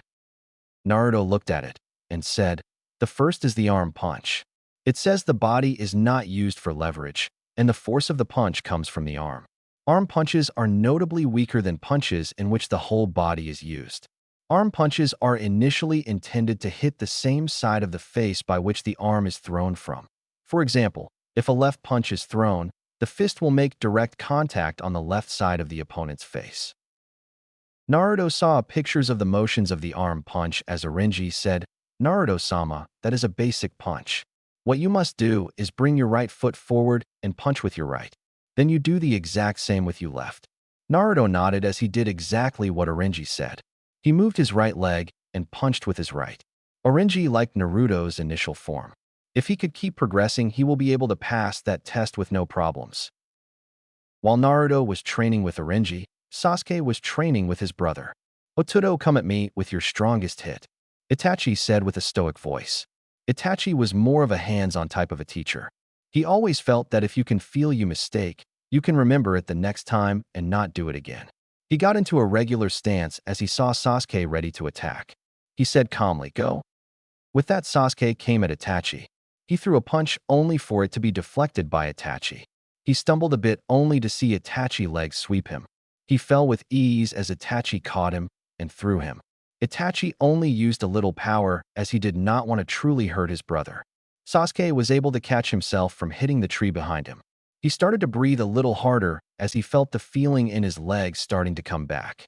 Itachi looked almost passively as Sasuke came back at him, this time with a kick. "Not a good move, brother." Itachi caught his brother's kick at his side. He squeezed it hard enough for Sasuke to feel it and yell in pain. "Onizen, let me go, you're hurting my leg," Sasuke cried out. Itachi thought about it for a moment but decided against it. He pulled him closer to him and flipped him on his back. Itachi said, "Sasuke, your enemies are not going to be nice and let you go. Next time, try to counter my attack. You got to be a lot quicker than before. Get up and try again." Sasuke got up, albeit shakily. His ankle felt like it was broken, but he knew that this was one of the few times he was able to spar with his brother. "I won't let you down, Onizen." He charged his brother even with his noticeable limp. Itachi saw him coming, but he was more concerned about his ankle. "Was my grip a little too hard?" Note to self, remember your brother's age. I wonder what he's going to do next. He heard his brother yell, "I got you this time, Nizen." He did a sidekick only for his brother to catch his leg. Sasuke smiled as he used the opportunity to lift his other leg up and kick Itachi in the face. Itachi was so surprised that he did not have enough time to maneuver. It was a direct hit. Itachi instantly let go of Sasuke's leg only to feel that same leg kick him behind the knee. He felt a one knee as he saw his brother coming with another punch. It happened in an instant. Itachi forgot who he was dealing with as he, with speed that Sasuke could not comprehend, grabbed Sasuke's arm, twisted it back, kicked the poor boy's knees, and put him into a submission hold. As Sasuke started to cry, Itachi blinked and realized what he was doing. He let his brother go as 1,000 thoughts went through his head. "Oh shit, what the hell did I do? Otudo, are you okay?" Itachi's voice was one of concern. He saw his brother's head come up. There were tears flowing down his eyes. The boy hiccuped as he tried to stop the free-falling tears. It was like a dagger to Itachi's heart knowing he was the cause of his brother's pain. He gently turned Sasuke over to check to see if there was any damage. He did a couple of hand signs and his hand had a green light. As Sasuke sniffled, Itachi checked everything. It took a few moments for Itachi to finish his diagnosis. He sighed as there were no broken bones or anything like that. Sasuke finally fell asleep from his pain. He sighed as he gently lifted his brother up onto his shoulders and carried him into the house. Itachi's only thought was, the darkness of the Uchiha is growing within me too.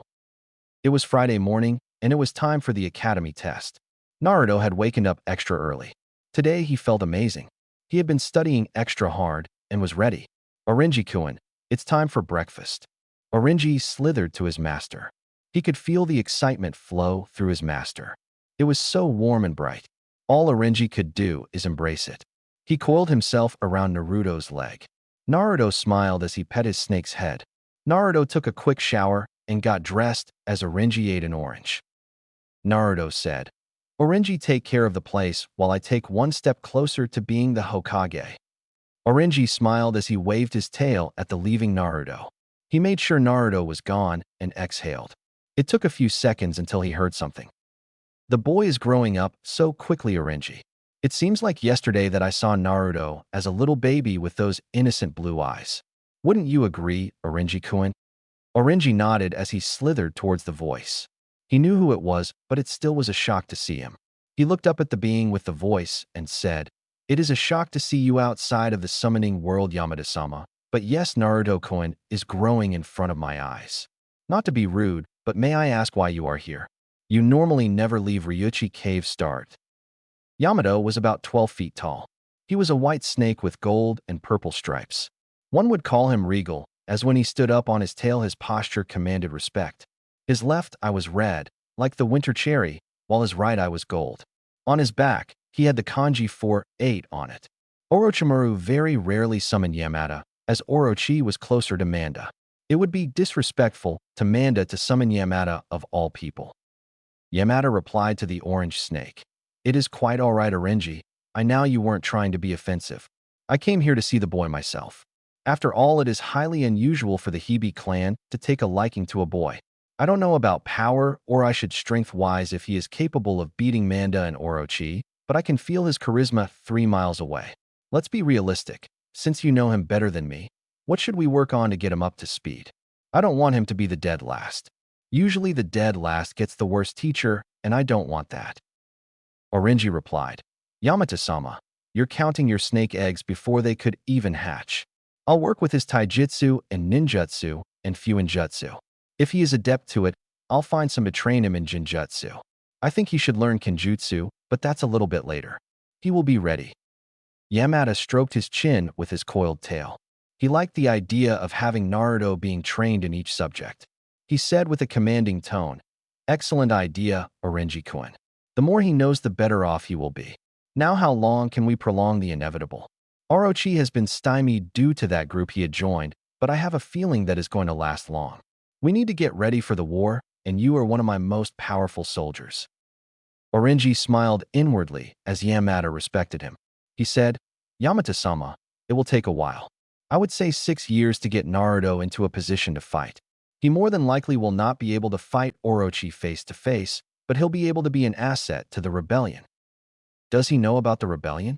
Yamada asked with much curiosity. Orenji admitted, Not yet. As much as he trusts me, I can't trust him with that. He's only 6 years old. I honestly don't like the thought of telling a 6-year-old about a rebellion that would wreak havoc all over the place. To be honest, I'm on edge as to him talking about me to anyone at this point. You know the backlash would be catastrophic to our cause. The white snake nodded his head sagely as he saw Orenji's point. With a whip of his golden tail, he said, Good point, Orenji-kun. It's hard to imagine he is only the innocent age of 6. Orenji-kun, I will be popping up time to time to see his progress. I will be sending you some scrolls for Naruto to learn from. I hope to see amazing results. I trust you with his and my life. Orenji used his tail to salute him. He bowed his head as he spoke. Thank you, Yamada-sama. I will not let you or Naruto-kun down. Naruto finally made it to the academy. It was no a far walk as it was then a mile away. However, he could feel eyes peering at him. He shuddered slightly inwardly as it was, not by any means, something normal. However, they didn't Naruto Uzumaki. He kept his head up and was ready for anything. Well, almost anything. Naruto looked around and saw something that broke his heart. He saw all the kids with their parents. With his sensitive hearing, he heard the "I love you. You always make me proud," and the "You'll do fine, I promise." He heard it all. His fists were balled because even he didn't want to admit it to anyone out loud. He would give almost anything to hear one, just one "I love you." He sighed dejectedly as he went onto the swing and read the book, Futon and You, How to Be Properly Aligned with the Wind. He was so into the book that he almost did not notice two shadows blocking the sun. Almost. "Hello, Naruto-kun. I see you are ready for the test." The voice was soft and almost lacked any emotion. Naruto looked up to see not one, but two black-haired people in front of him. He blinked as he recognized one of the boys. He said with incredulous deep into his voice, "Is that you, Karasu? Wow, I've never seen you without your mask on. I mean, without looking through the mask, of course. I see that you still haven't gotten any sleep. You just never listen." Naruto huffed as he looked the other boy up and down. The boy looked so much like Itachi. He was a lot younger than Karasu, and Karasu was with him to take him to his test. Naruto's eyes went wide as it all made sense now. He put one and one together and said with such finality, "Oh, it's about time, Karasu. I thought you would never let me see your son." Silence. Itachi's eyes went wide as the pocky he was eating fell out of his mouth. This was the second time Naruto had said this. If Naruto keeps saying stupid things like this, rumors will start. The last thing he or the Uchiha need is rumors about incest.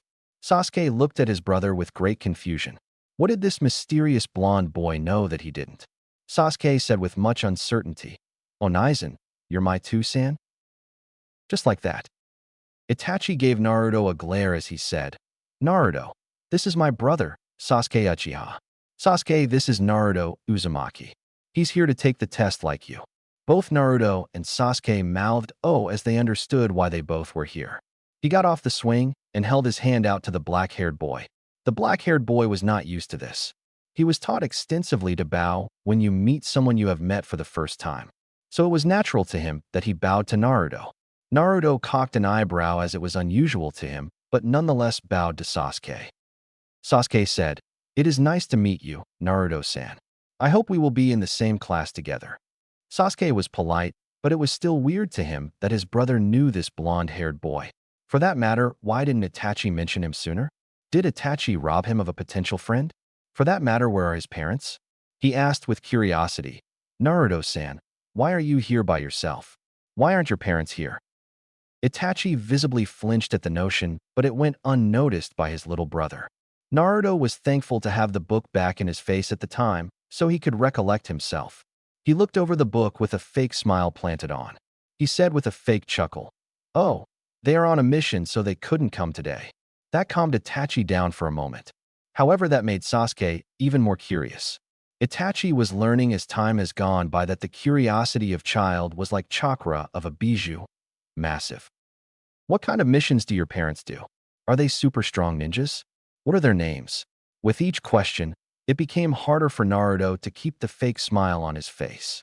Itachi saw that Naruto was about to start shaking. Before Naruto could respond, the voice over the loudspeakers said it was time for the test to start. Itachi had an audible sigh as Naruto was saved from the hot seat by the test. He said, "Come on, Otudo. It's time to take the test.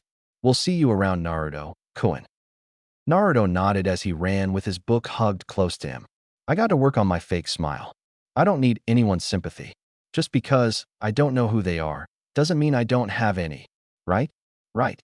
Arg, I got to keep focus on the test." As Naruto was trying to focus, he did not look at where he was going. Crash. Naruto went sprawling to ground with the book falling next to him. He looked up to see a tall, regal man looking down at him as he held his daughter's hand. He wanted to say something, but his mouth could not move as the pupil-less man peered down at him. The man ordered one of his servants, with a great amount of strictness, to help the boy up. The man said, "Watch where you are going next time, Uzumaki-san."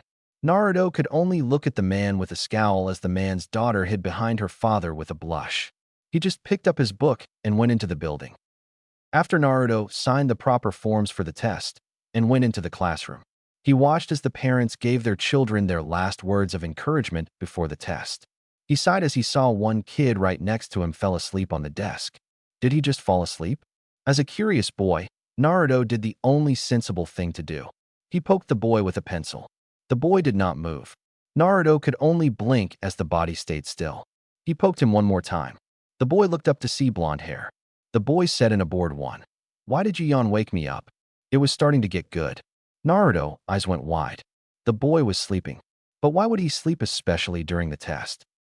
Naruto said slowly, "You know today is the test to get into the academy, right?" The boy sighed as he heard the boy talked. He really wanted to sleep before the two. He considered his brother and sister comes in and take the test with him. He knew his sister will wake him up and keep bothering him. All he wanted to get 5 more minutes. Unfortunately, he got the wrong kid to sit next to. When he didn't answer Naruto, Naruto took it upon himself to poke him again. "Yes, I'm up. Are you happy?" The boy said with a slight irritation in his voice. Naruto didn't pay him any heed. He was too caught up in the fact that the boy wasn't excited but instead went to sleep. He said indignantly, "Dude, I don't want you to fail the test because you fell asleep. This is where you find out if you will become a ninja." The boy replied irritably, "First off, dude, my name is Shikamaru. Second, I highly doubt that one test will tell us if we are going to be ninjas or not. If it is that easy, then everyone can become a ninja. Don't you think?" Shika had a point. It would be too easy for anyone to become a ninja. This made Naruto think about the test a little more. So Shika dash. The name is Shikamaru. Yeah, whatever, Shika. Now, Shika, if this test is the only way into the academy, what do you think is going to be on it? There has to be a trick somewhere. As much as the boy has irritated him, the blonde boy was right. What else could be on there? Heh, the boy is not an idiot after all, but he is definitely something. I just can't think of the word. Shika looked the boy with lazy eyes and said, "What's your name?" Naruto smiled as he said, "I'm Naruto Uzumaki, the next Hokage." Shikamaru chuckled at the boy. Naruto would have frowned, but he decided to smile instead. He faked laughed as he continued, "Just wait, Shika. When I become the Hokage, you will eat your words." Did someone say much thing about eating? Naruto looked up to see a big boy eating a bag of chips. The boy has a much more robust physique than anyone Naruto has seen. The boy had little swirls on his face and had brown hair. Naruto looked over to his acquaintance and could tell that they knew each other. The brown-haired boy asked Shika, "Who's Munch this? I've never seen him before." Shika pointed at Naruto and said, "Chuji, that's Naruto, and Naruto, that's Chuji." Naruto shook Chuei's hand. Naruto had a huge smile on his face. He was starting to gain friends. Before he could do anything else, a teacher walked into the classroom. Shika wondered where his sister was. She's probably in another classroom. The teacher gave out pieces of paper to the children and said, "Okay, boys and girls, you will see the top page is bigger than the others. On the top it asks for your name. Write your name and fold it to the dotted line." The ninja was surprised how quiet and in control these kids were. He watched as the kids did what they were told. When he saw the last one finish, he said, "Now I want you to look at the questions and answer as many you can before I say time. You cannot ask any questions about the test. After you are done, you will keep them and take it to the next part of the test. Are there any questions?" There were no questions. Begin. The test was about an hour and a half long, and Naruto was smiling. The first test was easy. He knew that he passed that test with flying colors. The test was on adding, subtracting, spelling, and other simple stuff. He and Shikamaru were the first to finish. They were told to go downstairs to start the second part of the test. When he got to the classroom, he saw Sasuke coming out of the other classroom. He waved to the boy, but he didn't see him. He shrugged at the boy. He looked to his left and saw the shy pupil-less girl who hid behind her father earlier coming out of her classroom. "Why is she shy?" Naruto said. "Hey, what's your name?" The girl squeaked like a mouse as she knew the boy was talking about her. She became red in the face as she twiddled her fingers. She said with a stutter, "MMIN name is H Hinata H Hyuga." Naruto grinned at her, causing her to get redder. He smiled as most kids wouldn't tell him their names, so this was like heaven to him. He said, "It's nice to meet you, Hinata. I'm Naruto Uzumaki." He was compelled to bow. All she could do was bow and twiddled her fingers. Naruto looked at the time and his eyes went wide. He said as he started to run towards the stairs, "I have to get going, Hina-chan. Hopefully, I'll see you in the academy."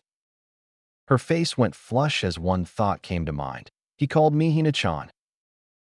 Naruto walked downstairs only to get hit with darkness. What the hell is going on? He got into a defensive stance only to see a bright light. He shielded his eyes from the brightness. When he opened them completely, he was able to see what looked like outside. He was definitely confused as to what the hell was going on.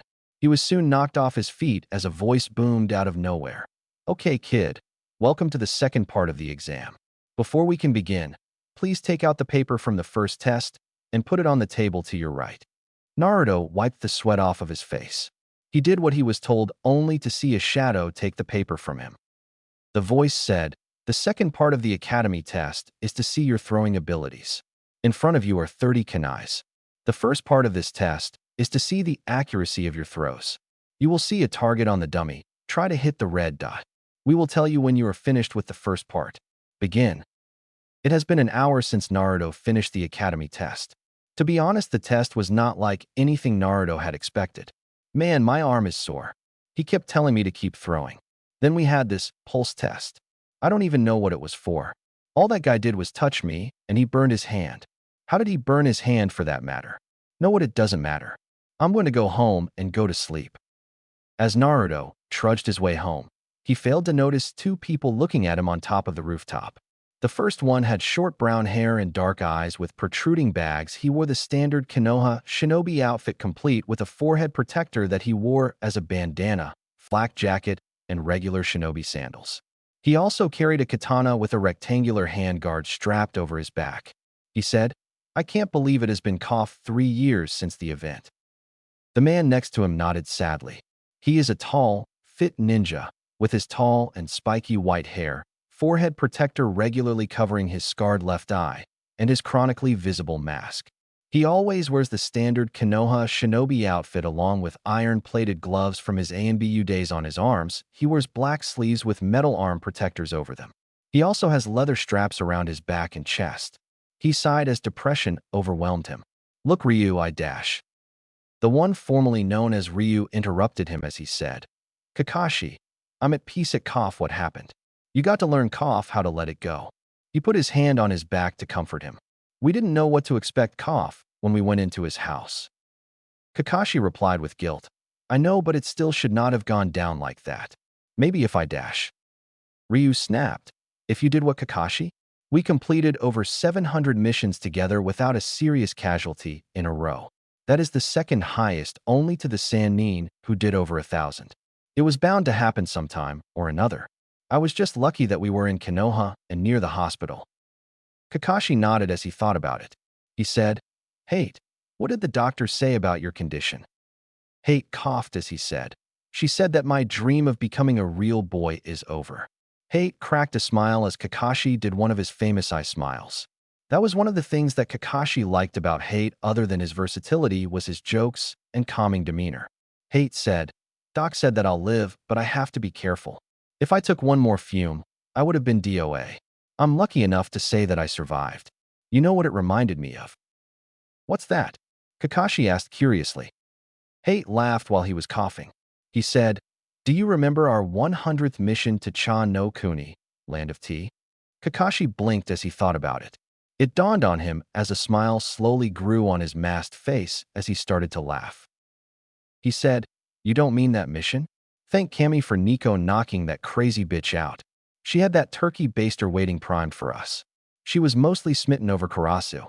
She nearly broke that boy off." Hate laughed as he said, "Yeah, what a way to pop your cherry.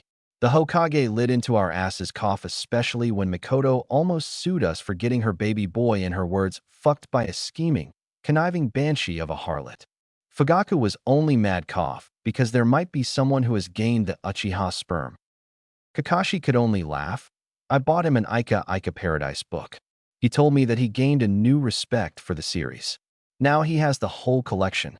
They both bust out laughing. Once they caught their breath, Hate let out a sullen sigh. He said, "Kakashi, Nico told me about your plan to leave the ANBU to be the sensei of Naruto in a few years. I find it weird that you are taking such a leap of fate that he even passes the test."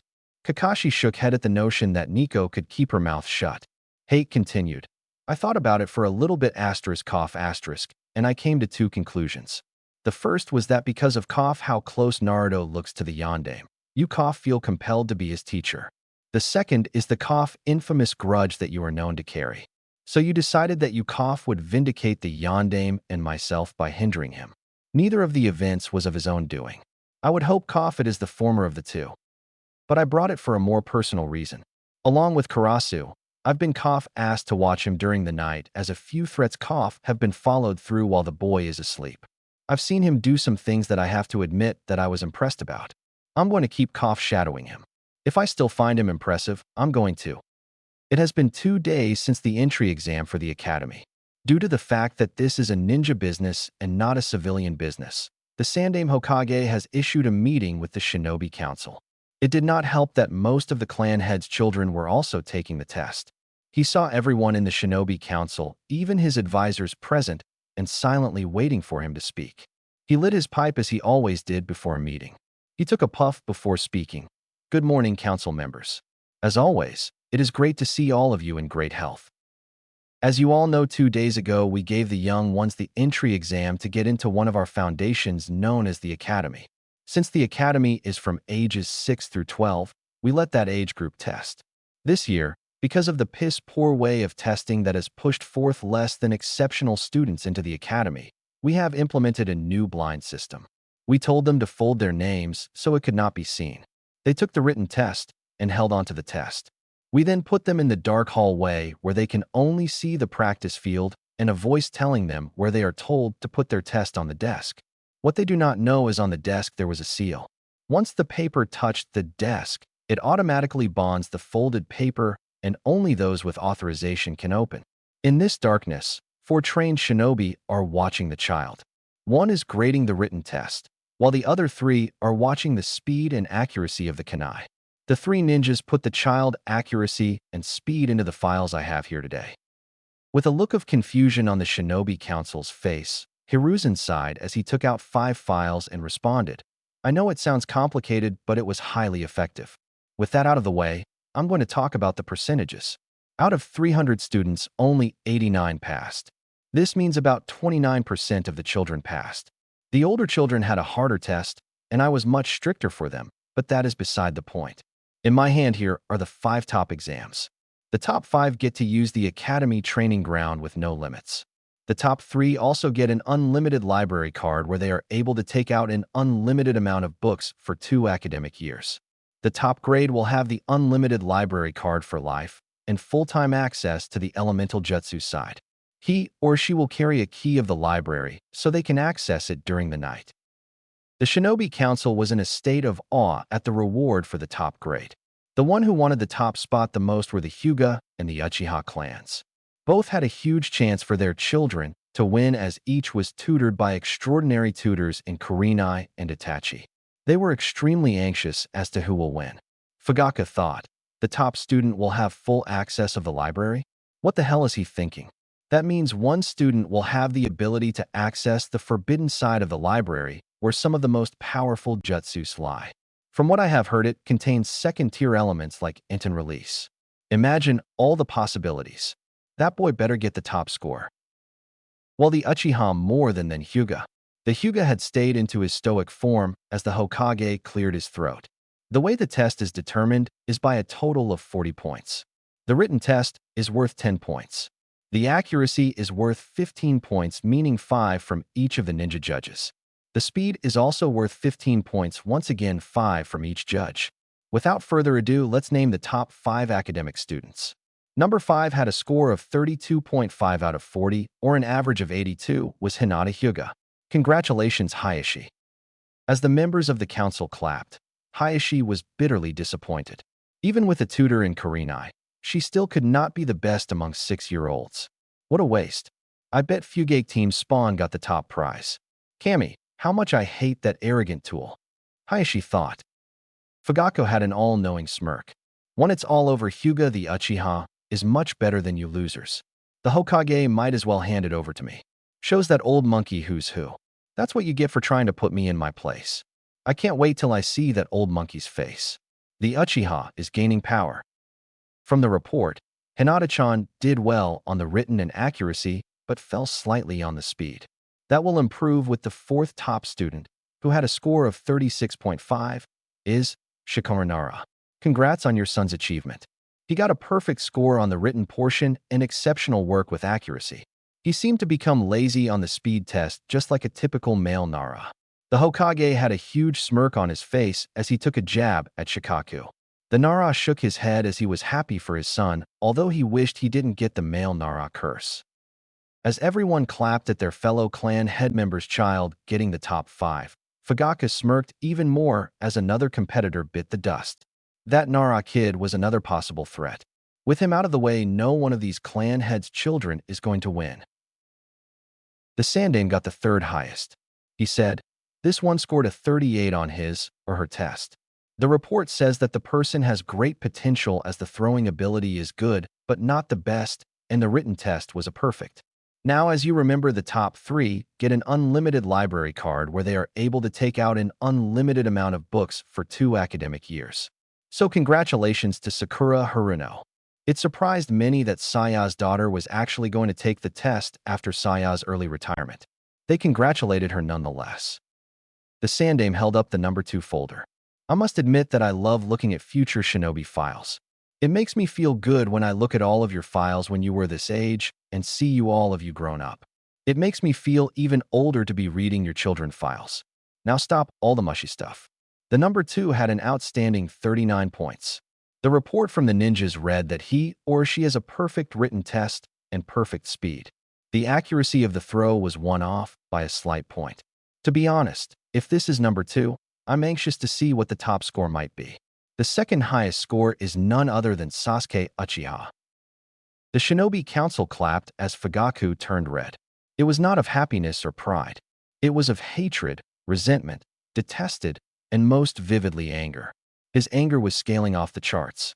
No, how can he not have the top spot? This has to be a trick. Yeah, that's it. A trick. Hiruzen could clearly see the anger and anguish in Fugaku's eyes. He inwardly smirked as he thought, yeah, I bet you thought your spawn was the best around. Huh. However, I am deeply interested in the number 1. Well, I guess it's time to find who the number 1 student is. His or her report reads that he or she might be the next coming of the Yondaime. I feel that is a stretch, though. The report also read that due to how accurate and how fast his or her throws were, they were forced to him or her to test again 25 times. This awed everyone but Fugaku. His hands couldn't stop shaking as this person could possibly be better than his child, and he couldn't have that. Danzo had a feeling as to who it was, but kept his mouth shut. Sandaime continued. The young one also had a perfect test score. His overall grade was a 39.9. The only reason it was not a perfect score was one of the ninjas never gives a 10, but it was still extremely impressive as no has gotten anything higher than a 9 before. So without further ado, the number 1 student is. The tension grew as they council wanted their children to be around this kid so they could learn from him, her, or in the Uchiha's case, kill him or marry her. The Sandaime's eyes went wide as he looked at the name. He could only utter one name. Naruto Uzumaki.